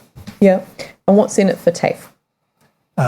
We're delivering more cybersecurity skills, building the capability in industry, funded via a Smart and Skilled program. So it goes to our core purpose of increasing skills. So in terms of, I just want to get this quite clear. So in terms of what TAFE is contributing to this, it is places in programs. That's right. So, and, presumably the amount getting paid back from students to TAFE is not covering all of that. So there's a significant part of government funding. So the Smart and Skilled program, which is run by Mr. Collins, is funding the cost of the delivery of our training for those trainees. Right. Okay. There's been a lot of talk in consulting media and magazines, for those of us who find that to be something interesting to look at. And there has been a big discussion about how there are not as many graduates coming out of universities wanting to go into consulting firms, and how consulting firms are now turning to TAFE and other ways to try and get a competitive advantage in obtaining those new graduates. Do you see this Deloitte Cyber Academy idea as sort of directly benefiting Deloitte ahead of its competitors?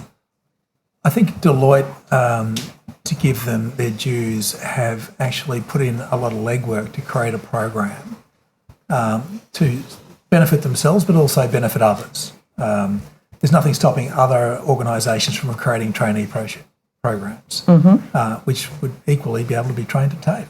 Presumably Deloitte have the first mover advantage though, because they've now got... What I would say is, the Skills Board, and perhaps my colleagues would like to talk to this, have been working on a plan for the digital industry. And it very clearly states that the old reliance of technology companies on degree qualified graduates is not going to get them anywhere near the level of employment that they need. So there's a strong focus on actually looking at other sources of talent, and particularly looking at people who've been trained through VET. So I think this is the beginning of what you're going to see, is a much heavier emphasis on accessing people that don't fit that old traditional go into an IT degree at a university and then move into consulting or into industry, but come in via a vocational pathway or another pathway and build your skills progressively. We were talking earlier about the total expenses to different consultants in just the, I think we were looking at 21, 22. Were we looking at? Yes, I think so. And we were talking about the 36 million. 33? 33 million. Was that 21, 22? 22, 23. It was 22, 23. Okay. 22, 23. And it looks like from the figures you gave me, about half of that amount was going to Deloitte. I think that's approximately correct. Yeah, about 17 million. When we look at just in this financial year, we mentioned before that revenue streams one, which was for KPMG's purposes relatively modest amount of 214,000. There's another one here for 1.5 million, which was entered into with KPMG, published on the 8th of August of this year. This was professional services to identify various strategies relating to student engagement. What was that for? I think this is I get Mr. Woods to confirm, but our student services branch manages the enrolment process. Well, they manage the process from the point of publication of our offerings on the website. So what we're going to deliver where the people can enrol in, through the enrolment process, onboarding, and then supporting students. We recognise that having that process running efficiently and providing the best learner experience gives us the best possible opportunity of enrolling students, getting them successfully set up for their learning and keeping them engaged in the course. So the work that's been done under that contract helps us to look at the processes we've got, the handoffs between different parts of the organisation, how we streamline that and how we support that ongoing engagement with learners. Okay, and apologies, I was actually looking at KPMG then instead of Deloitte. I'll come back to the Deloitte ones first. Sorry, let me come back here. And I'll come back to KPMG in a minute. Carrying on with Deloitte, because it's a much more considerable amount. Looking at, there's so many of them, but even this one here. So we've got, this one is a production partnership. So this is a contract entered into with Deloitte on the 11th of May of this year. It just says production partnership for $3.5 million. Can you tell me what that's about? So that goes to the question that Ms. Merton was raising around production of training product. Yes. So we have a panel of suppliers and Deloitte is one of those suppliers on that. And Nous is another one, isn't it? Is that the same? I don't think so, actually. This one... no, Nous is not on that. There's one from October with Nous for $770,000. Professional services assisting with organisation design and project resourcing required for changes to the operating model. Is that different? Yeah, that's different. Okay. Who else is on that panel of providers then for the other one, this production partnership as needed engagement? Ms. Neil, would you like to do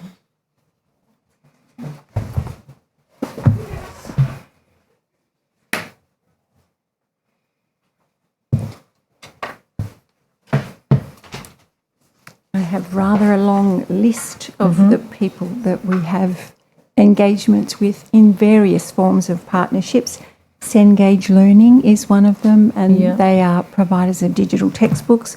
Deloitte, as we've mentioned before, Snazzy Learning, Academy Global Proprietary Limited, Aspire Learning Resources, Oz Project Management and Training Materials, Enhance Your Future, Learn for Work Proprietary Limited, Learning Vault Proprietary Limited, MYO Career Calling International, New South Wales Independent Trial Exams Proprietary Limited, Precision Group Australia, TAFE Queensland, the Automotive Technicians Proprietary Limited, Training Resource Solutions and Australian Training Products. Thank you. Are they all for $3.5 million?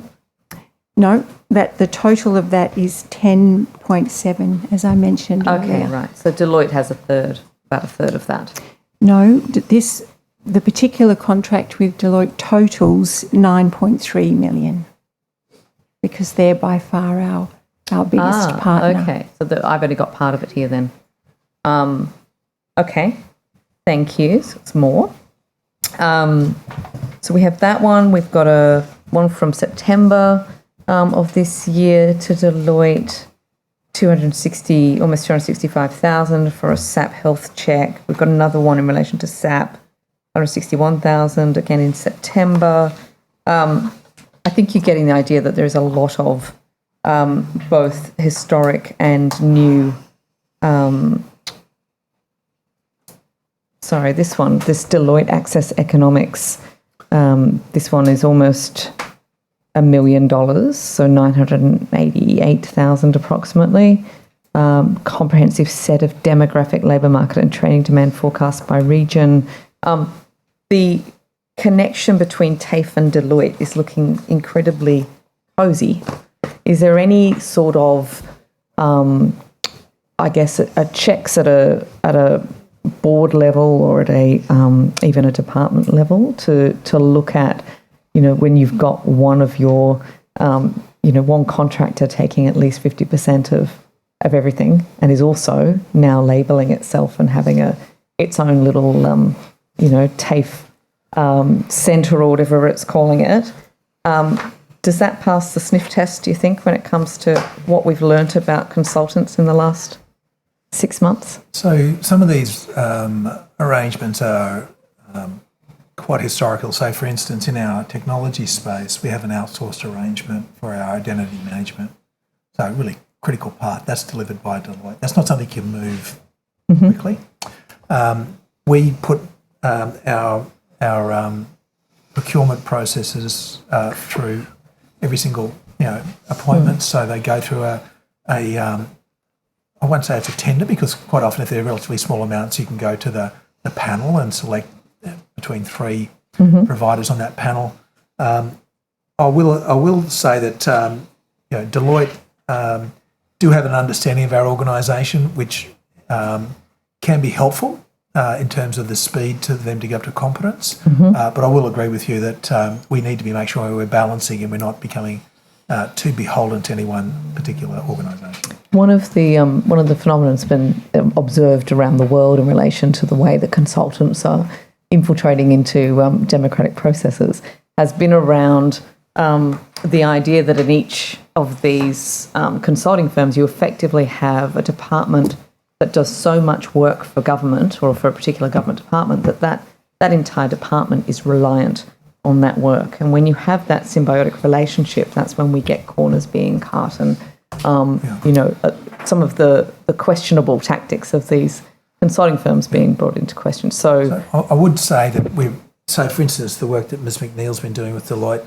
we've been actively building our internal capacity and decreasing the work we're feeding through to them. So Ms McNeil mentioned TAFE Queensland. We're exchanging product with TAFE Queensland so that we're not developing and they're developing the same thing. So we're engaging our teaching workforce more and more, using their expertise where we can. So we're focused on reducing our reliance on consultants in that area. We're always going to need some support because there'll be expertise that we don't have, or our teachers are simply full. We've heard about the wait lists and how busy they are delivering training. So we will have some reliance on consultants, but we are focused on reducing that, and I acknowledge your point around reliance on any particular consultant. I'm just going to add, the government's made it quite clear that every agency is to bring consultant expenditure down and contractor expenditure down. Yep. And as you'd know from Chair, the Education and Early Learning hearing, in my 7 months, I've also put another mechanism in to personally approve anything over $100,000. So, in a large organisation with a number of divisions, with Miss Reid, who heads up in education, the education skills reform area, is looking to go out to market and, bring in expertise. She'll obviously liaise with me and we'll assess whether it's in-house or whether it's needed to go out. So, I think you'll find every agency is looking at delivering on that, on the savings that this government has. Will you be looking at this sort of concentration of reliance on one particular service provider in this case? Well, in the case of, the oversight that I indicated, I mean, the most pertinent questions are, in that scenario I gave you, Miss Reid, why do we need this service? What are we looking to achieve? Do we have the expertise inside the organisation to be able to deliver it? you've got to make sure you're running that due diligence, and then going through proper processes. So working through the procurement arm, there are approved lists that you can tap into as well. I think you're always cognizant of the engagements that you're undertaking. Yeah, I think we're all aware of the value of TAFE as being a vocational training provider and needing to partner with industry on the way. What we're seeing here, though, appears to be an insertion of a consulting firm as an intermediary in circumstances where perhaps that's not necessary. Does that concern you? I'd just say that it's quite different to the schooling landscape. We're talking about training, credentialing. You'd expect partnerships like the one that Mr. Brady indicated to be cutting edge, and you'd want to bring them in, and in centres of excellence you'd be looking for opportunities. So I think it's quite distinct from the school landscape, and you're always looking for avenues to bring in expertise, expand opportunity, and to partner. Like, I'll give you an example of a partnership inside the school gates. One of our great public schools in southwestern Sydney. We're approached about an organisation funding the provision of artificial soccer fields for us, artificial service soccer fields. It's a great partnership. They came to us. We worked with them. We get to use it during school hours. They use it outside of school hours. And in that community, in that school, we've been able to deliver, football facilities that are world class that wouldn't have been there. So, they're few and far between inside the school gates. But in Mr. Brady's world, you would expect to be having some of these partnerships. Because in this case, we have the Deloitte Cyber Academy being advertised on the TAFE website. It is branded with Deloitte. It's run by Deloitte. Deloitte is either taking these students on or giving them training, or it's organising that training through other entities. Does this look like the privatisation of TAFE courses by stealth? We're talking 25 learners out of 4. No, this is the beginning. We got 400,000. This is the beginning, though, isn't it? No, is this the beginning of a model? I don't think so. I think, as I said earlier, cybersecurity is a critical skills gap, and the challenge is getting people in and trained, but not. That's difficult to do unless they're earning at the same time. So you don't see any problem with the government giving Deloitte a leg up in attracting graduates? What Deloitte has done here is invested their own money and time to create a pipeline of trainees, and we're being paid to do what we're doing, and it's not limited to TAFE employees. So TAFE are actually trying to generate people who are attracted into cybersecurity. It's not the only course we do in cybersecurity. We're delivering a lot of programs through our Institute of Applied Technology Digital at Meadowbank. We're delivering through our traditional courses as well. I really don't think this is something where we're privatising TAFE.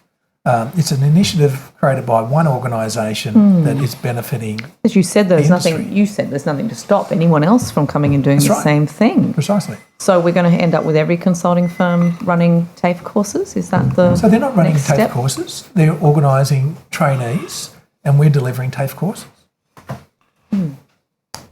Does that take us to a break, or do we have 2 minutes? 2 minutes. Chair, do I have any time? Not at this point. Not until the end. No Dixes, buddy. Okay, Ms. Merton. Oh, all right. Oh, look, I'm happy to. Unless you've got some, Ms. Merton, because I'll go a full round with these good people later. If I could just return to Bankstown TAFE, and that we've established 4,700 students there, and if I could just ask about the Bankstown Senior College, which is the campus that's opposite the hospital that's been in discussion today. How many students are there, and what courses are on offer there? At the senior college? Yes, thank you, Bankstown Senior College. Refer that to my colleagues of education. I don't have anything to do with the senior. Okay. Sorry, Ms. Byrne, just repeat. So is it? Sorry, you go on. Sorry. Can you just repeat your question for me? Sorry, my question was, we've established how many students are enrolled at the Bankstown Senior College. Do we have any information about what skills or training may be provided for there? Bankstown Senior College is a secondary school in our system. Fantastic school that I've visited a number of times. Quite a unique context. It's a 4-day, 1-day operation. So we do the education provision within 4 days and allow our students to then be in work and TAFE and further education. It's one of our only settings that has enrolments of adults as well who are trying to complete the HSC. A very successful provision.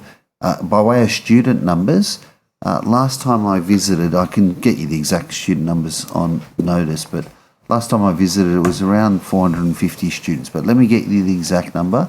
A fantastic education provision. So there's a relationship with TAFE, as you mentioned. We've got Bankstown TAFE in the area, but... Sorry, you just mentioned TAFE as having a relationship with Bankstown Senior College. Yeah, Bankstown Senior College, yeah, it does. A number of our students take courses at Bankstown TAFE or are in employment. Yep. Yeah. Okay, thank you.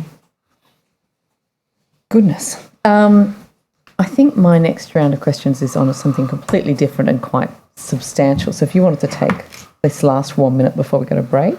Yeah. Okay. Or we can just go an early break. No, let's go ahead. I'm going to go fresh because I'm going to go hard. Wow, okay. So we'll take a little break and come back at 3:45. 3:45, thank you. Okay.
Okay, so we begin again.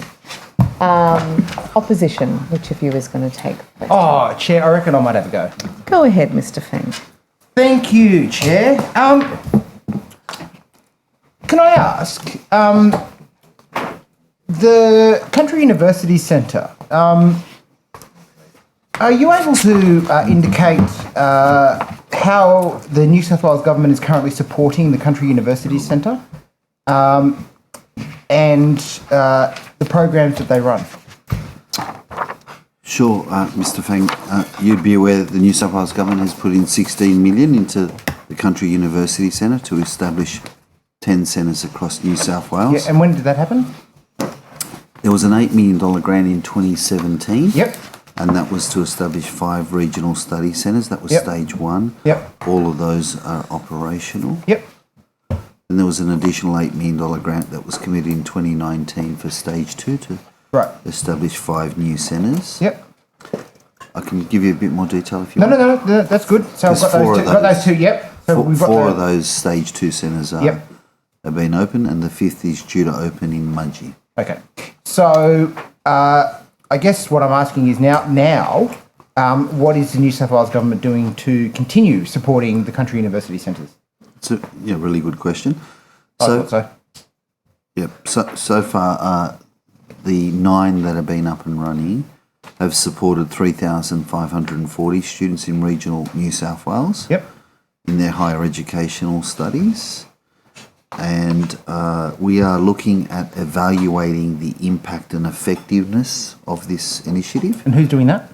We've engaged Social Policy Research Centre, the University of New South Wales, to conduct an independent evaluation. Okay. When's that due to report? Yeah. We're expecting that report to be submitted to us in the department at the end of this month. Okay.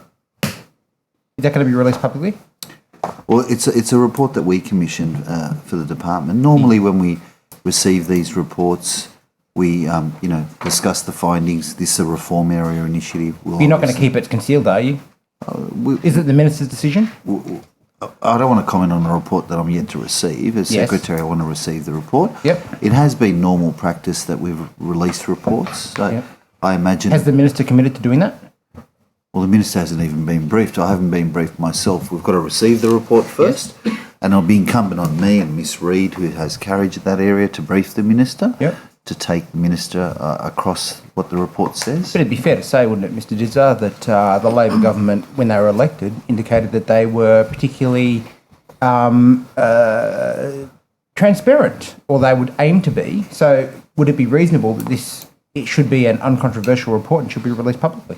I'm really looking forward to the report as Secretary. Why I'm looking forward to the report is because a very eminent arm of the University of New South Wales, who's got vast expertise into social policy research, is going to furnish a report for the organisation to say the impact and effectiveness of these country university centres looks like and I'd be X and Y. So and I'd be very keen to read it as well. So that's good. So, Mr. Disdar, given that that's occurring, in relation to the current budget, as announced by the Treasurer recently, how much funding was there to assist the country university centres? Might get Miss Reid to dive in here, who's got direct carriage, and help me out with the exact figures. Thank you. Yeah. So, as Mr. Disdar mentioned, there's a deed of funding for that stage 2 set of country university centres, one I think which is yet to open. Mudgee. So there is remaining budget under the current deed of just over $1 million for that. Okay. And then in August of this year, the department committed an additional $1.13 million to support CUC operations in this financial year. Okay. So that's about, as you might be aware, some of the kind of conditions of funding is about CUCs developing a sustainable funding model into the future. Yep. That's something that can take a bit longer, and also with the evaluation, what we wanted to do was make sure that the CUCs were well supported during that process of evaluation. Yep. And then you'd also be aware of the Commonwealth Government's announcement as part of the Universities Accord interim report about their expansion of study hubs. Yep. And so we're really keen to make sure that both these study hubs, but also any others in New South Wales, are included in that for ongoing and sustainable support. Excellent. So we're working with them on that. Okay. So then in relation to the budget, are there any other tertiary training initiatives for the benefit of residents of regional New South Wales contained in the budget? Tertiary training. Do you mean including vocational education? Any, as in like any other tertiary training such as the country university centres. So I guess excluding the skills sector, i.e., TAFE and the like. But what have we got to assist rural and regional kids to be able to study at home in the budget? To go to university, though, Yes. is where you're... I might take that on notice. I don't have specific information to rural and regional to do with just the higher education sector as opposed to kind of more broadly. I just want to make sure that there's vocational. more than, just over $1 million for, rural and regional kids to be able to attend, tertiary training. And I hope that, that we've done a bit more than that for them. Well, normally funding for higher education, so university education in particular, Federal, is the proviso of the Commonwealth Government. And However, so where the previous government had been very strong in ensuring that things like CUCs were supported, and so I want to see that the current Labor government isn't just focusing their attention on the metropolitan areas, but they're also focusing some attention on the rural and regional areas, as the previous government did. Okay, and we might need to gather some information about specific scholarships and things, because obviously different departments will also fund different pieces. No, so we'll great. take on notice and see what we can come back to you with. Yeah, Mr. Dizzo, you look like you want to say something. Oh, no, I was just going to say it's really important for us because... I agree. We're on a Unity ticket, Mr. Dizzo. Who'd have thought? Getting better outcomes for regional and remote across the whole life cycle of education is a strong focus. So I was just going to say, let's come back to you with the detail. No, that's great. Yeah, I'm just slightly concerned that, the current government might have a focus on metropolitan areas as they tend to do historically. Do you know if the Minister has had a chance to visit Lismore and have a look at the impact of flood-affected training, tertiary or, skills traiing areas in that area? So the Minister, to my knowledge, hasn't been to Lismore yet. Okay. I think he'd mentioned this morning he'd been up there in previous floods when he'd been in a different portfolio. We have talked to the Minister about our service delivery in Lismore and the Northern Rivers. And as I said earlier, we're about to go into some consultation with the local member and the community around the options for rebuilding up there. Fantastic. But you'd say that the Minister is fairly keen to get up there and, I guess, hit the ground? I wouldn't want to put words in his mouth, Mr. Van. No, I wouldn't want to either because, who knows what the Minister might actually end up doing.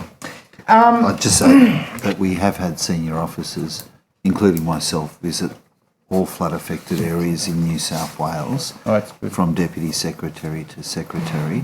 Have you been to Ugara, Mr. Dizzo? To Ugara? Gary, yeah. Yeah, I have. Yeah. Okay, no, good. Just wondering because the Premier hasn't, so I'm sure you have. Madam Chair, can I just make a point of order? We have senior bureaucrats, leaders of the department here answering in a very genuine, direct way, and the member makes gratuitous comments about the Minister in a derogatory fashion. I don't think it's in place at all. It's disrespectful. Minister's not here to defend himself. I ask that you just direct the member to ask the question, hear the answer and move on. It's unnecessary. I'm going to uphold the point of order and ask you not to interject when someone else is making a point of order. Okay, very cool. That's good. That would need time out. Will you continue to support, will you continue New South Wales support for the temporary graduates visa holders who have graduated from a regional educational institution and have lived in regional Australia on their first TGV, are eligible for a second TGV? I think that makes sense. Yeah. That's quite specific to the visa classes. I don't want to get it wrong, so I think it'd be safe if I take it on notice and come back to you, unless Miss Reid... Given the number of accurate names, I think it's safer too, because I think migration sits with, I want to say either the Cabinet Office or the Department it's of very confusing Industry. with all these machinery government changes. Yeah, so we don't we don't directly hold responsibility for migration from a New South Wales perspective. So, but we're happy to chase the answer on notice. Take that on notice and come back to you with advice on where And that lives. I guess broadly speaking, we're supportive of regional trainees staying and doing further training. Well, like I was saying earlier, it's a real focus. I'm really proud of our recent public schools plan that we released, and one of the pillars we called out is the equity pillar. That we want to make a difference for regional and remote students. 25% of our enrolments are in regional and remote, and the outcomes are, I don't sit comfortably with where the outcomes are as Secretary.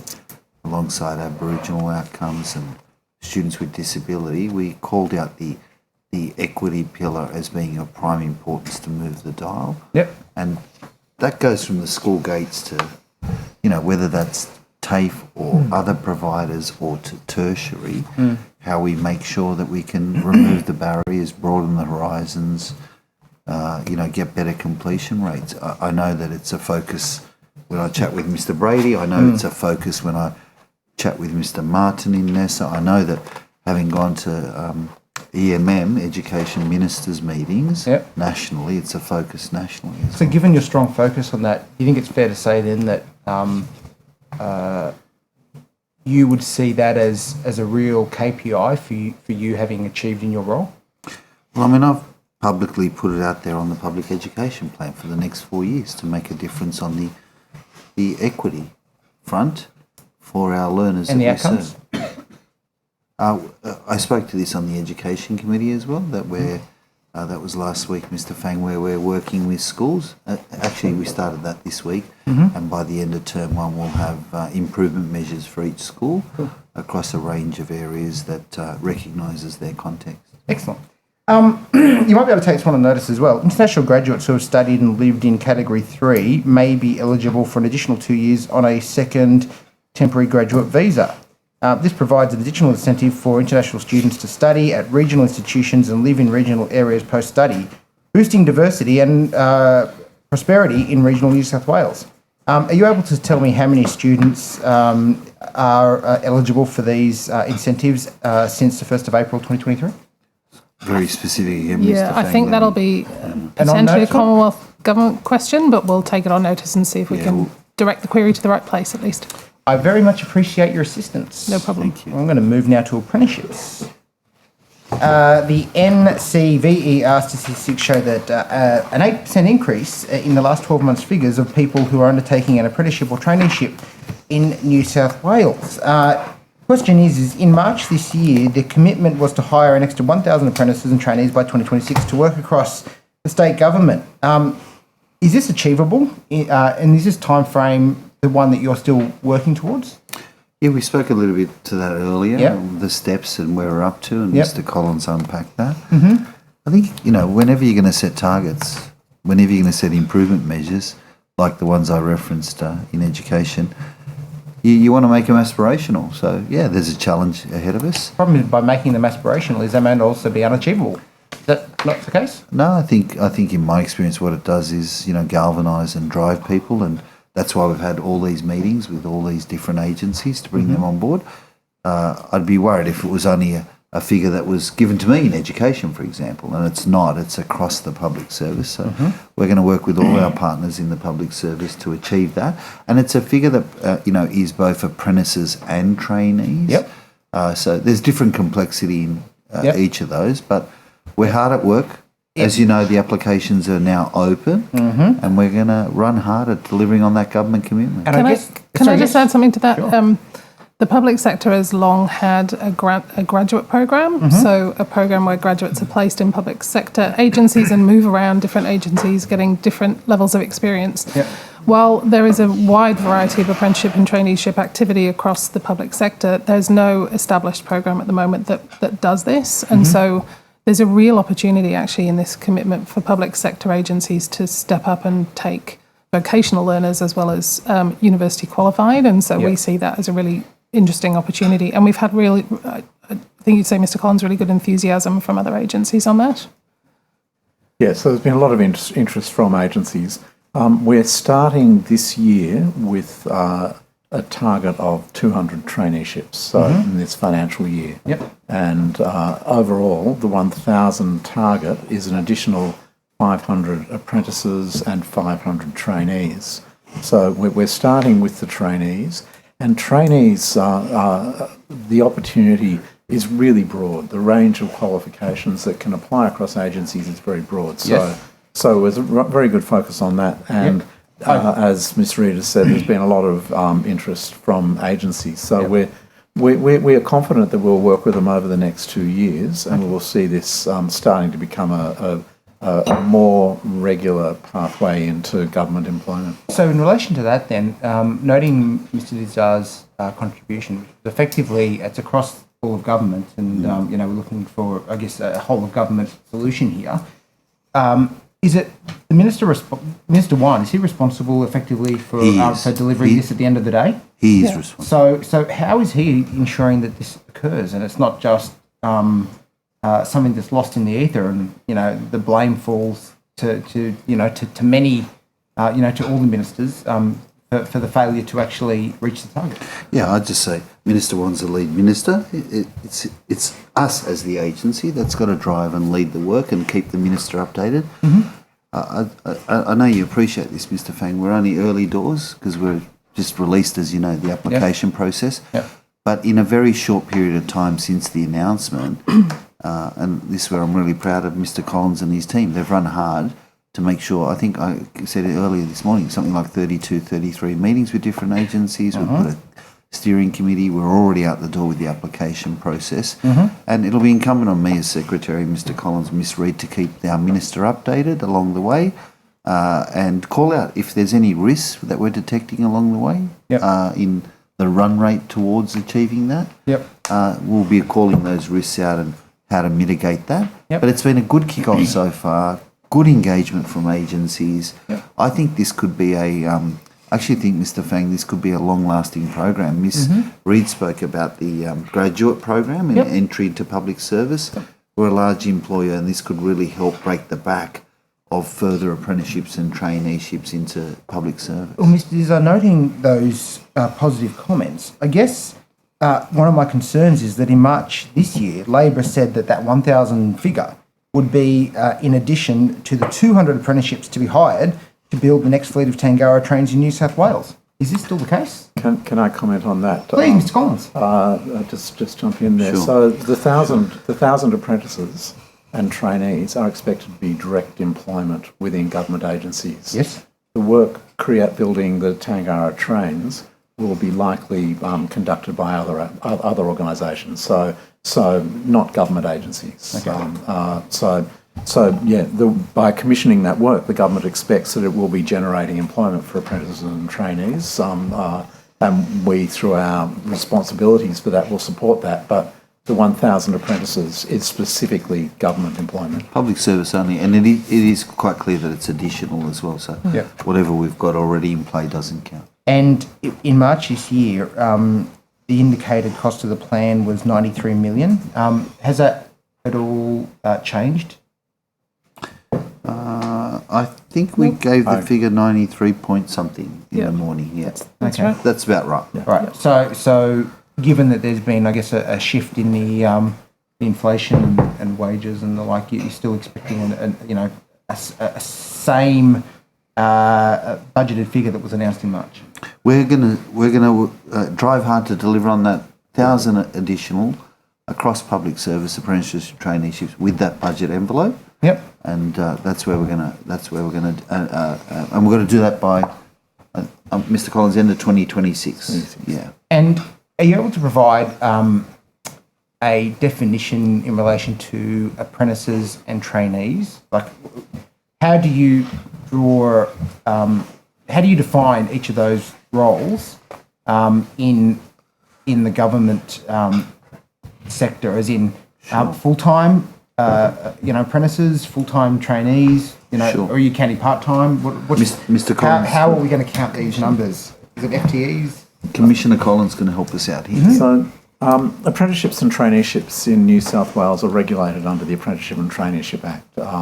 what those terms define are a mix of employment and training that occurs under a training contract.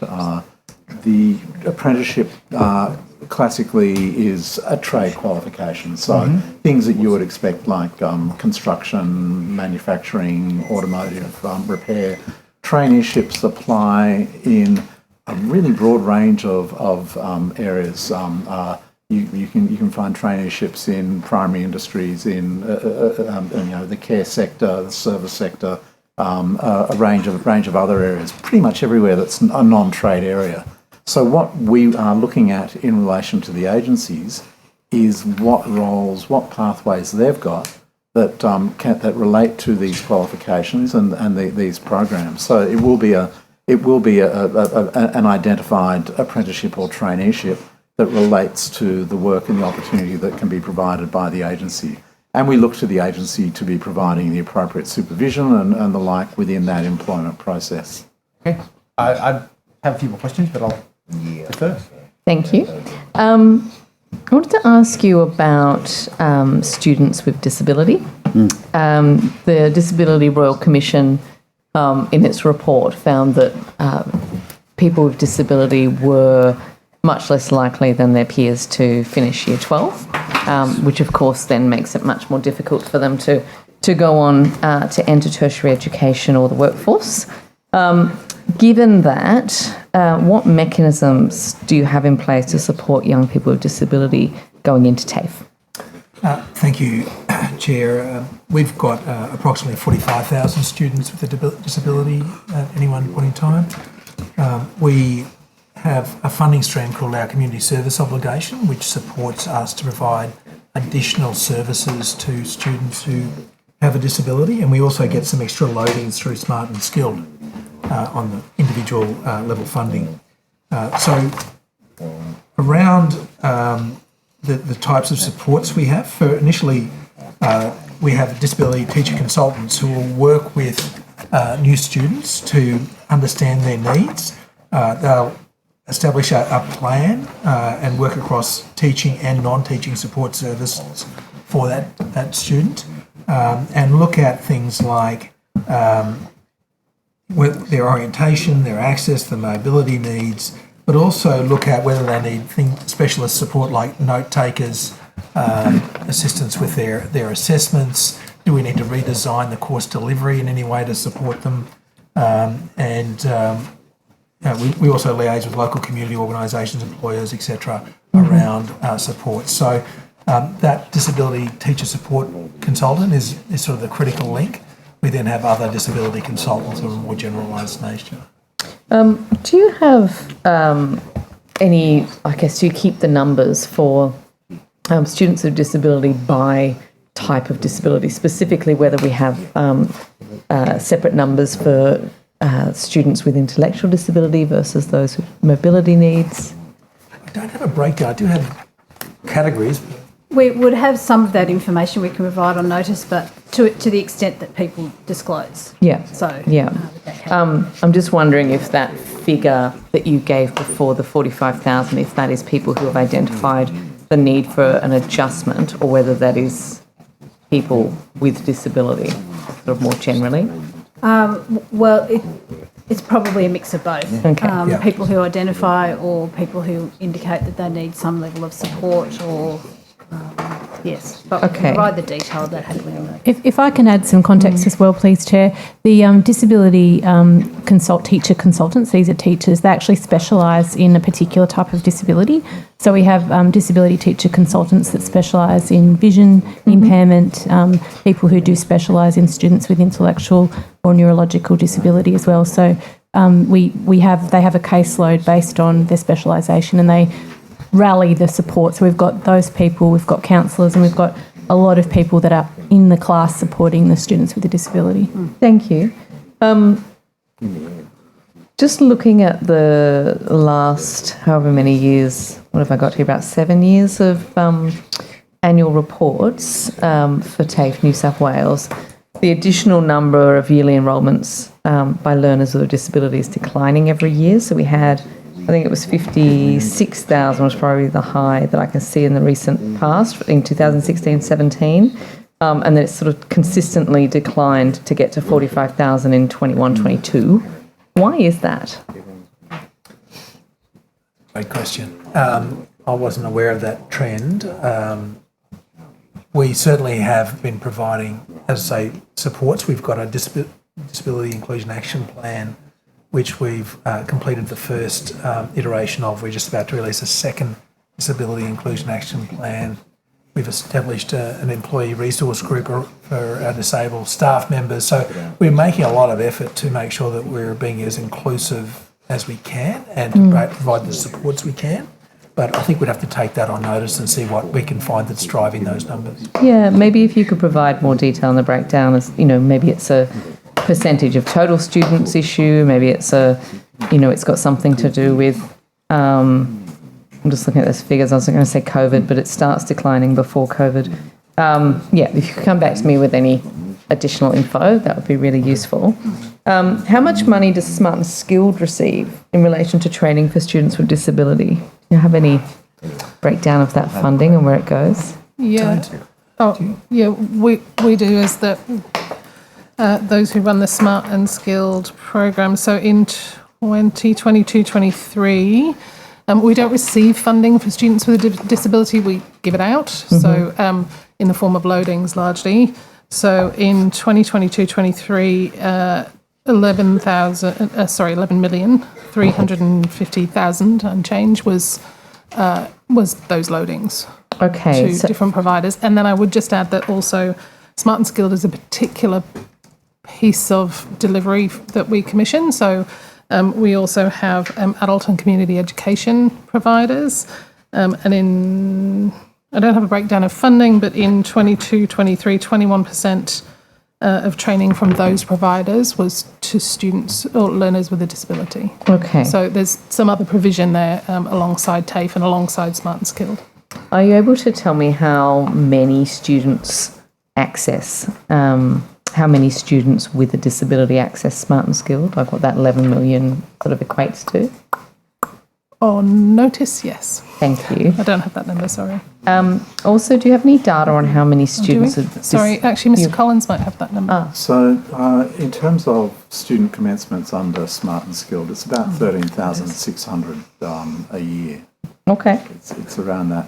And that 11 million figure that Ms. Reid referred to is the loading that's provided, that's given to training providers.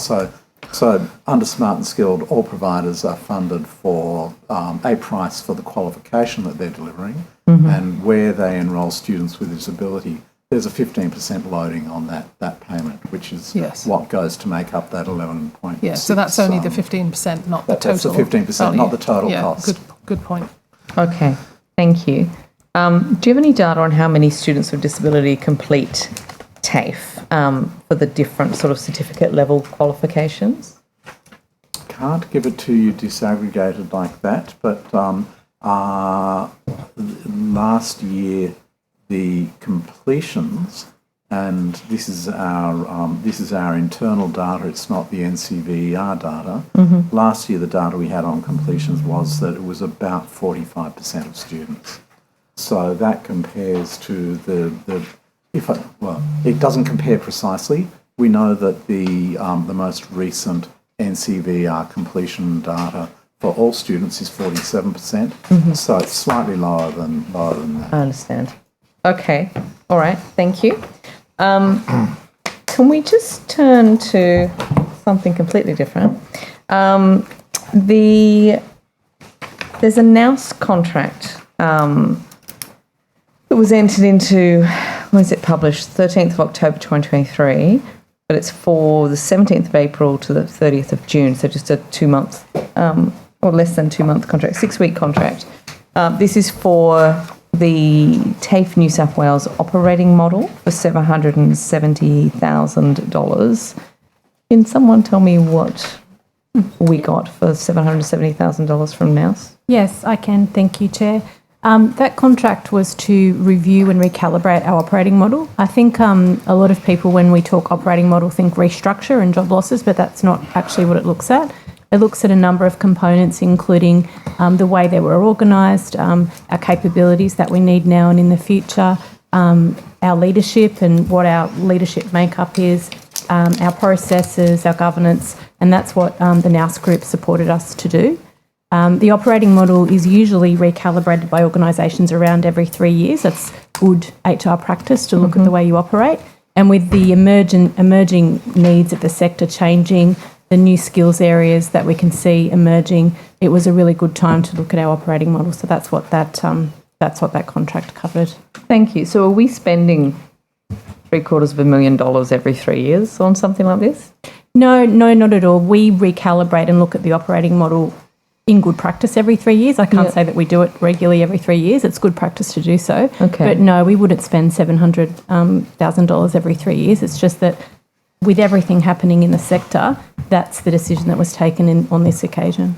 Can you just talk me through what you actually get for that? Like how many people were working from NOUS for those 6 weeks? I'd certainly be able to do that on notice, but I don't have it in front of me. Because we've had similar, not this much, this is quite a large value, but we've had in our consulting inquiry when we've looked into other departments and agencies, you know, a couple of $100,000 being spent on, you know, strategy days and operating reviews, and it's been very interesting to see exactly what you get for that money, but it strikes me that for 6 weeks of work, $770,000 to do something that's obviously important, but perhaps, you know, not necessarily what the public would be expecting we'd spend $750,000 on.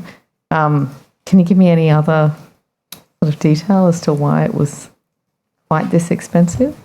Well, certainly on notice we can provide the amount of people that worked on it and, you know, what the agreement was with NOUS and what services they provided. I think it's worth sort of remembering the context of the emerging sector that we're in terms of vet and in terms of skills. So making sure that we're organised in the way to best support the skills needs of the state is really important. We've talked before about the teacher shortages we have and, you know, making sure that we are putting our organisation in the best place to do that was the reason that we started with that work. I think the other thing to remember about operating model is that we don't necessarily have that resource all the time. We don't spend a lot of money on having people that do, you know, organisational design, operating model reviews regularly. It is a specialist service. So on this occasion, that's why we went for now.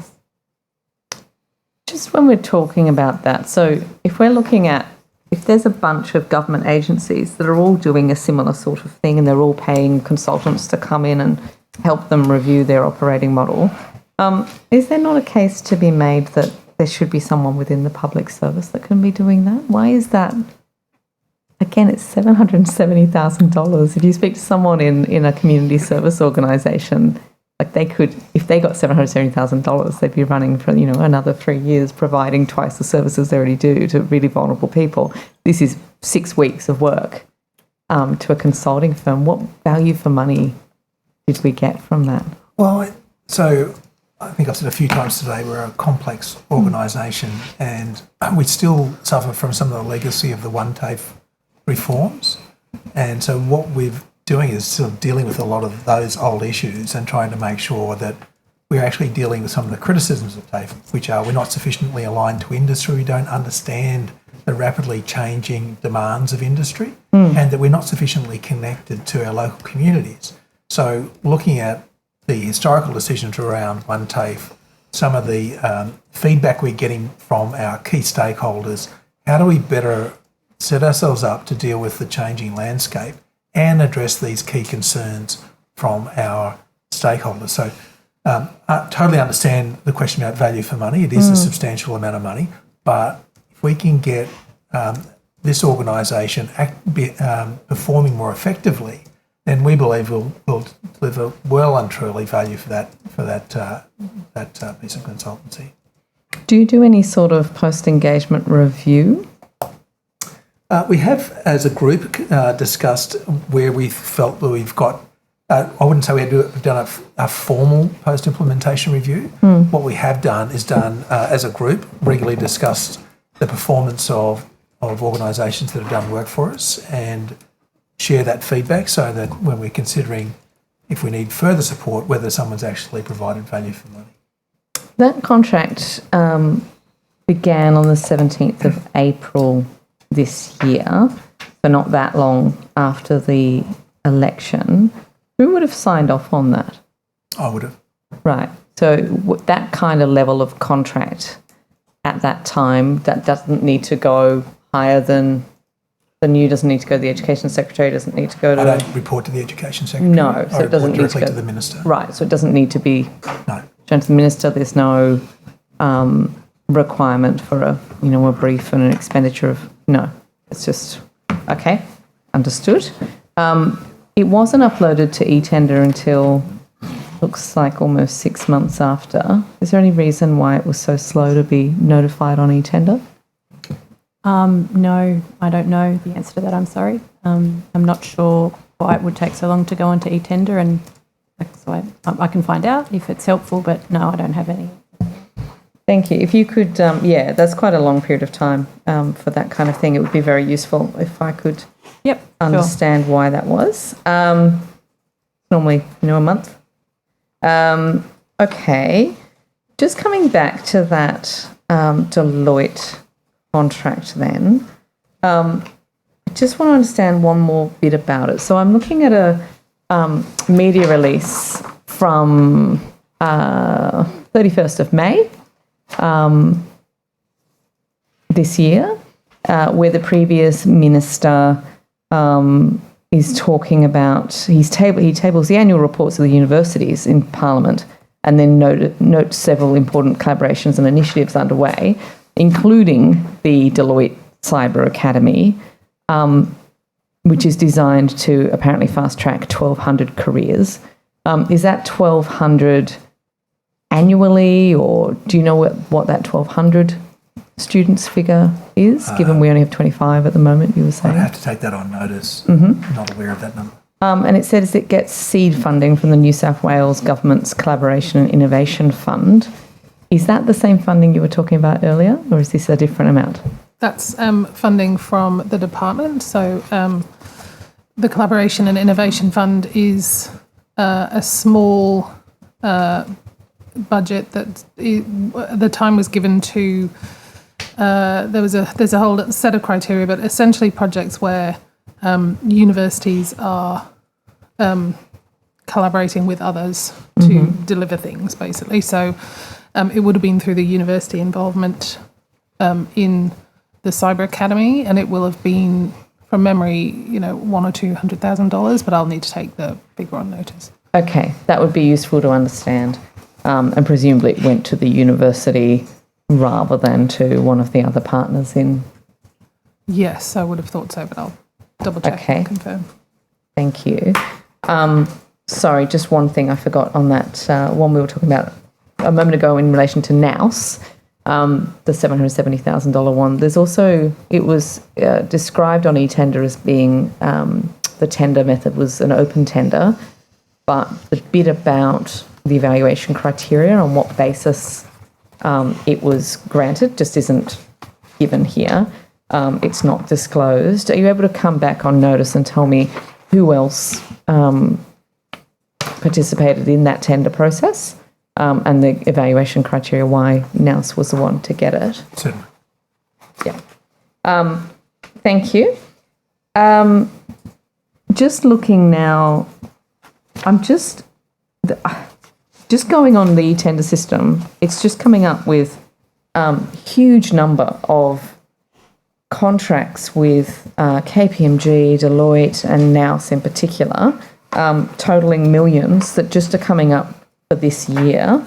But when we look at the annual reports, and as we talked about earlier, the actual amount that's shown in the annual reports as being consulting spend is quite small, and it's, you have to get into the detail to actually understand how much is really being spent on consultants. Something like even that NOUS one, it says here that the category it's been put in at is just professional services excluding consultancies. So presumably that $770,000 won't show up in the the financial reports under consultants for the last financial year. Is that it's correct? classified as professional services, then it won't show up as consulting because it's a different category. Do you think that complies with the definition of what a consultant is for the purposes of the New South Wales guidelines, though? Like, this is not an ongoing, this is a piece of work that is short term and not something that's designed to, it's not an outsourcing of services. It's not a contractor of the kind of, somebody who's coming in just to fill in for a bit. This looks very much like what other agencies are describing as a consulting spend. Why is this not been put in? I believe it. I think the intention here is we have an internal team that was working on the work, and what this team from NOWS did is come in and supplement the internal team. Yeah, that's correct. So we use the same definitions as other agencies. So in that case, it was supplementary support. So it was paying for personnel, $770,000 for personnel, not for advice. Well, the people that provided the advice were additional to the people that we have a very small team looking at it. So when you said before how many people were working on it and we took it on notice, that's where I think there might be some detail that would be of interest. Yeah, okay. I look forward to seeing that. Going back to the opposition. Thank you, Chair. I'm just going to cover off two final questions and I'll pass over to my colleague. In relation to the apprentices and trainees issue that we were talking about just prior to going back to the crossbench, do you have an idea as to what you expect the ratio to be between apprentices and trainees, that program? For the 1,000 apprentices and trainees. In government, Yeah, thanks for the question. We're expecting it to be 50-50. So the government's expectation is that over the 3 years we'll see 500 additional apprentices and 500 additional trainees. Okay, so you're about equal, okay. And what jobs do you expect will be allocated? Do you expect that the government will be able to provide and the young people receive the appropriate levels of training and experience that they require to be successful into the future? We do. We are looking to agencies such as Transport to look at some of the more technical roles. We will be looking at areas like the gardens to do horticulture or whatever. We'll also be looking at some of the other agencies in the traineeship side to be looking at everything from sort of admin type roles through to health roles within the Department of Health. So there's a pretty broad spread that we'd be anticipating will be being delivered through the program. Excellent, thank you. I'll pass to my colleague. Thank you. The previous government, in its 2022 budget, invested the largest amount of money in the history of New South Wales for skills and training. I refer to a joint press release by the Federal Labor Minister for Skills and Training, Brendan O'Connor, and the then New South Wales Minister for Skills and Training, Alastair Henskins, which reads, the New South Wales Government has invested a record $3.1 billion in the skills and training sector this financial year to help people get the skills they need for the jobs they want. That was clearly 2022. My question is, in terms of the 23-24 budget, what is the investment in skills and training in New South Wales? $3.1 billion.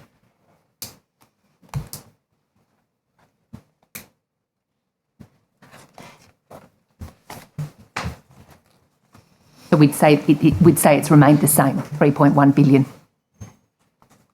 Sorry, I'm saying what is the current investment? What is the investment? The current 23-24 investment is $3.1 billion. Okay. And the federal government provides a substantial amount of funding to TAFE. We've spoken about the importance of the national partnerships and our participation in this. I'm wondering what TAFE's federal funding for 2022-23 is and what it is for 2023-24.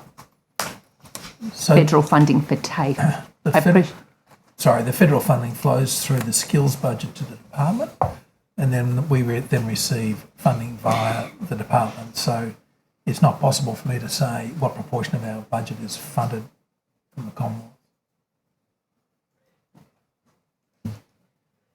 What proportion of the TAFE New South Wales budget will be comprised of funding sourced from NGOs for the budget period 2023 to 2024 and for the budget period 2023 to 2027?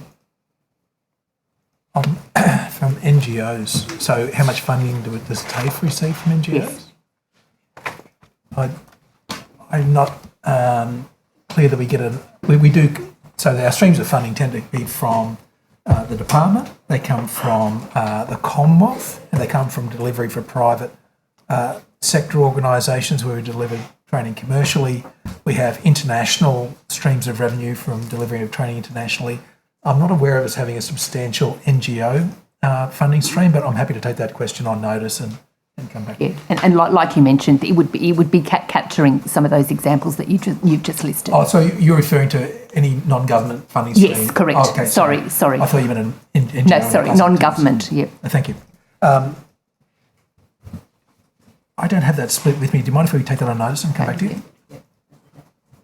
And then further to that, I guess I was just wanting to know what projects are receiving such funding like this. So I've mentioned already the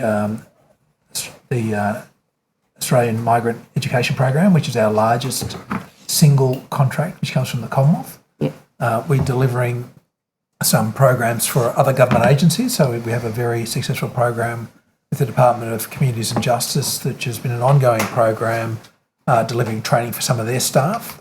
We have been doing some training for Service New South Wales and some other parts of the Department of Customer Service, and we have a very good relationship with the Building Commissioner delivering training into his specific area of responsibility, and for instance, training for white cards, etc.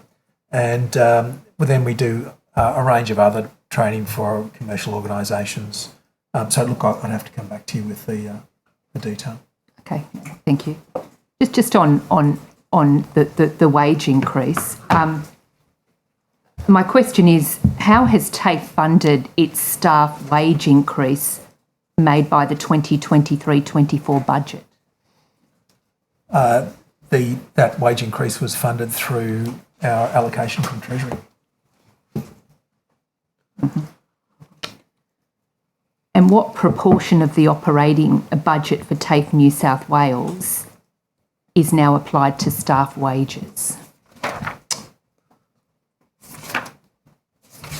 I appreciate you've mentioned about the increase through Treasury, but in terms of the operating budget now applied to staff. For FY24? Yes, please, yeah.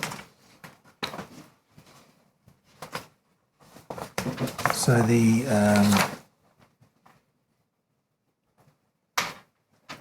employee-related expenses for FY24 are $1,362,847.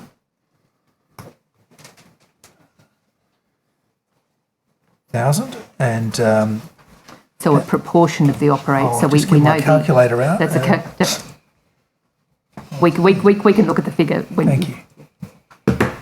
And do we have a projection for this proportion, or we can just what the amount of the operating budget by 2027? No, we don't. Okay.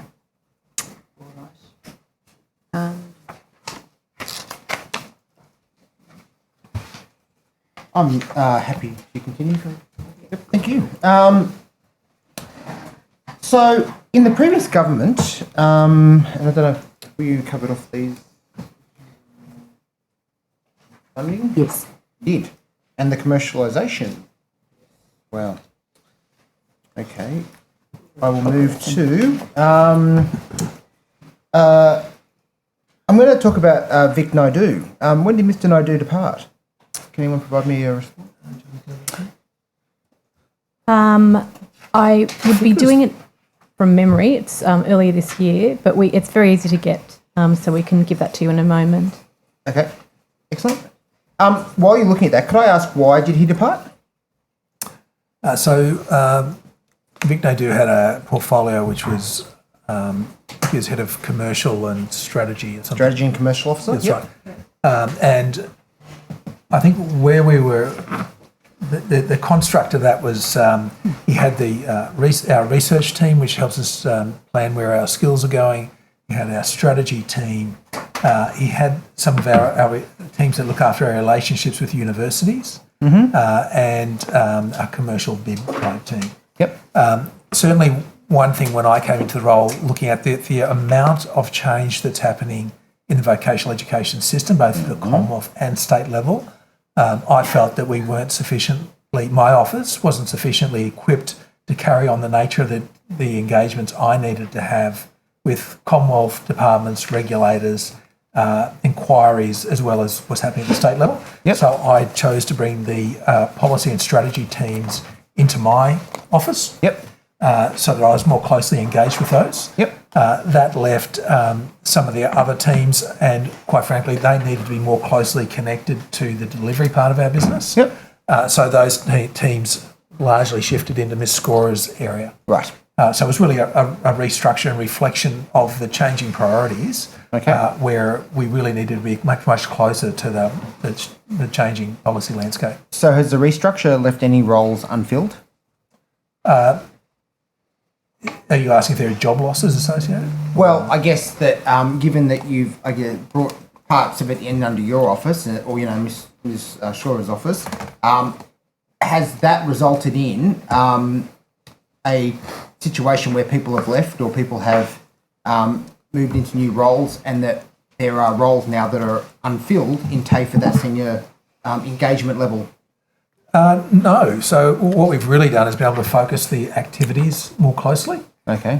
Build stronger connections between the parts of the organisation that are talking to external parties about their training needs and those that are actually delivering on those needs. So as a result of the restructure, has there been an increase, decrease, or a same number of roles in the upper management of TAFE? I believe it's the same number.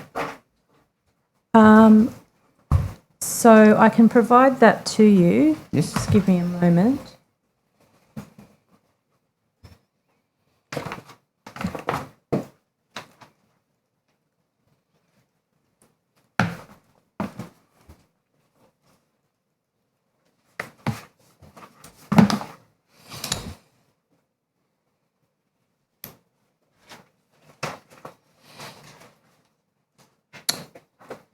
Thank you for waiting. I'm very patient. So we have, Mr. Fang, we have 110 TAFE employees paid a salary equivalent or above the public service senior executive level, which is 2 more than the 108 reported in at the 30th of June. I would like to point out that this number differs for the number that's reported in the strategic plan, in the annual report. Yes. Because that number includes people employed under the GSC Act and the TAFE Commission Act, which differs from the annual report, as I've said, because those numbers only include those employed under the GSC Act and reporting to the Managing Director, which is in accordance with the annual report statutory bodies regulation of 2015, so we're required to report that in the annual report.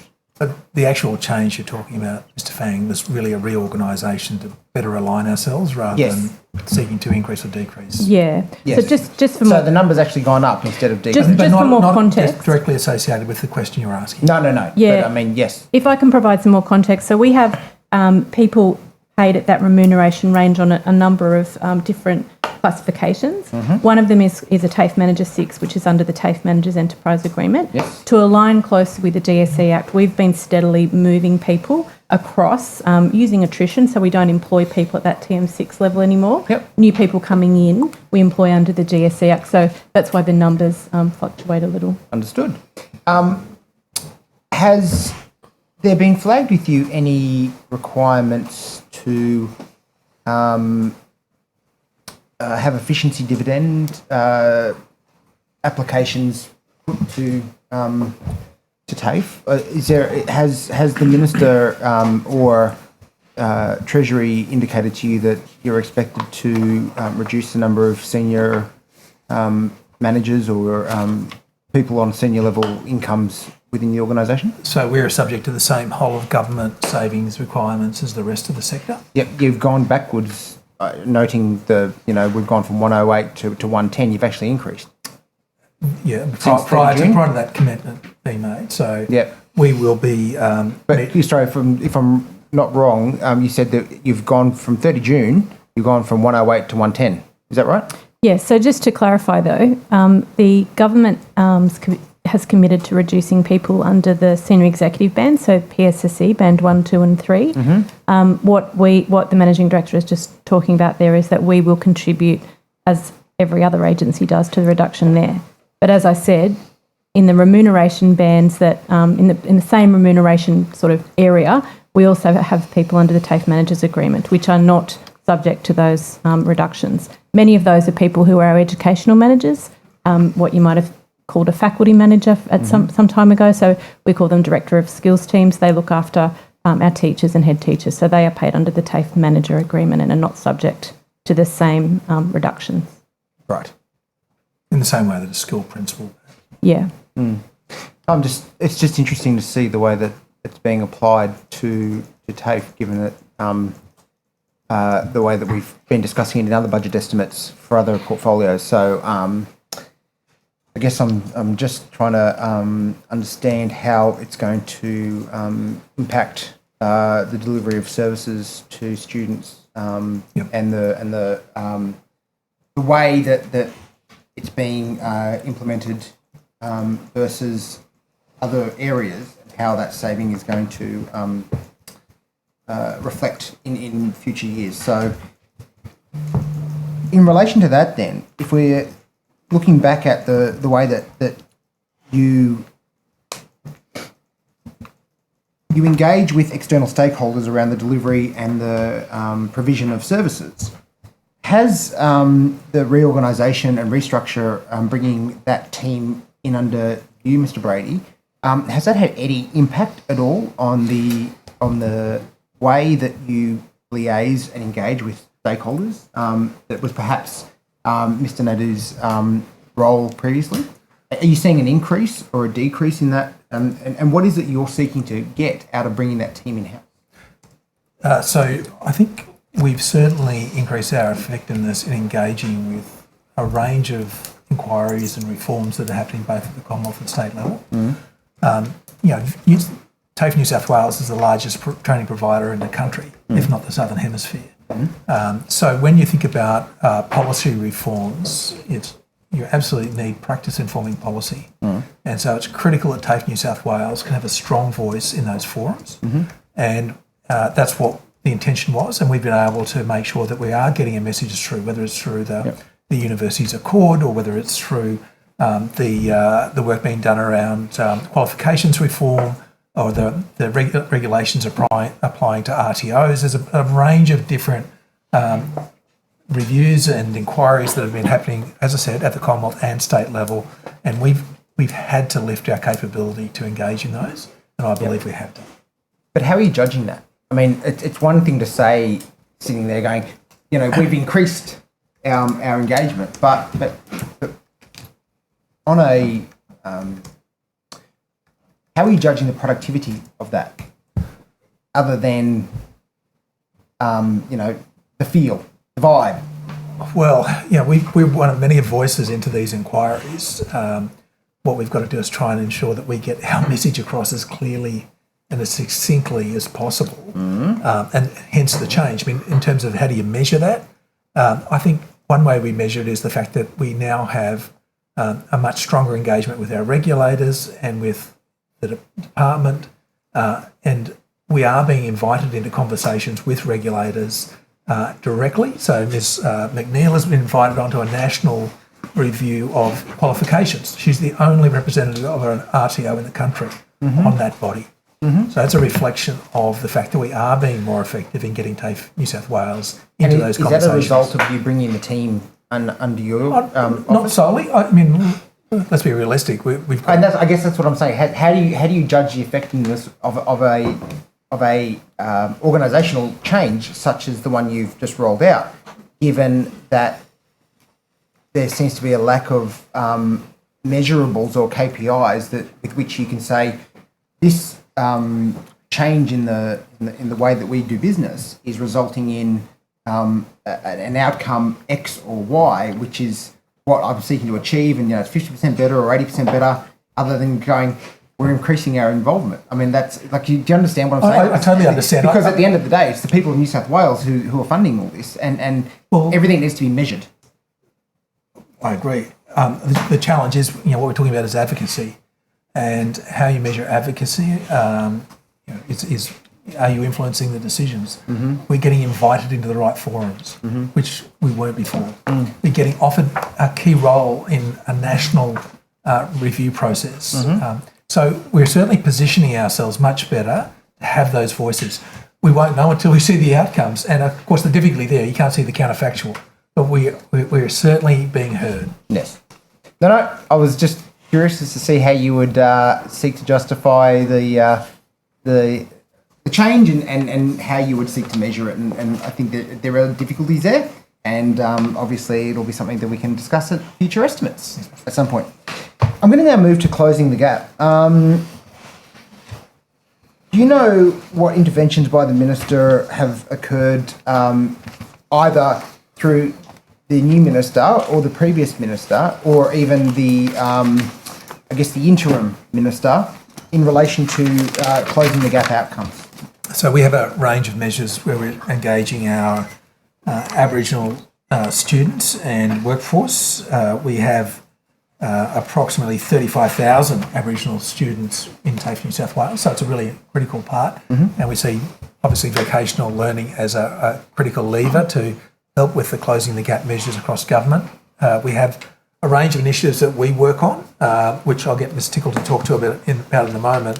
We also have a reconciliation action plan. We completed our first Innovate RAP. We've now just launching our second, and we've just launched our Aboriginal employment strategy. Really important that we have Aboriginal staff members in our local communities to create the cultural connection and cultural safety, so that we can engage with those learners. So there's a broad range, but I'll ask Ms Tickle to specifically answer your question. Just while I'm doing that, I know no chair that the time has gone, Go ahead.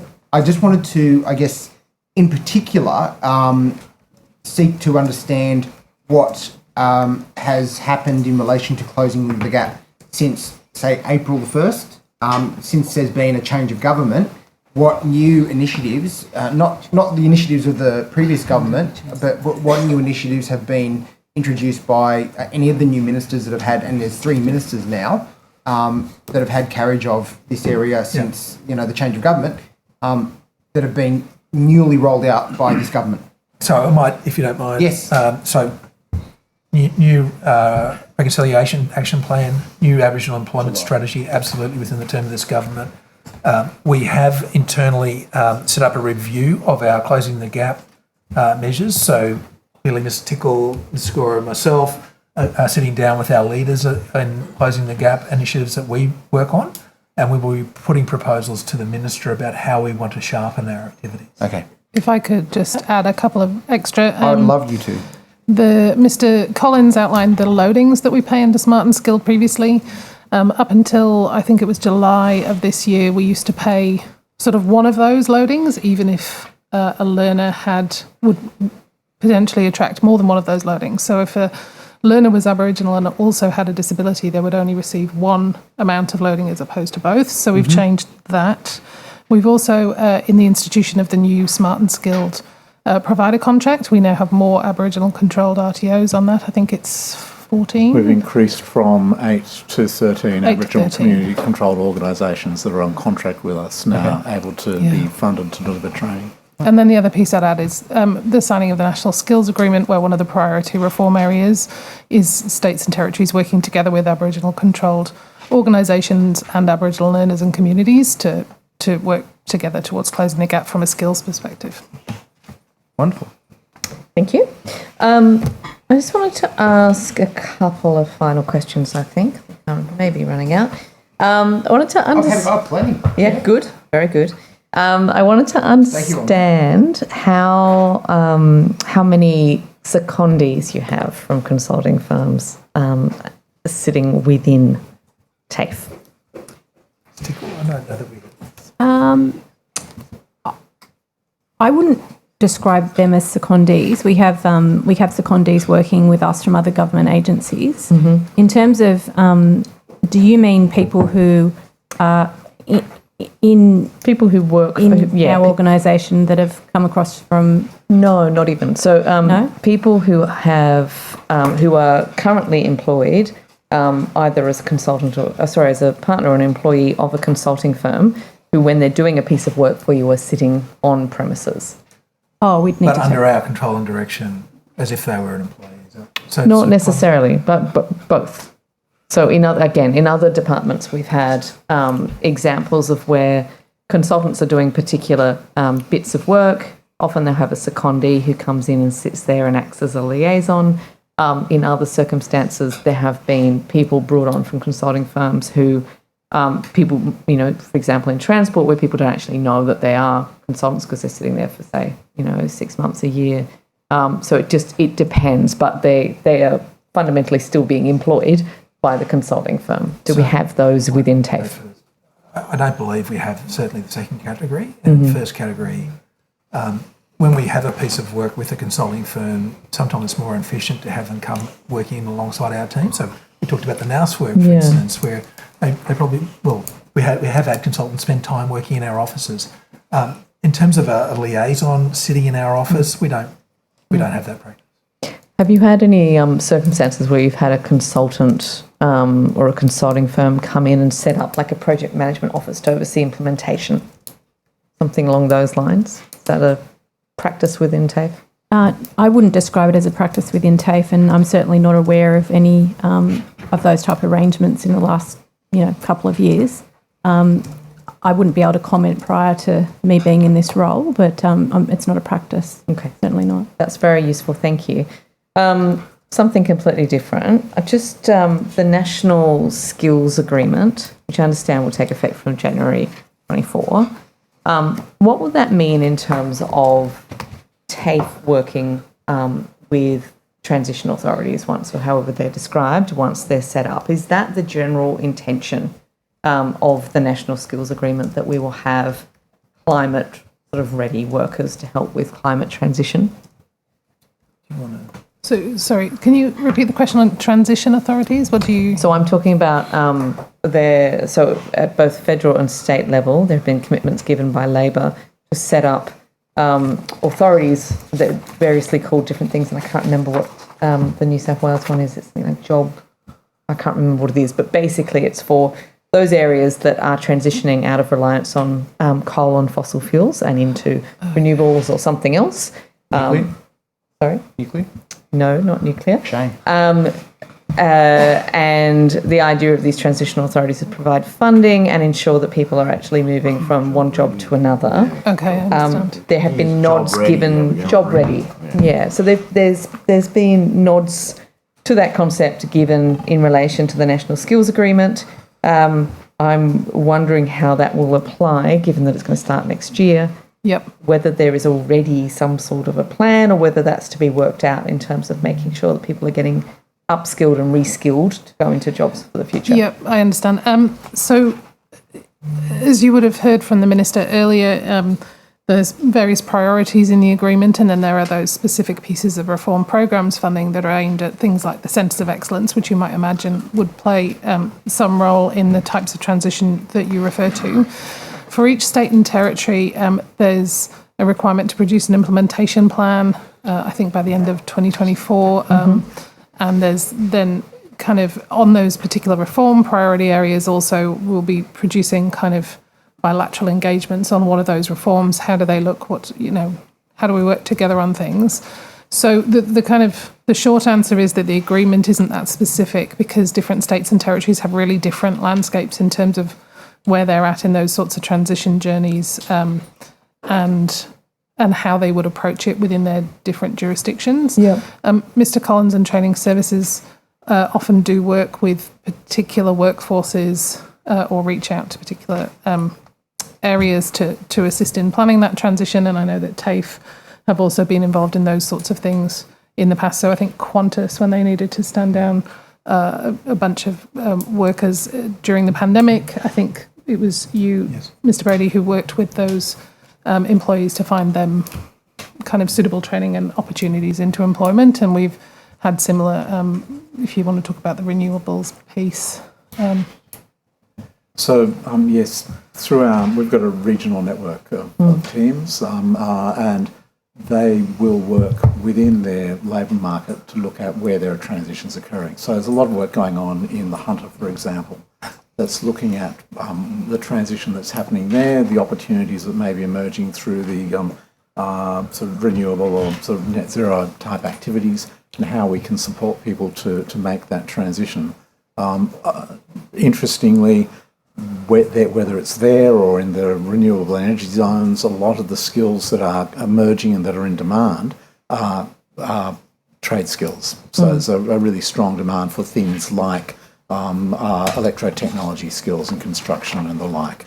And so we're sort of working through in the various locations, identifying what the skill needs are, what the opportunities are for people, and what support might be needed to help people make that transition, but also to prepare for the opportunities that are emerging in those areas. And I think and TAFE's a big part of that as well, in each of those areas as the major provider. And I think the intent of the Centres of Excellence concept is that they would be hubs for expertise for a particular type of training delivery or a particular sector, and that they might, obviously the concept is still in definition with the Commonwealth, but that they might work more nationally, even if they're located in a particular state and territory, and so offer that type of transition skill set or specialisation on a particular thing where there's going to be a focus across the country. It's interesting when we talk about transition, whether, from, I guess, any community that is reliant on one particular industry that is going to be transitioned to other types of jobs, we do, and it's very important that we talk about a job-for-job transition. We make sure workers have jobs and they're upskilled and reskilled for that. But another piece of the puzzle is the social impact of transition. And we're hearing, for example, a lot of concern in the Hunter area. I'm from the Central Coast. I spend quite a lot of time talking with different service providers in the Hunter. And they're worried, for example, that we will see an uptick or a further uptick in, say, rates of domestic violence in those areas that are going through transition. There's a huge workforce planning issue in those areas, and it would strike me that sort of upskilling, reskilling could also be applied and should be applied to those sorts of social services professionals as well. Who will organise that? Or are we too early in the process to be thinking about that? Like, where in government should I be looking to make sure that somebody is thinking about that and trying to make sure we've got the right people coming in? I think in the concept of precinct and kind of local area planning, you might be looking to regional New South Wales where those are non-metro areas, and you might also be looking to the Department of Enterprise, Investment and Trade, who have the kind of precinct approach in terms of responsibility within government. So they would be doing things like, one of the things we would wrestle with is what's the right time to say, here's training in a different industry, if that industry isn't yet there, and the industry may not be attracted to invest in that area if there aren't people who can provide a workforce, right? So you've got this kind of paradox. That sort of planning would be a function I would imagine that those departments would be involved in. There's a danger that if we only look at it through one particular department, or we sort of treat things in a siloed way, that we end up with, as you say, like business kind of forcing a new industry.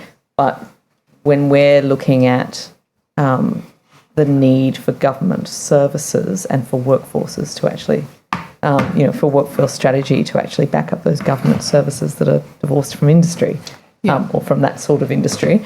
Sort of who's going to be doing that is my... Where we've worked previously, there has been a close relationship with regional New South Wales, and regional New South Wales has tended to have the kind of leadership to engage with a broader range of agencies and services. And where we see an industry or a major sort of regional enterprise that may be sort of closing or scaling back. We do endeavour to sort of bring to the table the range of service providers to, so it's not just us and our ability to fund TAFE to do stuff. It's how do we identify what the sort of the individual needs and how they're best served. Your question is a bit broader than that, but it's probably a relationship with regional New South Wales that provides a focus for looking at what the broader implications may be within a community. Thank you. It's very useful. Good question. You mentioned before Qantas when they laid off. What was the arrangement that you were referring to there? It was preceding my time. I might have to see. I'm not sure we've got anyone who can directly answer your question, actually. We might have to come back to you with the detail. Sorry, I remembered it as an example, which was obviously unhelpful. Was it an example? So when Qantas laid off? Of the way that TAFE supported a particular sector in transition with reskilling. I just Come on, buddy, you can ask that question. It'd be interesting to find out more about that. If no one can tell me now, just maybe happy to come back on notice. On notice, yeah. Like, was it an arrangement with Qantas, or was it a did Qantas help out with the funding? I know he's placed a lot of that? Qantas staff into places like Service New South Wales. And, etc. Because the needs there were going up when Qantas was going down, so there's an opportunity to work across government to place some of those. Yeah, okay, interesting. I'd love to see more details. Use maybe a couple of examples going back through a bit of history, but Pacific Brands in Western Sydney deciding to offshore its activities. We worked very closely with the organisation and looked at the role that the organisation itself would play in supporting its staff to consider, outplacement type arrangements. Yeah. We met with the staff collectively and in some cases individually to identify what their needs were, and many were making different choices. When these things happen, some people choose to take the money and run. They decide to retire or go off and do other things. Others do need support to make a transition into something else. So we will do, our team will sort of work with them to identify what their skills are, how that corresponds to what sort of opportunities there are within their region, within their community, and whether there's a training need to help them get there. And we will also bring to the table employment services, Centrelink and the like, other agencies to look at other services and support advice for people to move from where they were to something new. Thank you. That's really interesting. I will end there for this round and pass back to the opposition. Mr. Chair, given the time, unless any more, I think that we're happy to put some of the questions on notice and provide Mr. Buttigieg the opportunity to mop up the mess that's been left by his minister from earlier. Right. I'll take that as see you the rest of your time. Very good. As being a very generous offer from the opposition. Thank you. I will now allow government members to ask some questions. Well, just a couple by way of clarification. And it was further to Ms. Boyd's line of questioning. I noticed, Mr. Disdar, you made the point that the new government's direction with regards to consultants was something that was being permeated throughout the departments, and we've had quite a few questions today regarding the use of consultants and the volume thereof. Is it your testimony or evidence that message from government that we've got to, obviously there'll be a degree of consultancy required, but there's a clear direction from various ministers that we're to be more prudent with our use of consultants? That would be fair enough testimony, would it? That's correct, Mr. Buddy. Yeah. That we should look at reprioritising and achieving savings on the consultancy front, on the contractor front. And I know that the Premier has addressed all of the secretaries and indicated that he'd like repeatable expertise inside the organisation. Okay, so it's come from the Premier. Can I clarify though, if Mr. Brady has authority without going to through the Secretary. Does that apply to Applies you us as well? Right. Absolutely. Applies to every agency in government. Yeah. The only other thing I wanted to pick up on was something that my colleague, Ms. Merton, raised, Honourable Rachel Merton, regarding the 3.1 billion, I think it was, where so that amount has been replicated, I heard, in response to the question from the previous government, where apparently it was historical funding levels. So if that's correct, we have actually maintained that historical increase at a record level for a second year in a row. Would that be a fair enough statement? That's correct. Okay, thank you. That it? Yep. Excellent. Well, thank you very much for spending the day with us. Thank you. It has been a very interesting day. Illuminating.